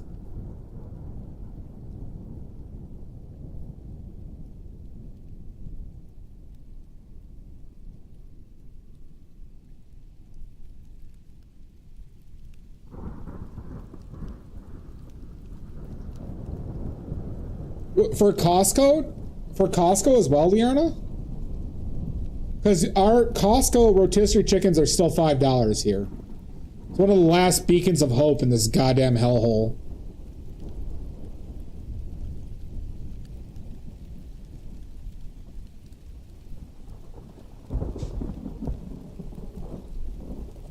Oh, you don't have Costco? Costco's make fresh rotisserie chickens every day, and they're only $5. Like, they refuse to make them more expensive. And they sell $1.50 hot dogs with a drink. With a drink, mind you.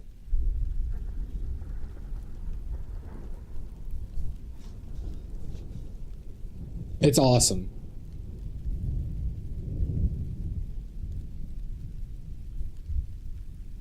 Like, there are people who get memberships to it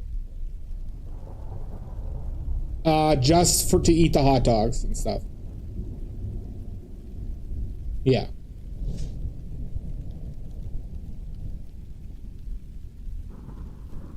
Well, and the CEO, Maddie. The CEO is like, no, we're never raising the prices as long as I'm here. Well, they also put themselves in a position if they raise the prices, there's going to be fucking riots. Yeah. Oh, definitely, Yambury. Costco is not hurting for money despite those things. And you could argue like they're not altruistic in that sense, but it's still nice that they, you know, so what, they lose like maybe like $500 a day on those fucking things. Hot chooks.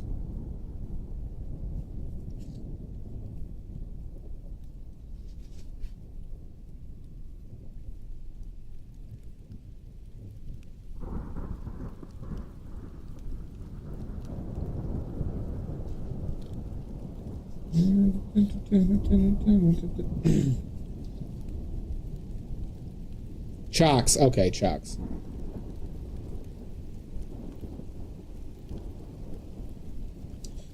I mean, if you just want to drive there every day, Maddie. But you could, like, you know, I don't know. I could eat, like 2 hot dogs is more than enough for a meal for me there. But you get, like, you go there, Maddie, get a couple rotisserie chickens and a couple hot dogs, and you're good for like 3 days, 4 days.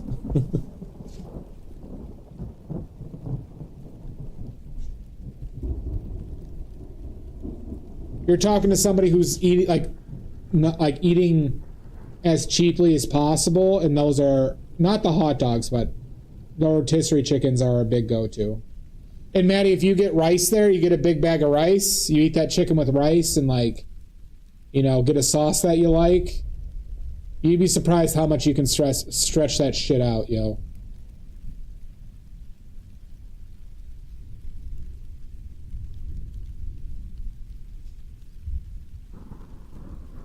That sounds good to hear. Oh, hot damn, that sounds delicious. I'm going to need you to overnight me some of that right now. Right now!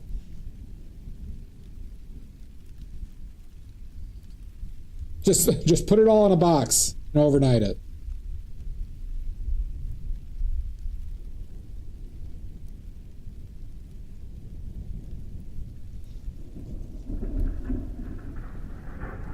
Yep, everything.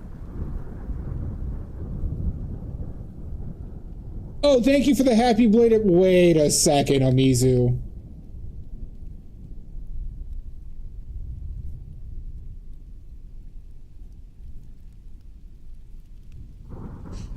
If I didn't have an Italian beef place by me, or I wasn't in Illinois, I would go to Portillo's. But Portillo's is like my last choice over here. But yeah, considering that you're in Michigan, but you have a lot more like shawarma places and stuff like that. You have good food selection by you.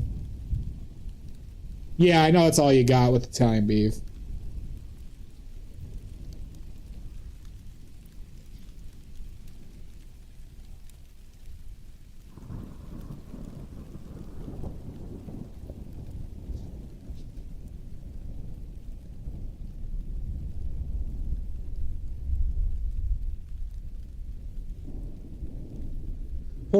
Portillo's is a Chicago-based like hot dog stand Italian beef chain.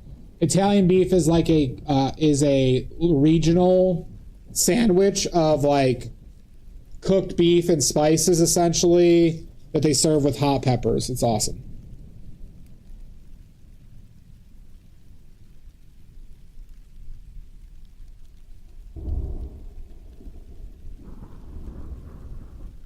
I've had that before, Yambri. That's good.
Him.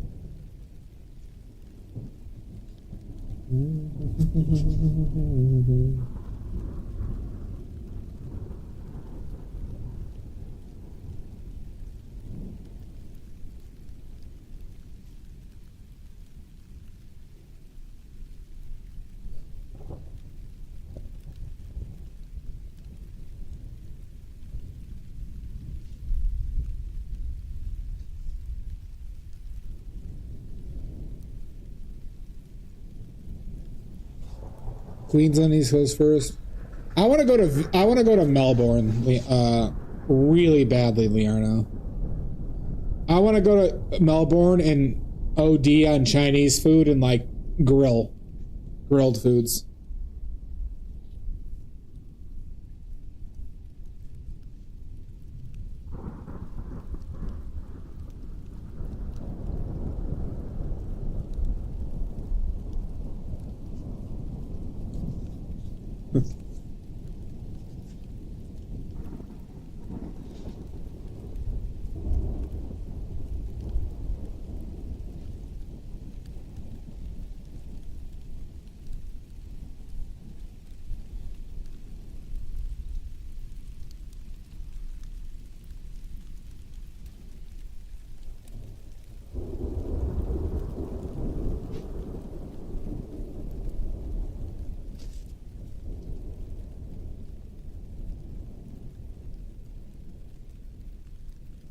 We could do that, yeah. What, any particular movies? I think the natural one would be to do Total Recall.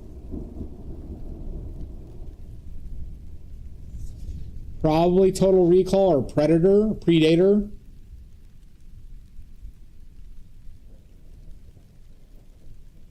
I am, Omizu. Twins would be funny. Or what about Hercules in New York?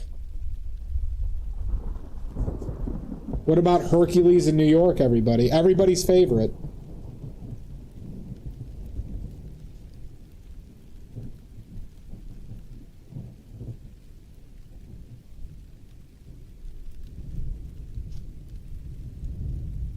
Turbo Man, yeah. Jingle all the way. Could be. We have lots of options. I'll think about it. Because on my docket, I still have to do a painting for my brother. I got to finish this. I got to do my brother's birthday gift. I got my painting contest on Friday. The Great British Painting Contest, everybody. Yep. But, yeah, I'll remember that, Jake, and I'll let you know when I'm preparing for it.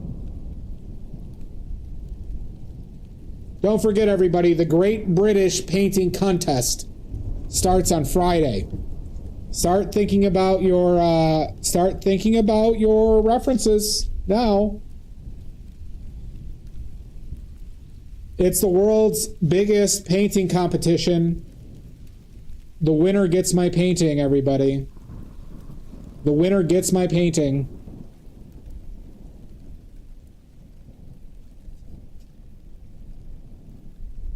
Do you want to win a badly original painting? Do you want to win a badly original painting? Then join the Great British Painting Contest starting on Friday.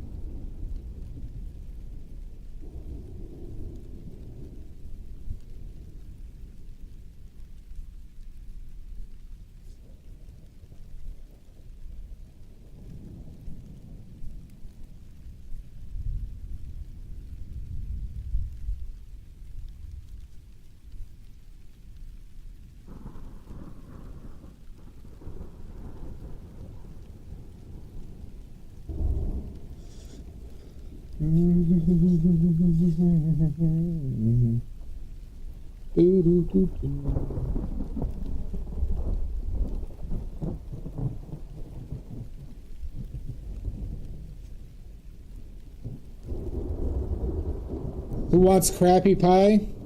Crapple pie? I'll take some crapple pie. How much poop is in there, though? Better be less than last time.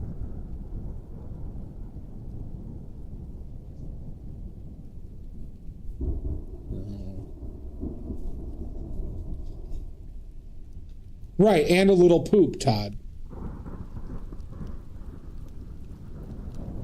Oh, that sucks, Liarna.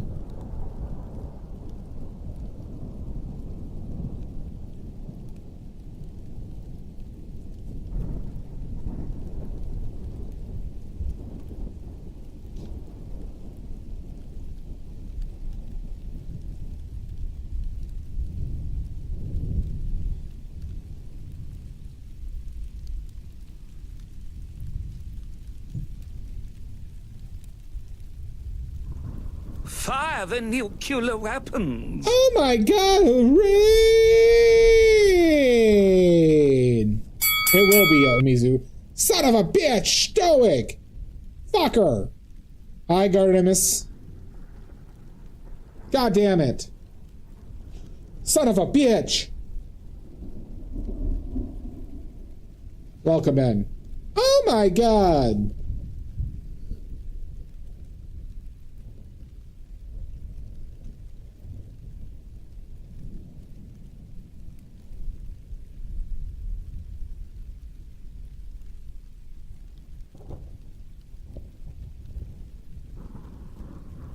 See, that eye is probably...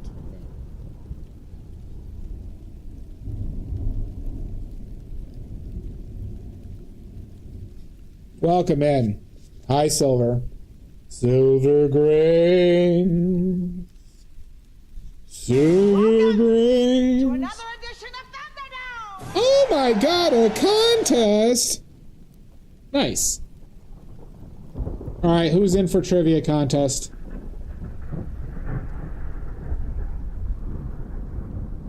Who's in for trivia contest?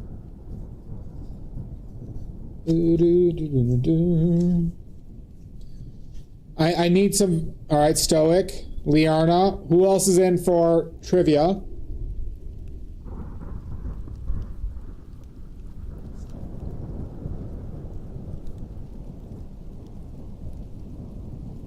Who else Richards is in. Okay, good. Who else?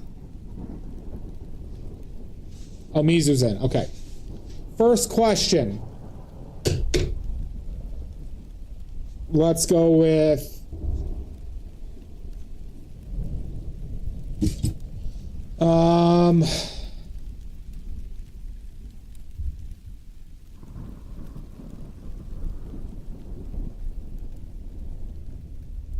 Let's go with hands against keyboard.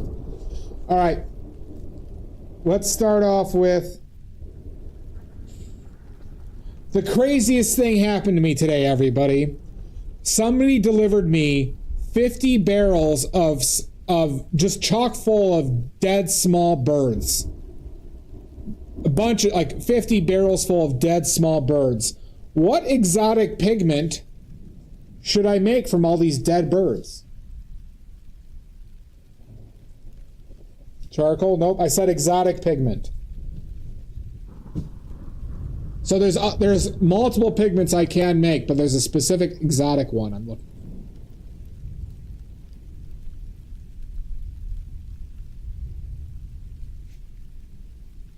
for. Asphalted? Nope.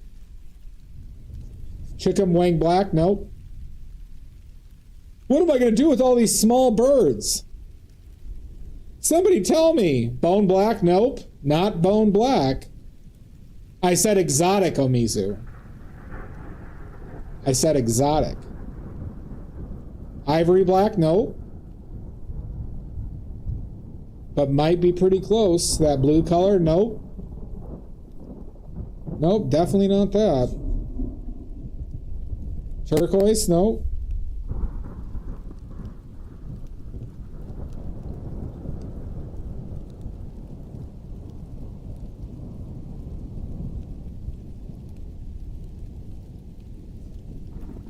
Painting. Nugget yellow? Nope. Chicken soup? Nope. It was a pigment used in painting.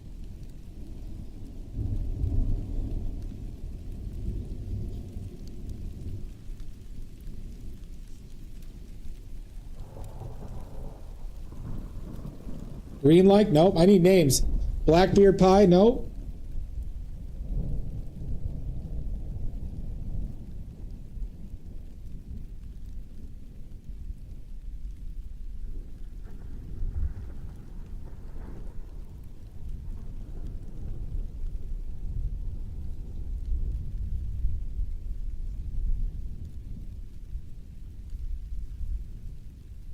Anything. Come on, people. We have the elusive oily points on the line right now. The world's leading currency, oily points. You could finance a house with your oily points. They are that valuable.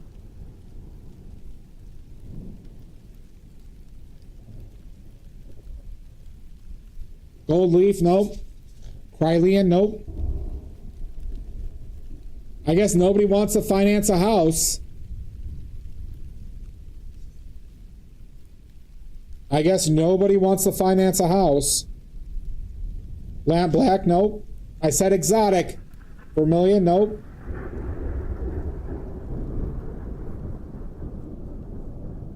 Organs, nope. No, organs is not a hint.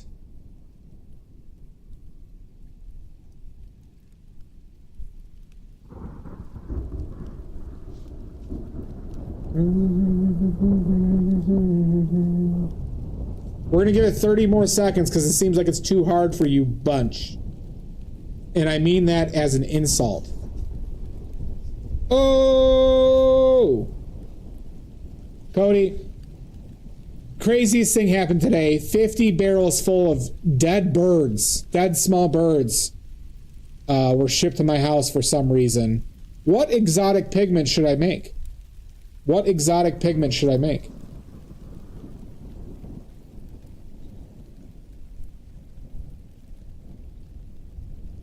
Poop? Nope. I got plenty of that. I got silos full of that. Silos, I tell ya. Black and white poop? Nope. That's not a pigment name.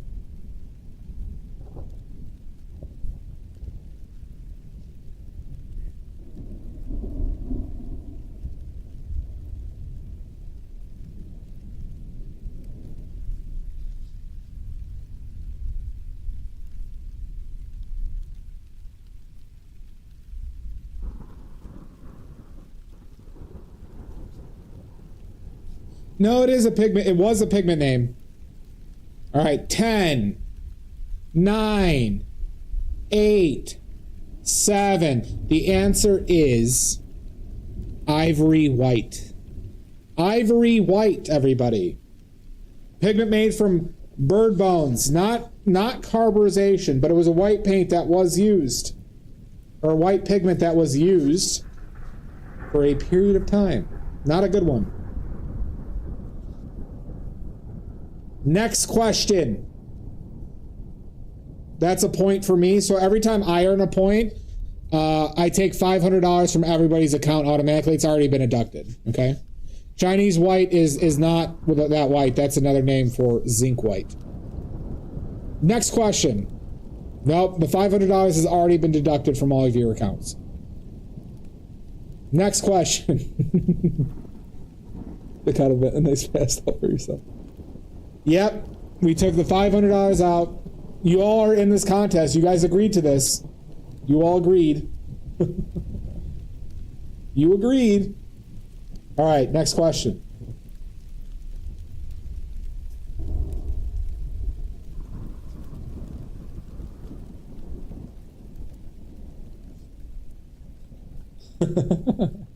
All right, let's see. Let's go with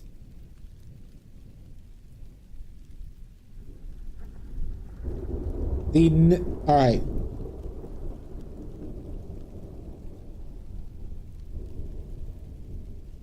All right. My neighbors did something weird the other day. Yeah, no Googling, by the way. No Googling.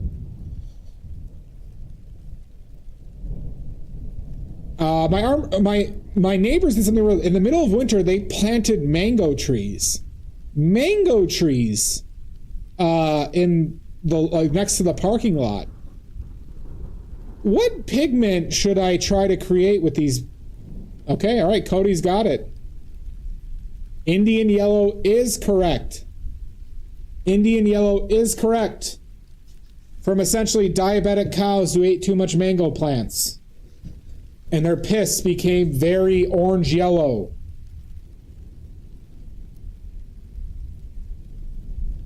They dried it and created a pigment.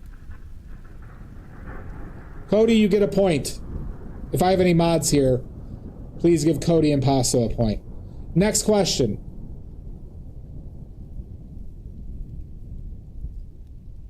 I have some bad news, everybody. Let's see if anybody remembers this. Got some really bad news. I had some stays at my sentence, but I'm being sent to a Russian gulag in Siberia. I'm getting sent to a Russian gulag in Siberia. All right? I won't tell you for what crimes, but they are aplenty. All right? I'm being extradited and sent to the gulag. What pigment, though, should I make while I'm in Siberia? What pigment should I make in Siberia?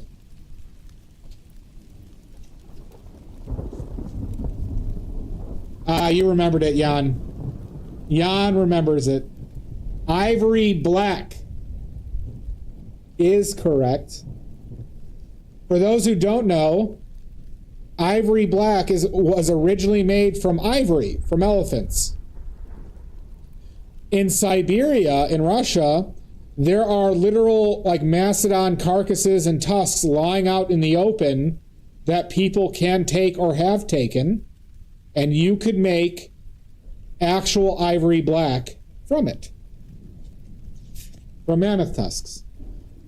To the extent that Natural Pigments was trying to be able to regularly purchase mammoth tusks to make original ivory black.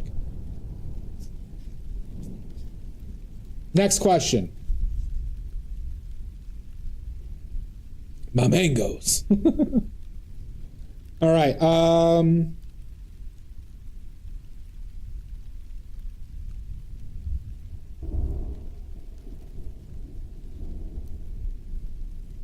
What was the name of the lake pigment? Wire fraud. Wire fraud, necking in the claws. Wire fraud.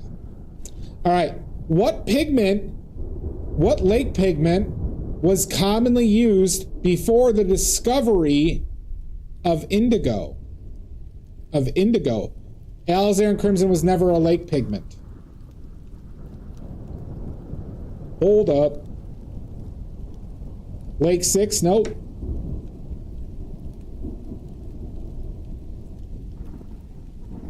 What lake pigment was used? Madder Lake? Nope, that's not blue. That's not blue. Lake Mish? Nope. Maddie has it correct. It is woad, and I believe it's a W-O-D-E. Because, Maddie, there was also a woad that was yellow. That was yellow, coincidentally. Maddie gets it right. Woad. Woad. Next question.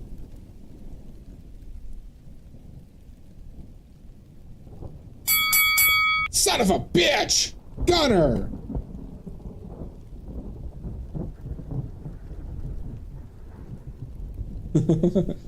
Well, that's all. That's what I'm here for, Jan.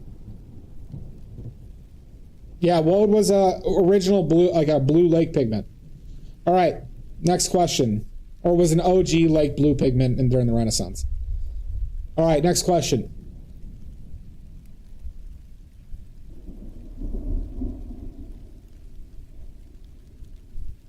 Let's go with...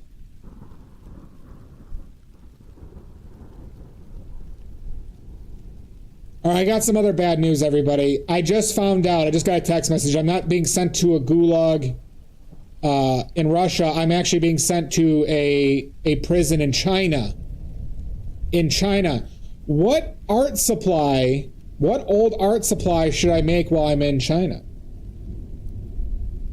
There's a few answers here, but I'm looking for one specifically. You know what? There are several answers. There are several answers. Cody, you got one right. Chunking brushes is one. So you get a point. You get a point for that, but don't answer anymore. If you get one right, there are a few answers that I'll accept. Actually, there's only really two, is there? There's two. Technically neither. Neither stoic. Rice paper, nope.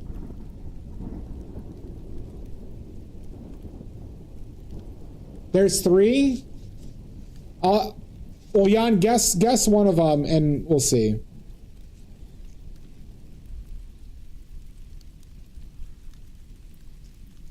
Oh, you made that up? There's two for sure. There are two that are unique to China that I'm aware of now.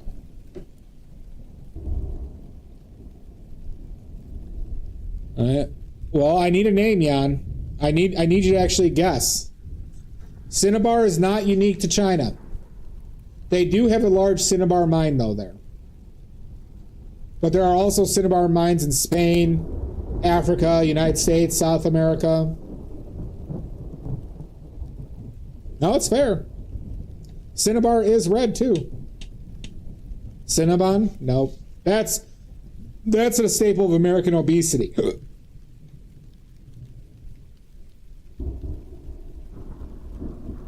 But remember, I use the word art supply.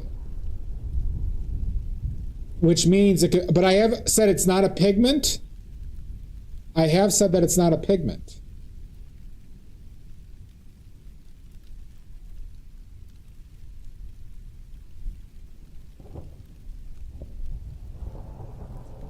I don't know what that is, Carlos.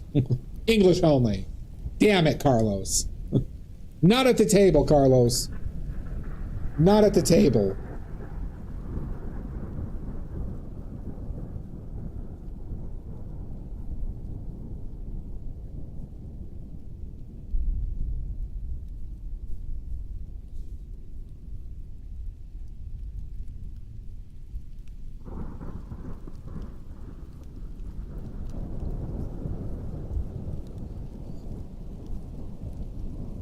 I'll say no. I'll give you that. It's not fabric. Oh, did it?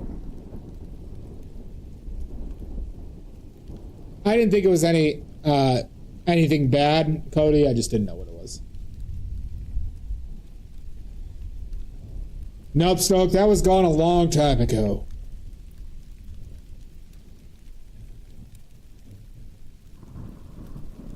Anybody? Am I going to have to take another $500 from everybody because they didn't get it right? Are we going to have to deduct another $500? Thank you, Nick in the clouds. That's what happens when nobody gets it right.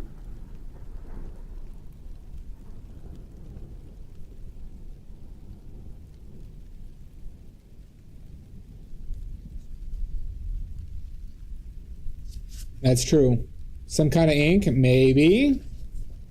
But what if that ink had a specific name?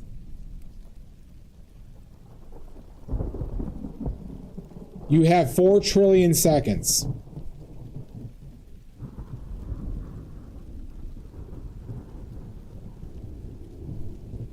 Hey, from Ground Up Geisha Girls. How'd you know about that?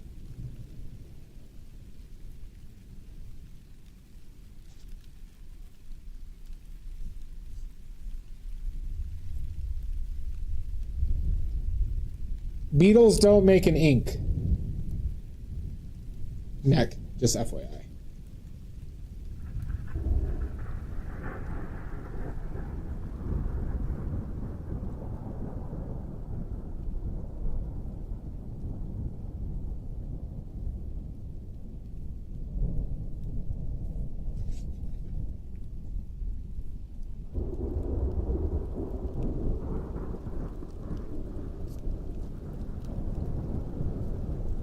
All right, you all right, so we had 4 trillion seconds a bunch of seconds ago, so now we're down to 30 seconds. Linen? Nope, not linen. 30 seconds left. That 4 trillion seconds went by really fast.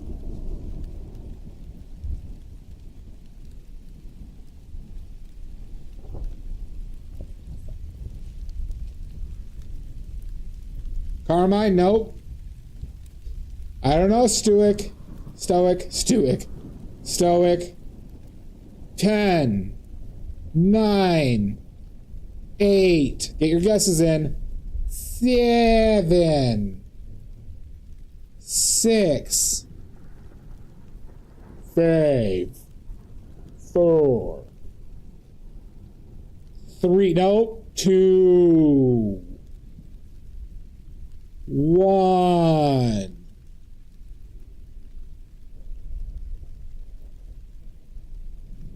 Beijing beef. Nope. The answer is dragon's blood. Dragon's blood, which comes from the sap of a tree that is unique to China. Dragon's blood used for inks. It's not made up. You know it's not made up. Goddamn son of a bitch.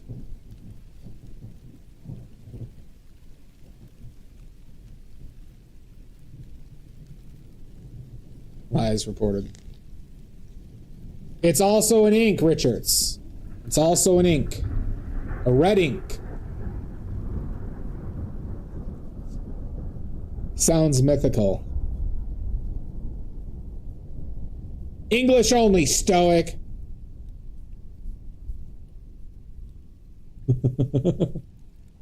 Next question. Next question. And I'm in a bad mood right now. Let's go with... I fart in your general direction. Oh, fuck you. What is the translation? What is that translation? I need to know.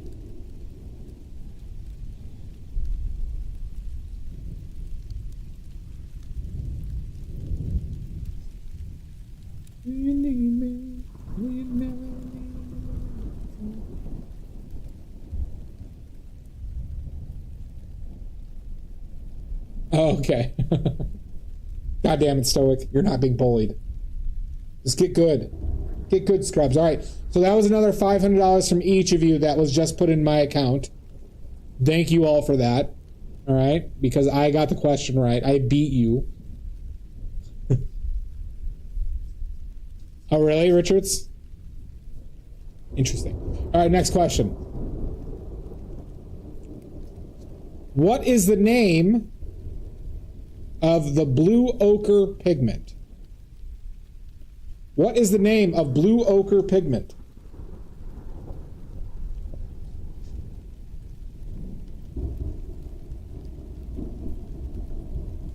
Prussian blue? Nope. That's not an ochre. That's a synthetic pigment. So, you know, there's yellow ochre. There's a blue version. Blocher? Nope, not blocher. Dildo Lake Hue Light. Close, but no, Jan.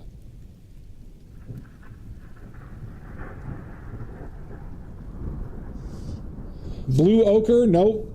I need the actual name, the historical name for it. There it is. Stoic Booty gets it right. Ochre is another term for geothite, a type of mineral. Vivianite. Vivianite is correct. Stoic Booty. Next question.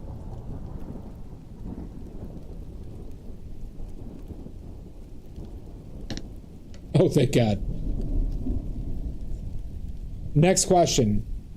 Stoic, you get a point. It's a question I like to ask because people don't remember this at all. Everybody, something exciting really happened. I was sent 4,000 barrels right outside my door. 4,000 barrels of cobalt glass. Of cobalt black. Cobalt glass. What pigment should I make with that? 5,000 barrels of cobalt glass. What pigment should I make? What the fuck is that? Cobalt glass. That's what that is. Periwinkle? Nope.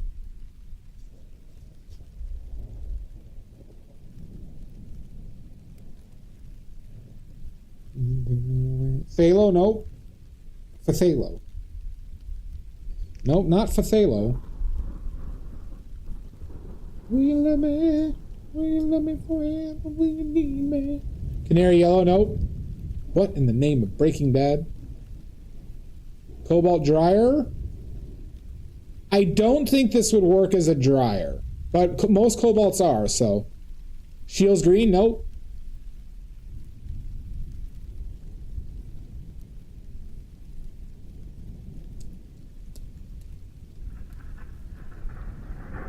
Well, Sylvester's wrong. Okay, I get your joke. Okay. All right, that works. It's not good. It's not. Oh, there it is. Stoic Booty has got it again. Smalt. Smalt. A early Renaissance replacement for ultramarine blue. Smalt. Rembrandt. Rembrandt used it quite a bit. Your dick is small. Oh my God, Jan. I have been using the pastel, so yes.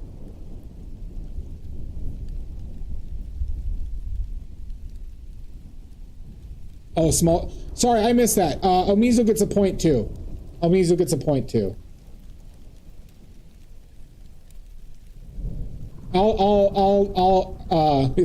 The Jewish fruit. I'll accept that, Omizu. I missed yours. So, Omizu and Stoic, we owe you 2.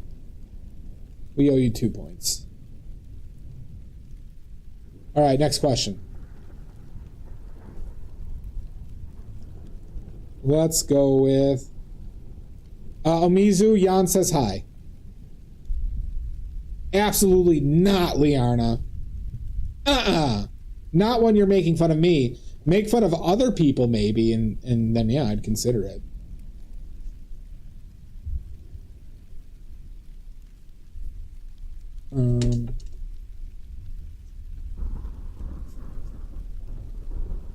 Jan Omizu says hi back. All right, next question.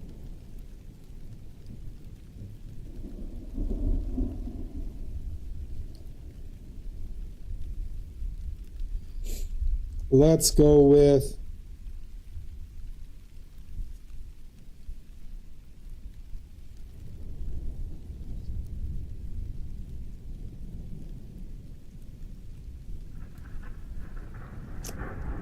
Let's see.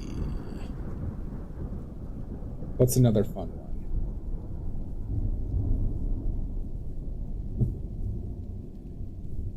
What pigment?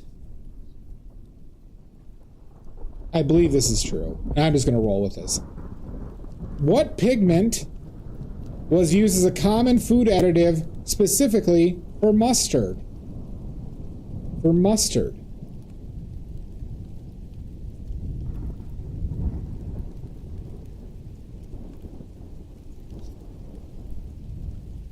Yellow oxide? Nope.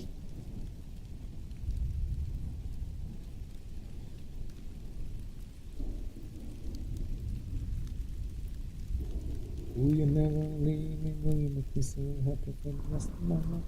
Will you take me away?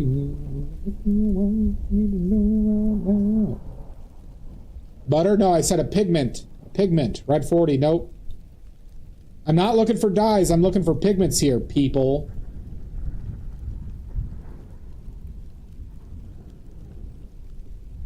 Mustard yeller? Not a name of a pigment.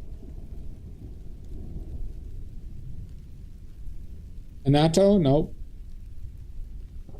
Is that the... Or I'm just thinking of natto, those Japanese beans. Those Japanese, like,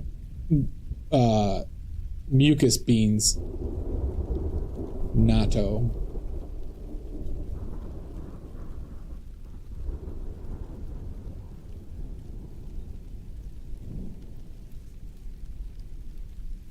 But a figment of everyone's imagination. Truly, Arno.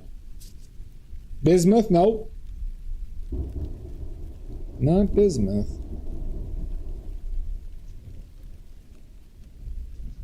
Oh, interesting. Yellow ochre? Nope. Uptanium? What's uptanium? Egg yellow? Nope. Give me a pigment name, Stoic. Lead is not a pigment name.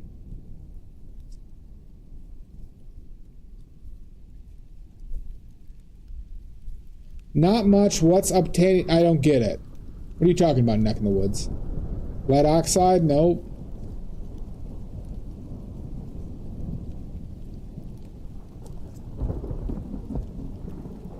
Hydrogen oxide? Nope. I just need pigment names. What's up, dog, Jan? What are you talking about? That's not a pigment name. Cinnabar? Nope. Iron oxide? Nope.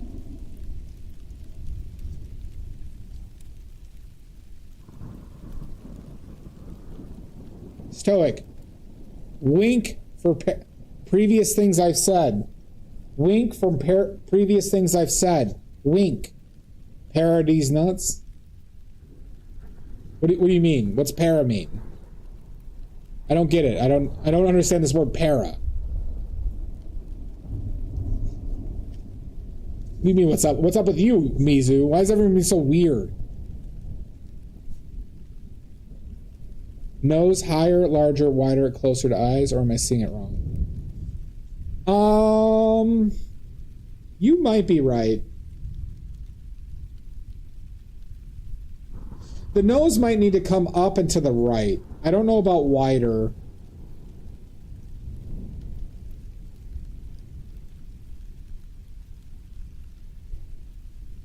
This eye might need to come to the right a little bit. Burnt sienna, no. Somebody was really close. Burnt sienna then, nope.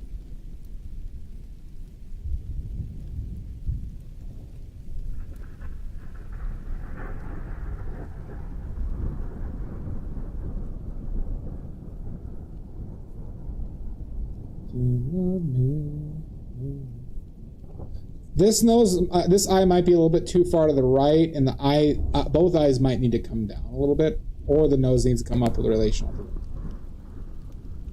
The nose might need to come. You're making me see things. You're making me feel things, Jake. Small, no. God damn it, Stoic, you were really close before.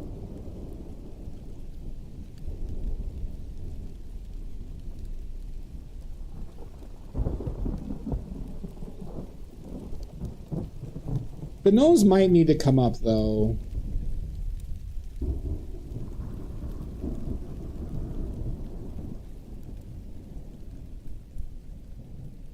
Yeah, you think so? Myrna? Sit in a wink bar? No! God damn it. It's fine, Jake. But just know I'll never forgive you for this.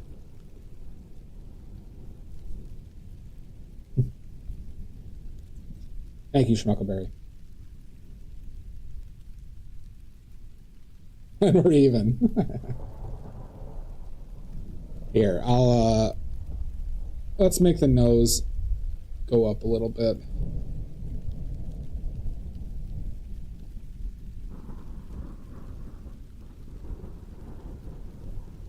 And we can make it a little bit wider. Do you love me? Will you?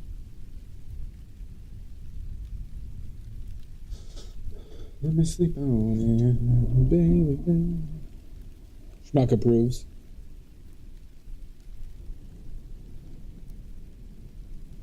Turmeric? No, Stoic. One thing you said for this question was obscenely close, and I said, I need pigment names.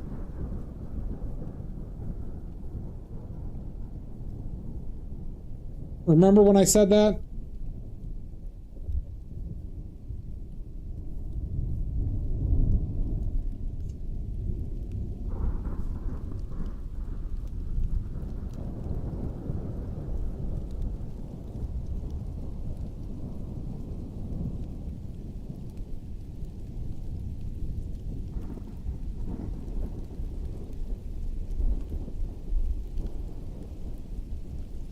Love you till the end of time.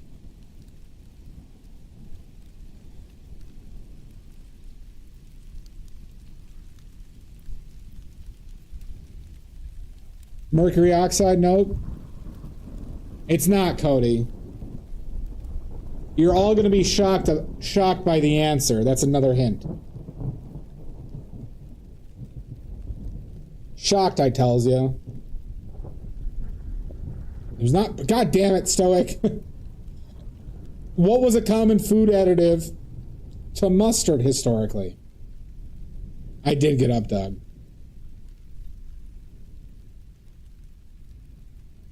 Yeah, but I need pigment names, Cody. Damn it. I need pigment names.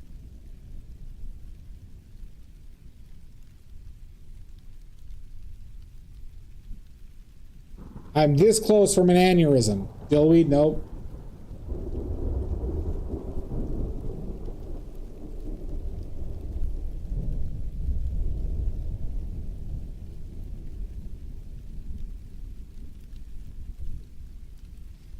I'll love you till the end of time. I'll love you till the end of time. I'll take it, Cody. It's lead white. God damn it. Lead white, everybody. They used to add lead white to their fucking mustard. Sons of bitches.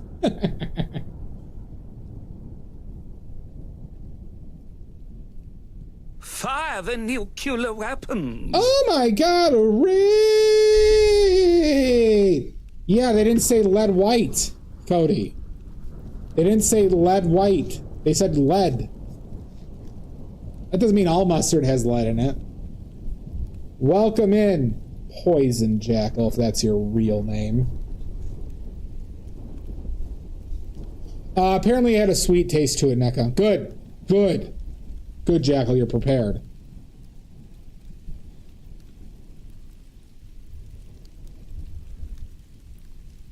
I swear I'll love you till the end of... You're a fucker.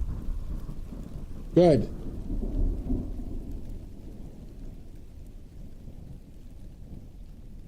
Thank you. Came in during trivia. So you must participate. Now, if nobody gets a trivia question right, I do deduct $500 from everybody's account. All right? You all agreed by participation. You all agreed by participation that I get this money. It's too late. If you're here, you're in. I don't know, Neckin.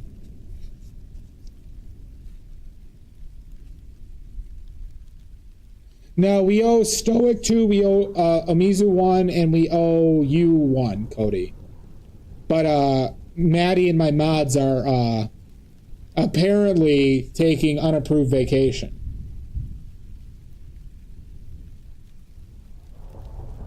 I wouldn't eat that one, Stoic.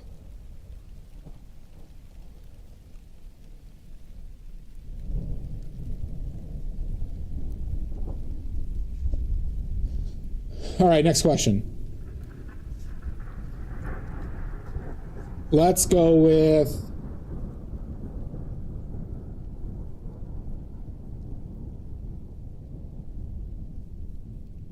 Let's see.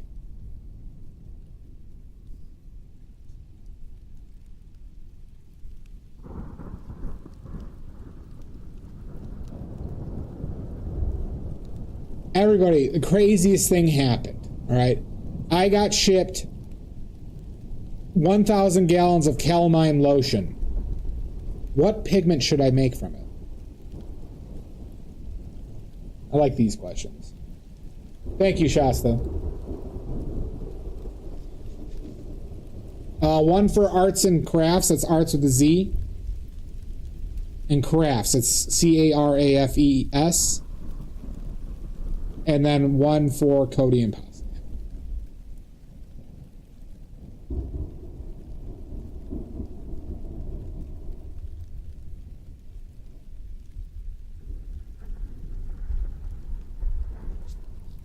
You goddamn right I am, Poison Jackal. Yeah, I don't know why somebody gave me 1,000 gallons of calamine lotion. But I got it. It's right in front of my door. Sitting there like an asshole.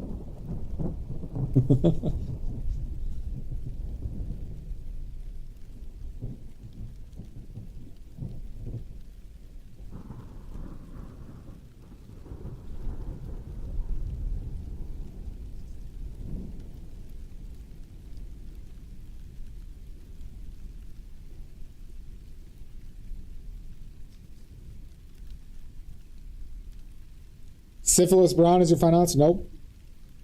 What am I going to do with all this calamine lotion, everybody? It's just sitting outside my front door. And no pharmacy doesn't want untested calamine lotion.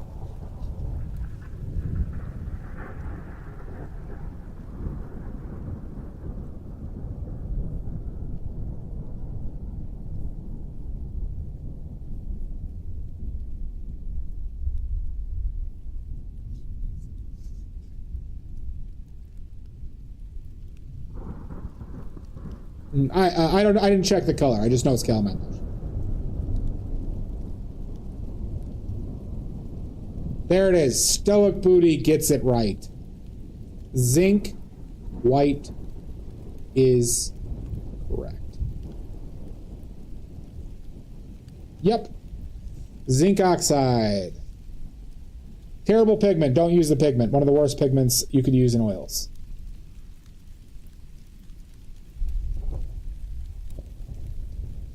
Next question. Name me two pigments. Name me two pigments. And just answer one of them. If you get it right, don't answer again. Name me two pigments that zinc oxide or zinc white or calamine lotion was responsible for the discovery of.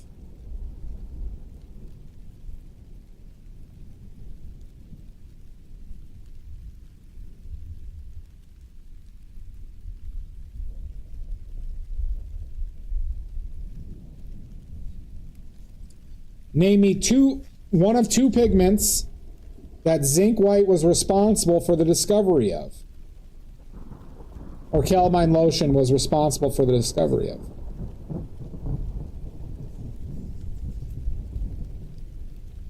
Wait, I just burned pennies for fuel, Neckin. I burn pennies to keep warm. Oh, God. Oh, God.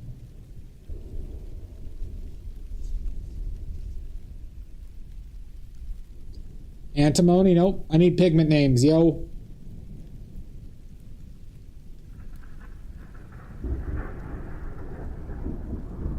Remember, you all have $500 on the line. You all have $500 on the line. King's Yellow is correct. Shasta got one of them right.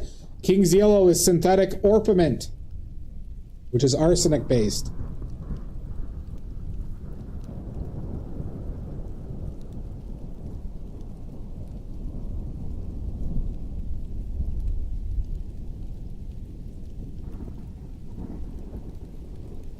So now I'm praying for the end of time.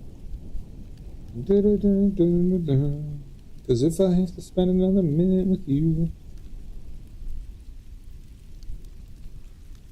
No, not that I'm aware of, Cody. It's just not really used or popular because it's fucking it's arsenic based. I won't forget my promise, I'll forget my vow.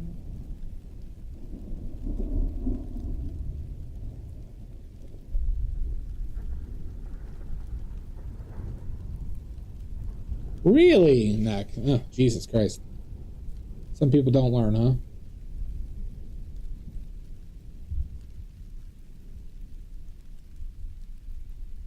So now I'm praying for the end of time.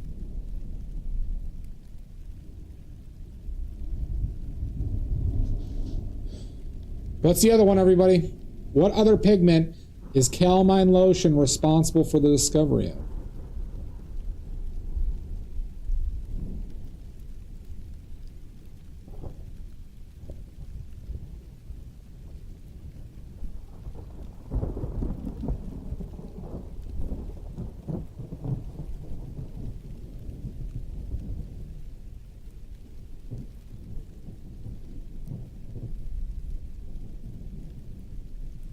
Titanium white? No.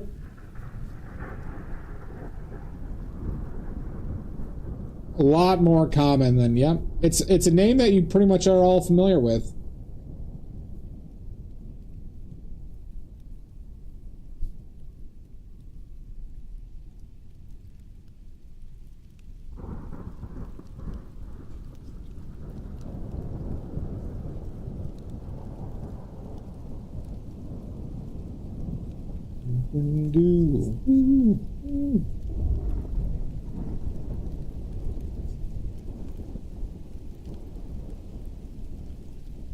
They are it's a commonly used pigments to this day. Transparent yellow oxide? Nope. Hansa light yellow? No.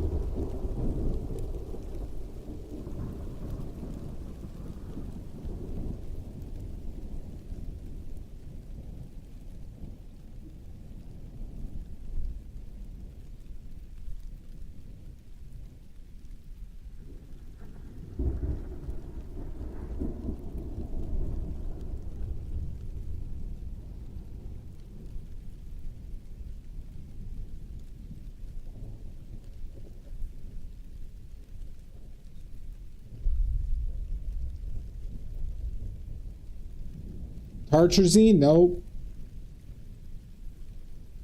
Alizarin Crimson? Nope. There we go. Neck in the clouds. I would have accepted any cadmium paint. Any cadmium paint. Yep.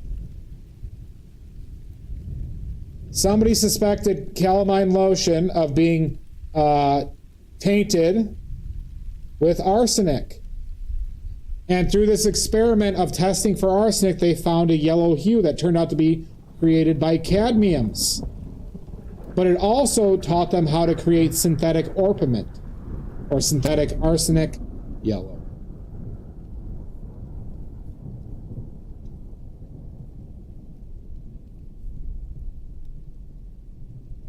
Next question.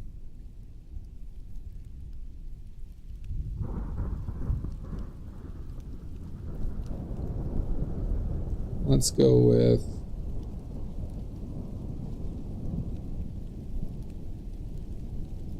what I can do.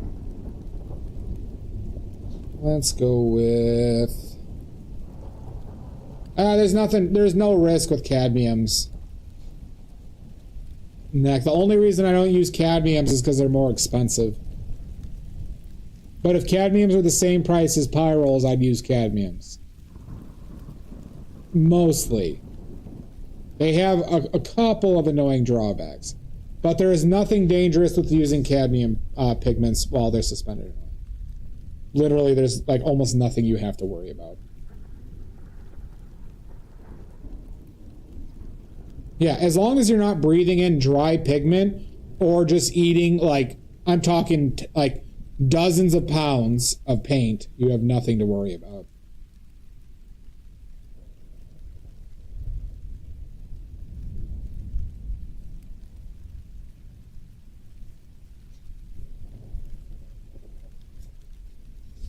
That's neck in the woods. Frankly, you really don't have much to worry about.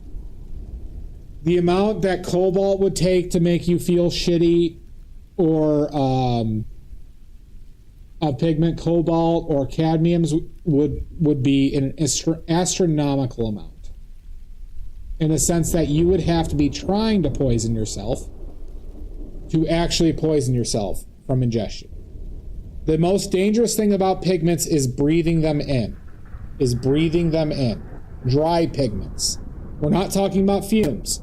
We're talking about people who make paint like me. It's why I don't make cadmiums outside of the watercolors, because I don't want to deal with dry cadmium pigment. But even that is not like, the risk is a little bit overblown.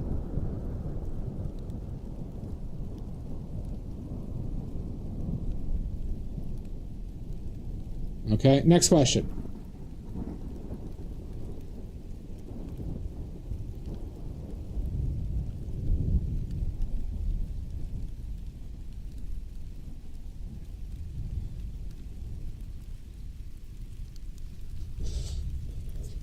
Yeah, of course, aerosolize is bad too. So, like, if you're spray painting with cadmium pigments, be careful. Or airbrushing. Yep. And that's the big deal, Neck. It's not ingesting, it's breathing them in. It's getting into your lungs. That's dangerous. Especially over prolonged periods of time. That's why paint companies do, the good paint companies test their employees regularly, blood test them for pigment exposure.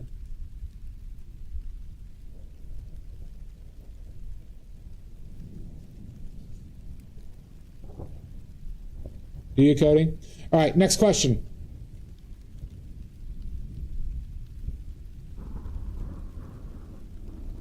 All right, everybody. Good news. I'm sending a Maddie away to mine pigments for me, and I'm sending her to Afghanistan to mine pigments for me. What pigment should I have Maddie mine for me in Afghanistan? Maddie's getting straight right to Afghanistan to mine pigments for me. All right, Cody knows that. Ultramarine blue is correct. Ultramarine blue. That's where the biggest and best ultramarine or lapis lazuli mines are located. Afghanistan. No, Mummy Brown, no. All right, next question. You're a fucker. Don't you fucker me, you son of a bitch.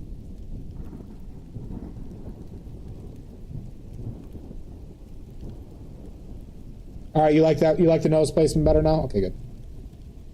Good.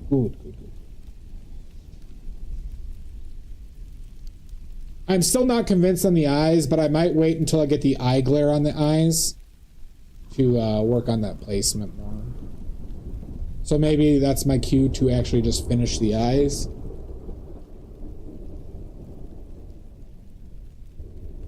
Or do something more with the eyes.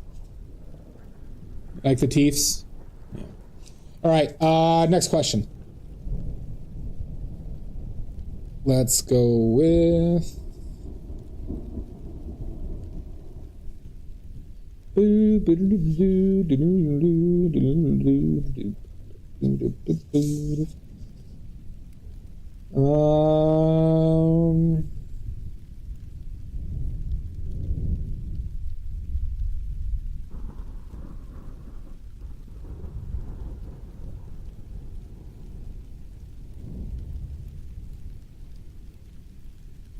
Let's see. Do we want to add some movie trivia, everybody? Do we want to add some movie trivia to this? I'm actually going to go up closer for this.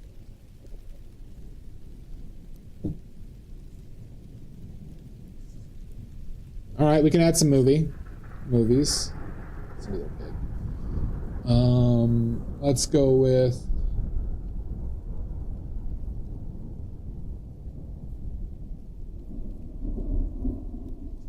All right, what movie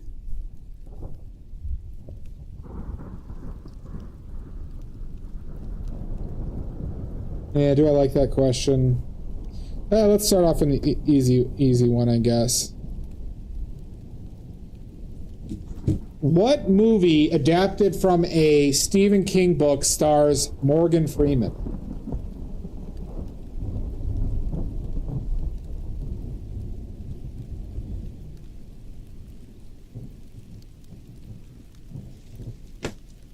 The Dark Tower? That's Idris Elba, you son of a bitch.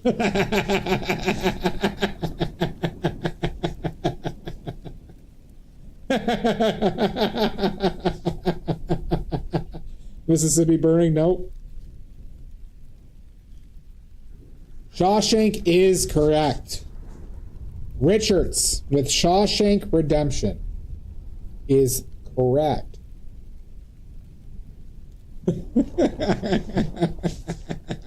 Dark Tower. I like the idea of just accusing you of that.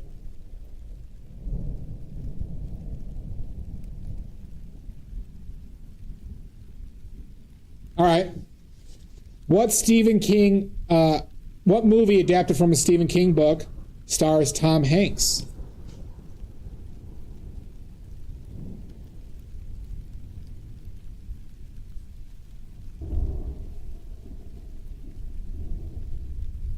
Forrest Gump? Nope.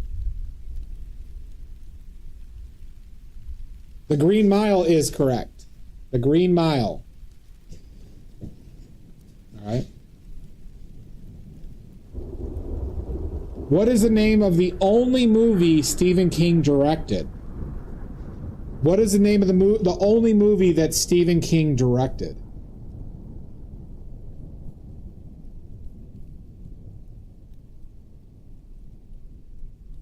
Rose Red? Nope.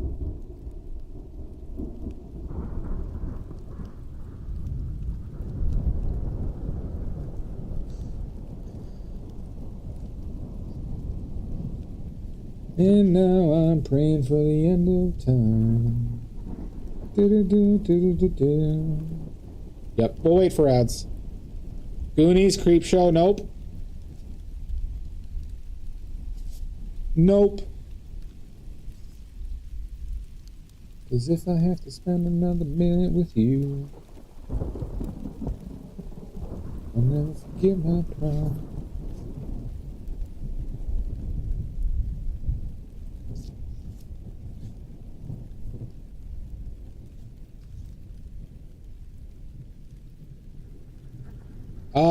I don't think that's true in this case.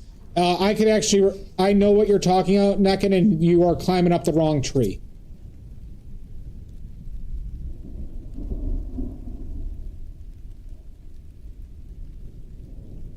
Damn, Stoic gets it right. Stoic Booty. Maximum Overdrive. Nope, this was a movie. About aliens possessing trucks and cornering Emilio Estevez in a truck stop for gas. Yeah, we're going to wait for ads.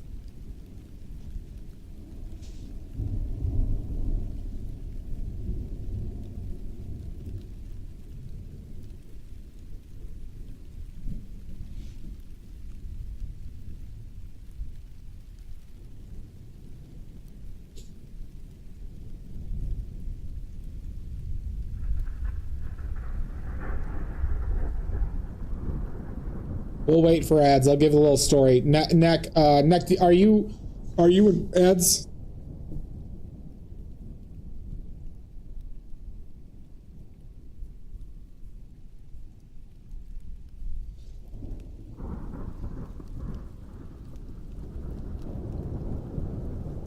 That's not arachnophobia, is it?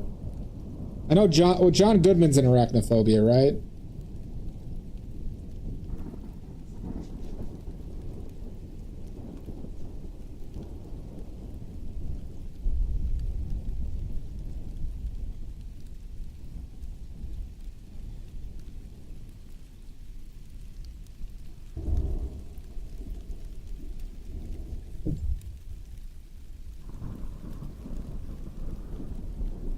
Kingdom of the Spiders, not heard of that one.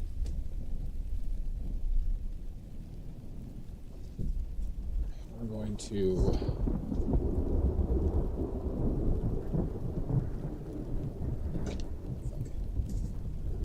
How are these eyes looking now, everybody? I agree. Is everybody back? Neck, can you, Neck, are you still here? I could explain what you were thinking of.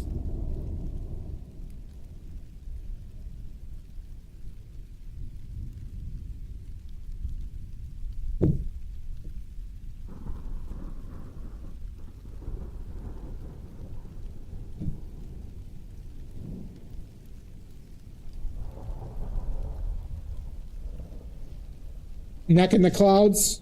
Paging Neck in the clouds. Neck in the clouds.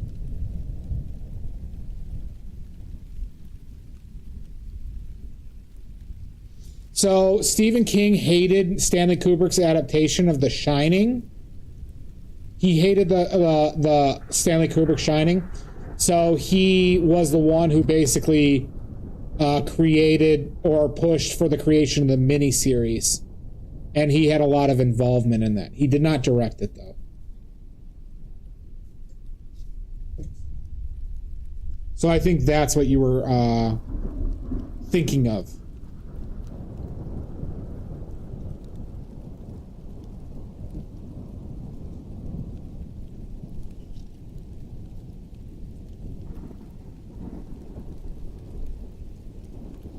Yeah, I think I also need a I probably need to go brighter with the left eye as well, another brighter spot. But you just reminded me I was planning to add reinforce the dark underneath it.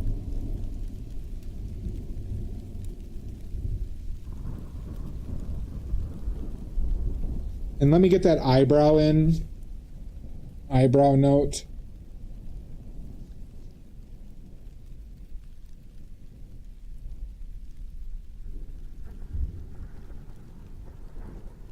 This is tough with 25-inch brushes, everybody.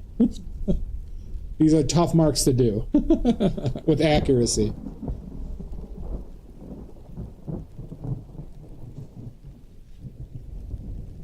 All right.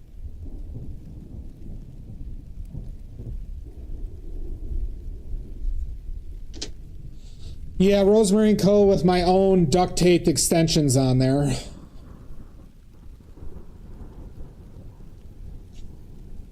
This is a size 4. The smallest brush I'm using is a size 4 from Rosemary & Co. All right.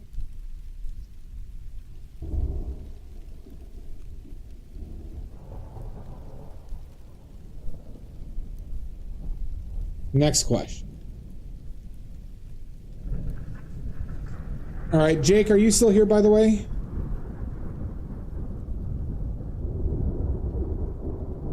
Jake or Murgy? Sorry, next question. Let's go with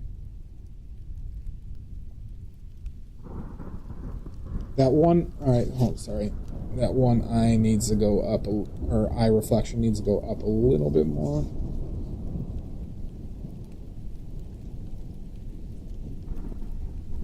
There we go. Okay. All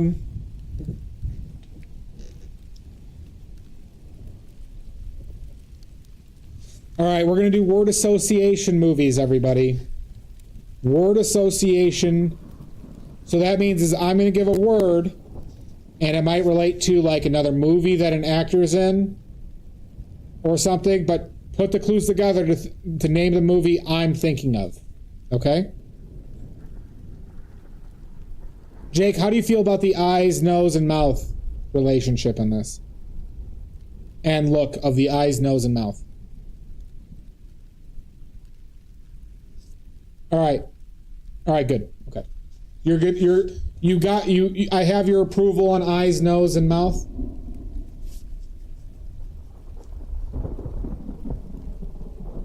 All right. Word association for movies. Here's yeah. All right. First clue is Roadhouse. Roadhouse.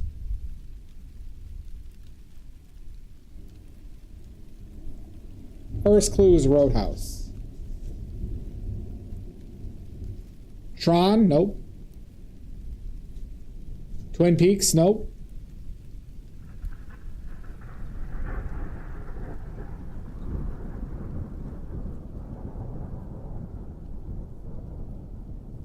Yeah, I agree with that, Cody. That's why I'm just focusing on getting the eyes, nose, and mouth relationship. All right. Dust Till Dawn? Nope. Peter Griffin's Family Guy? Nope. All right. This movie has two relations. This next movie I'm naming has two relations to the film I'm bringing up. Aliens. Aliens. So first clue is Roadhouse. Second clue is Aliens.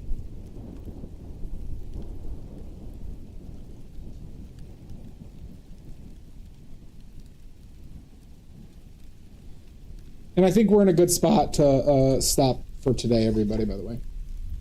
Correct. Aliens. Maximum Overdrive? Nope.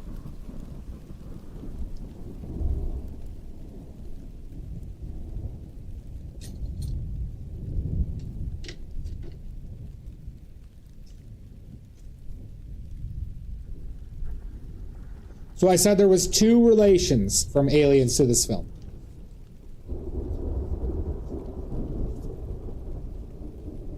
So Jake, we're continuing this on Thursday. You should. It's worth your time, Nick. It's a good film. Spaceballs? Nope. I hope you're enjoying it and liking how it's turning out. All right, next clue. Next clue is Big Trouble in Little China. Right? That's the name of it? Big Trouble in Little China?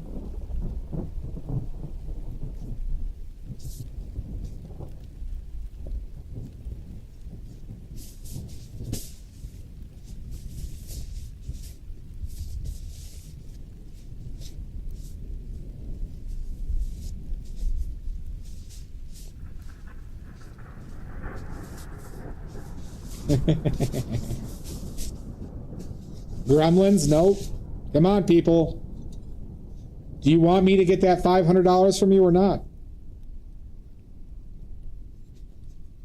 Escape from New York? Nope.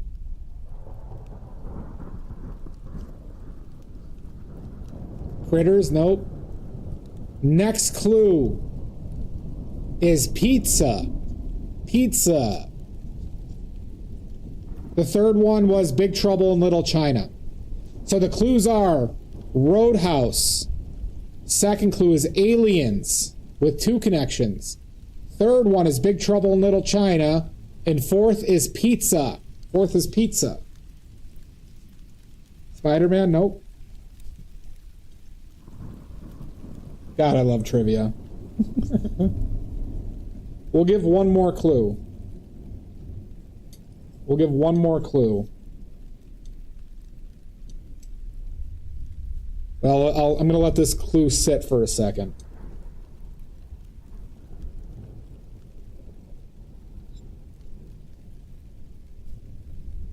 Zam.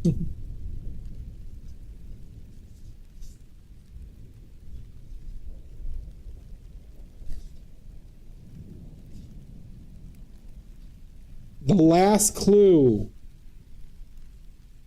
is Batman. Not a specific, sorry. Batman in this, that's not the full title of the Batman movie. I don't remember which specific Batman movie it was.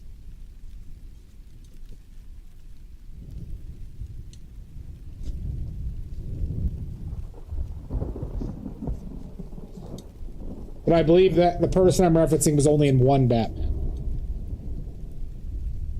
Or was a Batman in one.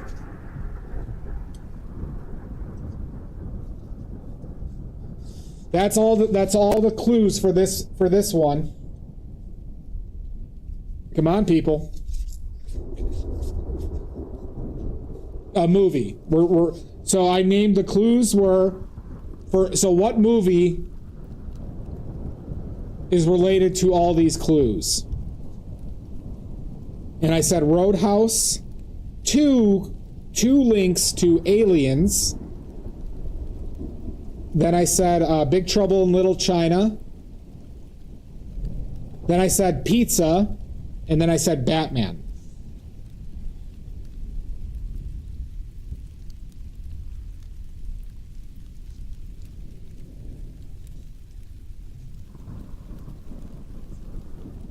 You all are gonna kick yourself.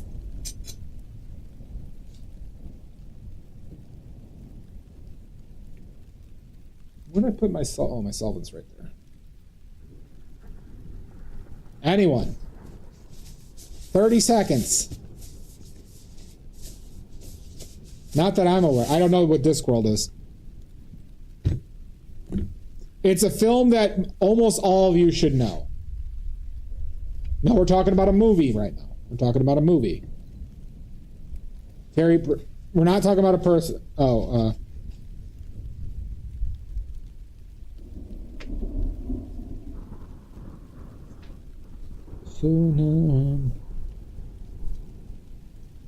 It is.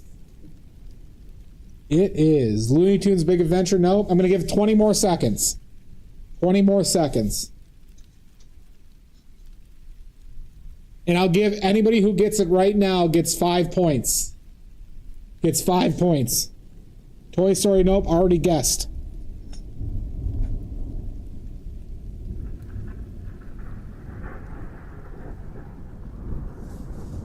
Who Framed Roger Rabbit? Nope. Despicable Me? Nope.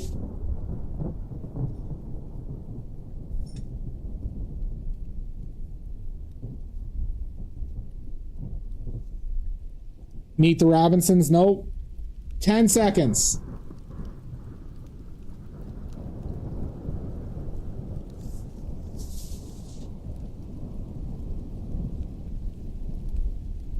Five, 4, 3, 2, 1, and the answer is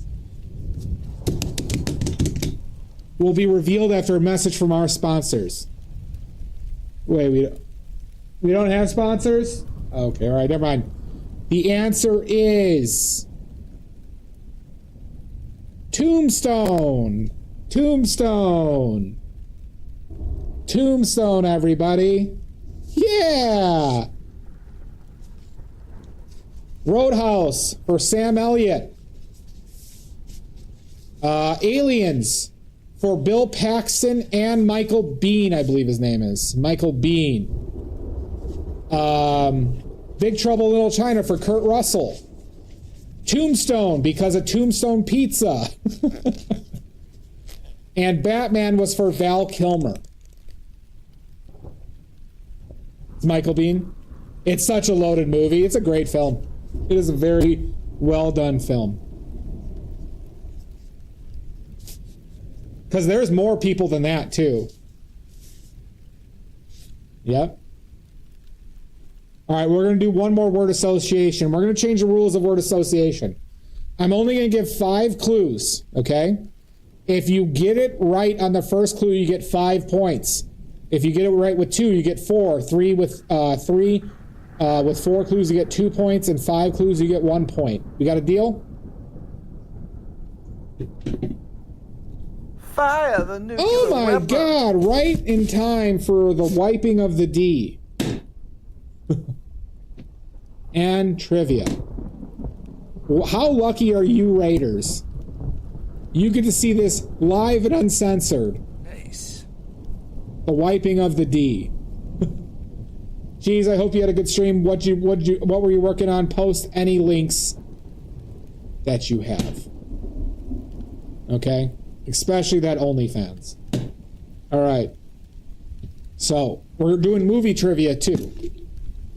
Guess the movie from these clues. Please post your links. And this is the last D-wipe of this tub, everybody. Last D-wipe of this tub. So stop rolling. I want the D-wipe to show. I need that sponsorship. I need the sponsorship. There we go. All right. So the first clue is. I be smoking. This is. Oh, it's all cold. Oh, you're sick. Why are you all here watching this? Thanks, Omizu. Oh God, it burns. Oh my God. Oh, you're sick. Why are you watching this? Oh, God. I hate myself. All right, first clue. Sorry, I had to wipe the D before I... Oh, my God. We'll go with... What movie should I... What's a good movie for this?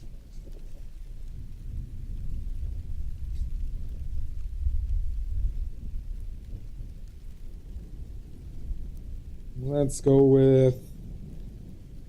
See, I also have to remember enough of the film to know the clues off the top of my head here. I might. Oh, let's take a look. Everyone check out this link. Post your Instagram too if you want. Oh, well done. Like it. Oh, and now I need chat back up. Okay, we're doing one more trivia.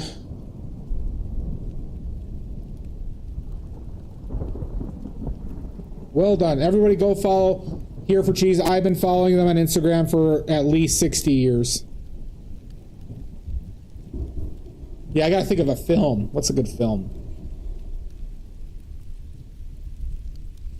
What's a good film to torment you all with?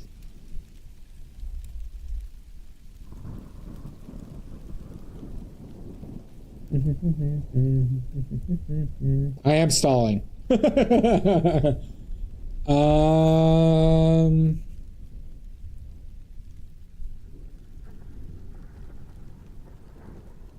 All right, I got it. First clue is Silence of the Lambs.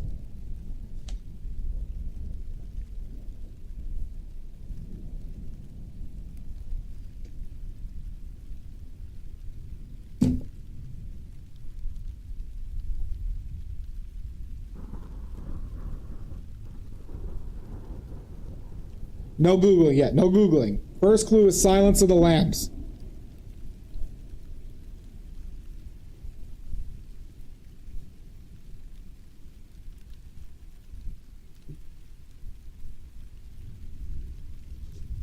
Contact, nope. The Accused, nope. Taxi Driver, nope.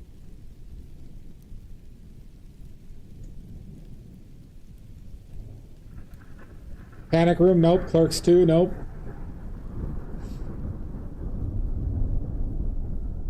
Panic Room. You think I'd put Panic Room in this trivia? God damn it, Emery. Oh, Zorro, nope. Freaky Friday, nope. Next clue. So now it's for 4 points. Next clue is Leon the Professional. I loved Ghost in the Darkness, but it's not Ghost in the Darkness. That was a previous trivia, too. Ghost in the Darkness. So, first clue was Silence of the Lambs. Second clue was Leon the Professional. You are correct. Neck in the Clouds. I will accept just Dracula. Bram Stoker's Dracula.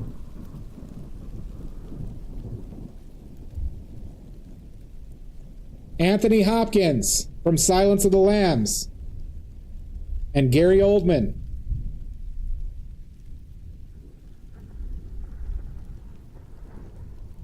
I was thinking about, would you have hated this curveball if I said, like, John Wick 3?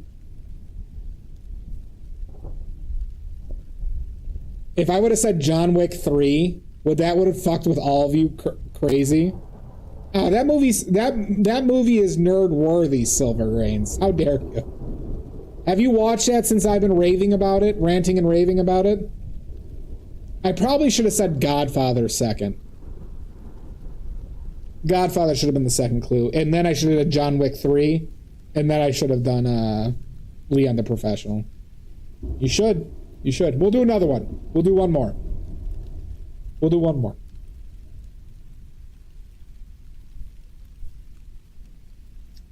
Let's go with...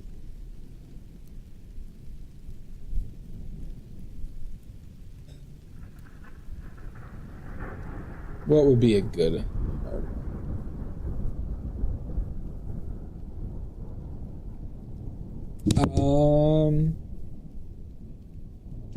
That always seemed like it'd be a fun job.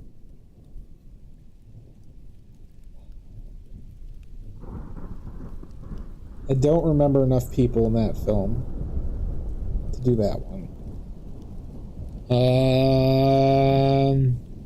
Yeah, I bet the pay sucked.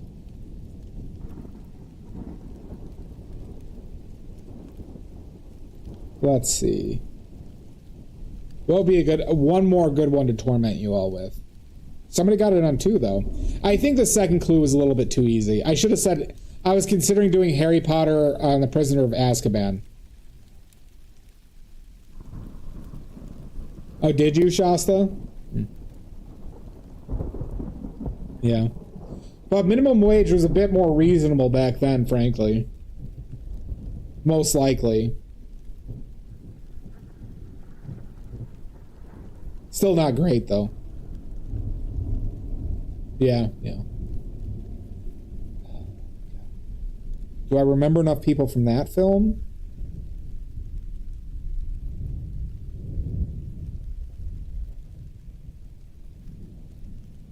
Some of these are tough because I don't remember enough of the people in them.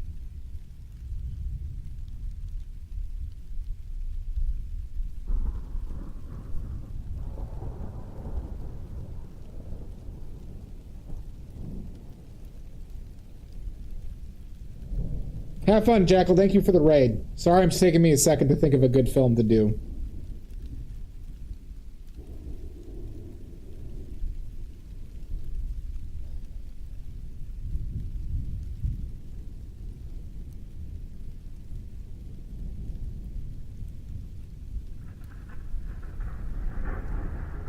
Why can't I think of a good one?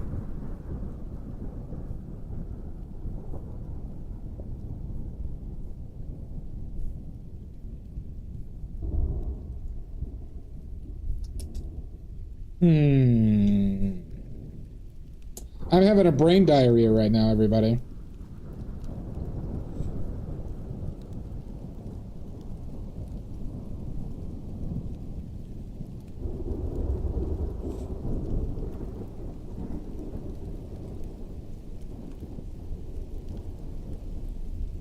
But it doesn't just have to be people. I can do other clues on these films too. So let's do something a little bit more like that then.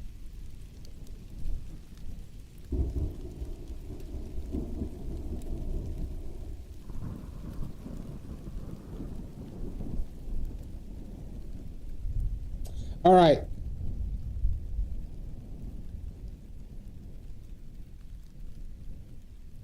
Your first clue. You know what's funny, Jackal? I was about to do the Big Lebowski in the hardest way possible, and now I won't. I was just about to do it in the hardest way I could think. Move this man! My first clue was going to be Barton Fink. No jokes. My first clue was going to be Barton Fink, because that has two.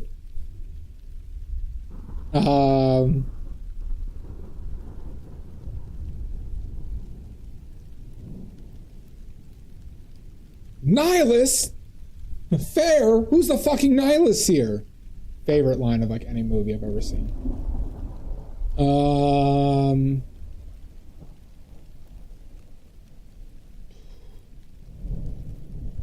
Oh God. Okay. I got one. I got one for y'all. This might be a very tough one. This is gonna be a very tough one. I got one. First clue is The Departed.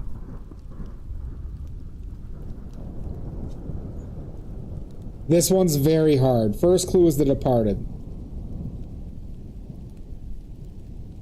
We're doubling the points for this one. We're doubling the points for this one. So if you get on the first one, you get 10.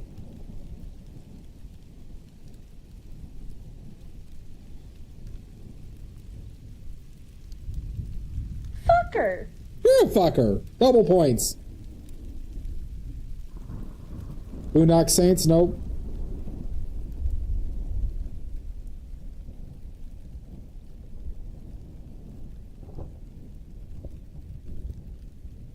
Next clue. This is a movie. So the first clue was The Departed. Second clue. One second. I gotta make sure I nail this name.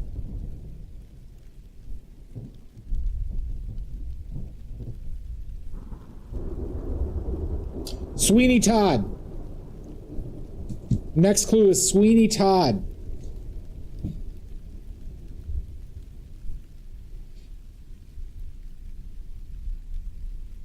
Fight Club is incorrect. Big Fish is incorrect. I Am Sam. Oh my god. I forgot about that film too.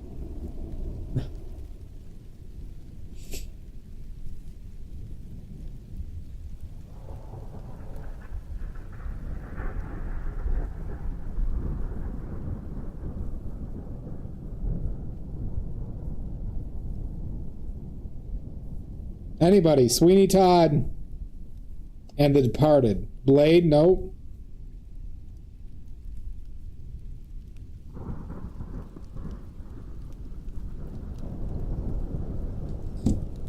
Harry Potter? Nope.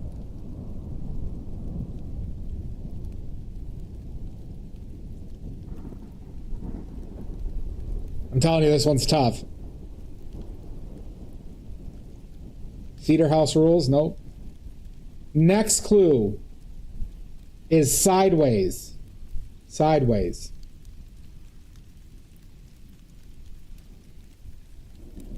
Oh yeah, it's Cider House Rules, not Cedar, yeah.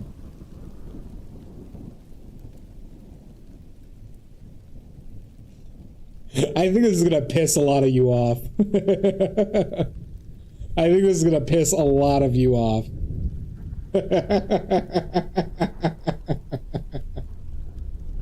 Oh god. Did you? I need to see it still. Ghostbusters? Nope.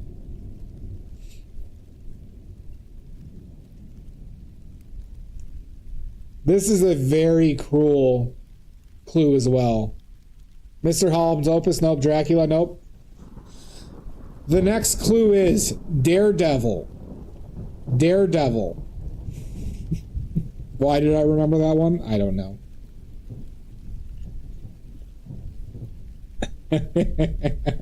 Oh, Lord! Good Will Hunting, no. Mallrats, no.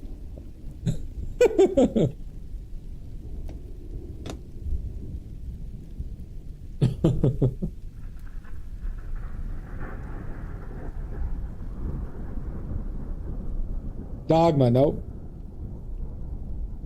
This is double points, though, mind you. Alright, the last clue I'm going to give, and this is the most generous clue. Nanny McPhee. This will be the most generous clue to most people who have the capacity to get this one. Is Charlton Heston.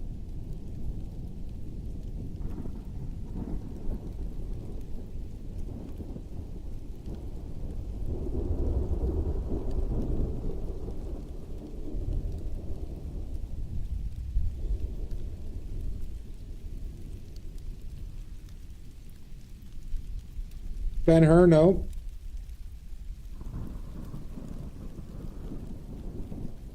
Gladiator, no. God, this is such a cruel movie. I did. Gone with the Wind, no. This one is... I'm getting ready for the blowback. Pickles, get your riot gear ready. Ghost, no. Get your riot gear ready.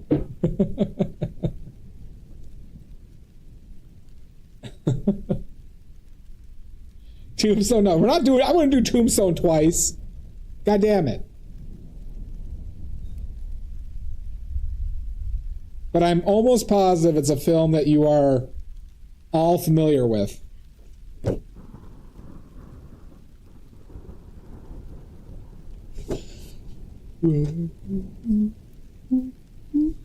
So now I'm playing hurry in the train. As if I have to spend money. Anything? No, not National Treasure. They absolutely do, Nick.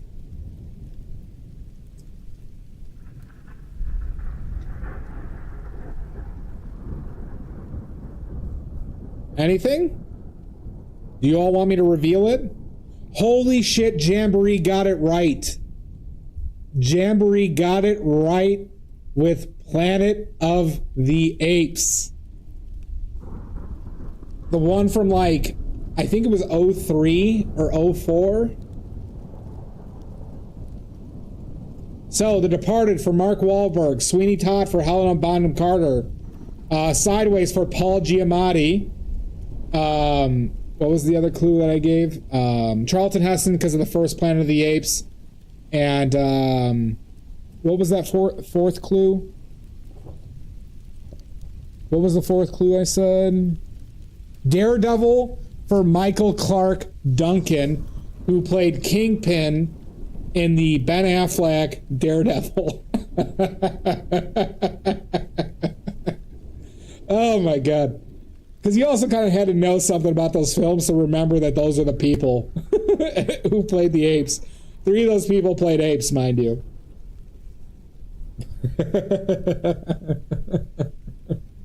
I saw that movie in theaters. I saw that one in theaters. Hot damn, Yambari. I was truly not expecting anybody to get that. Well, see, that's why I said Charlton Heston was such like a that clue alone you could get Planet of the Apes from, right? But I did it for the last one because it was, you know, last. So. All right, good work, everybody. We got a lot done here today. So reminders, pastels are now for sale in my shop. If you want to buy the best oil pastels in the world, every reviewer says it, badly made pastels in the shop. Oil pastels. For the people who don't need to compensate for a small wiener, use badly made pastels. We have the Great British Painting Contest starting on Friday. Starting on Friday, everybody.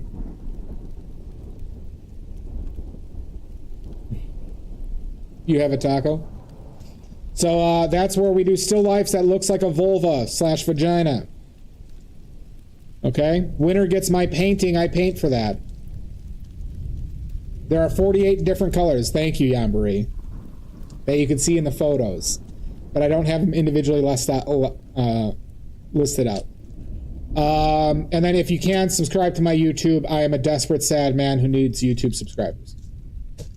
Okay?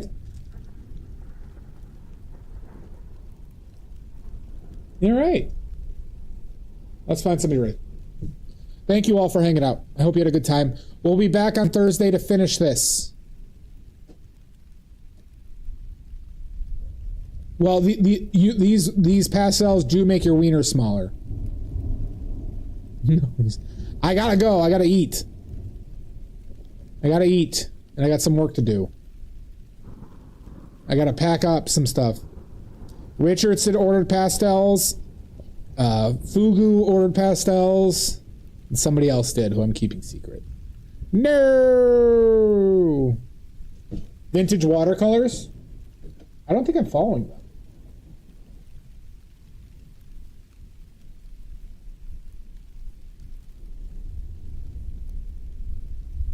Well, I want to raid them anyway, so let me, uh-oh, Liarna. Omizu, you have a good one. Let's type this in. / raid. And is it vintage _ watercolors?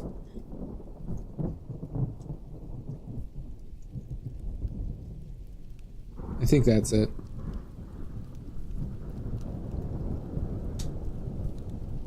Nope. Does anyone know? Is it vintage watercolors, one word? Sorry, Liarna. It's my time. It is time. It is time.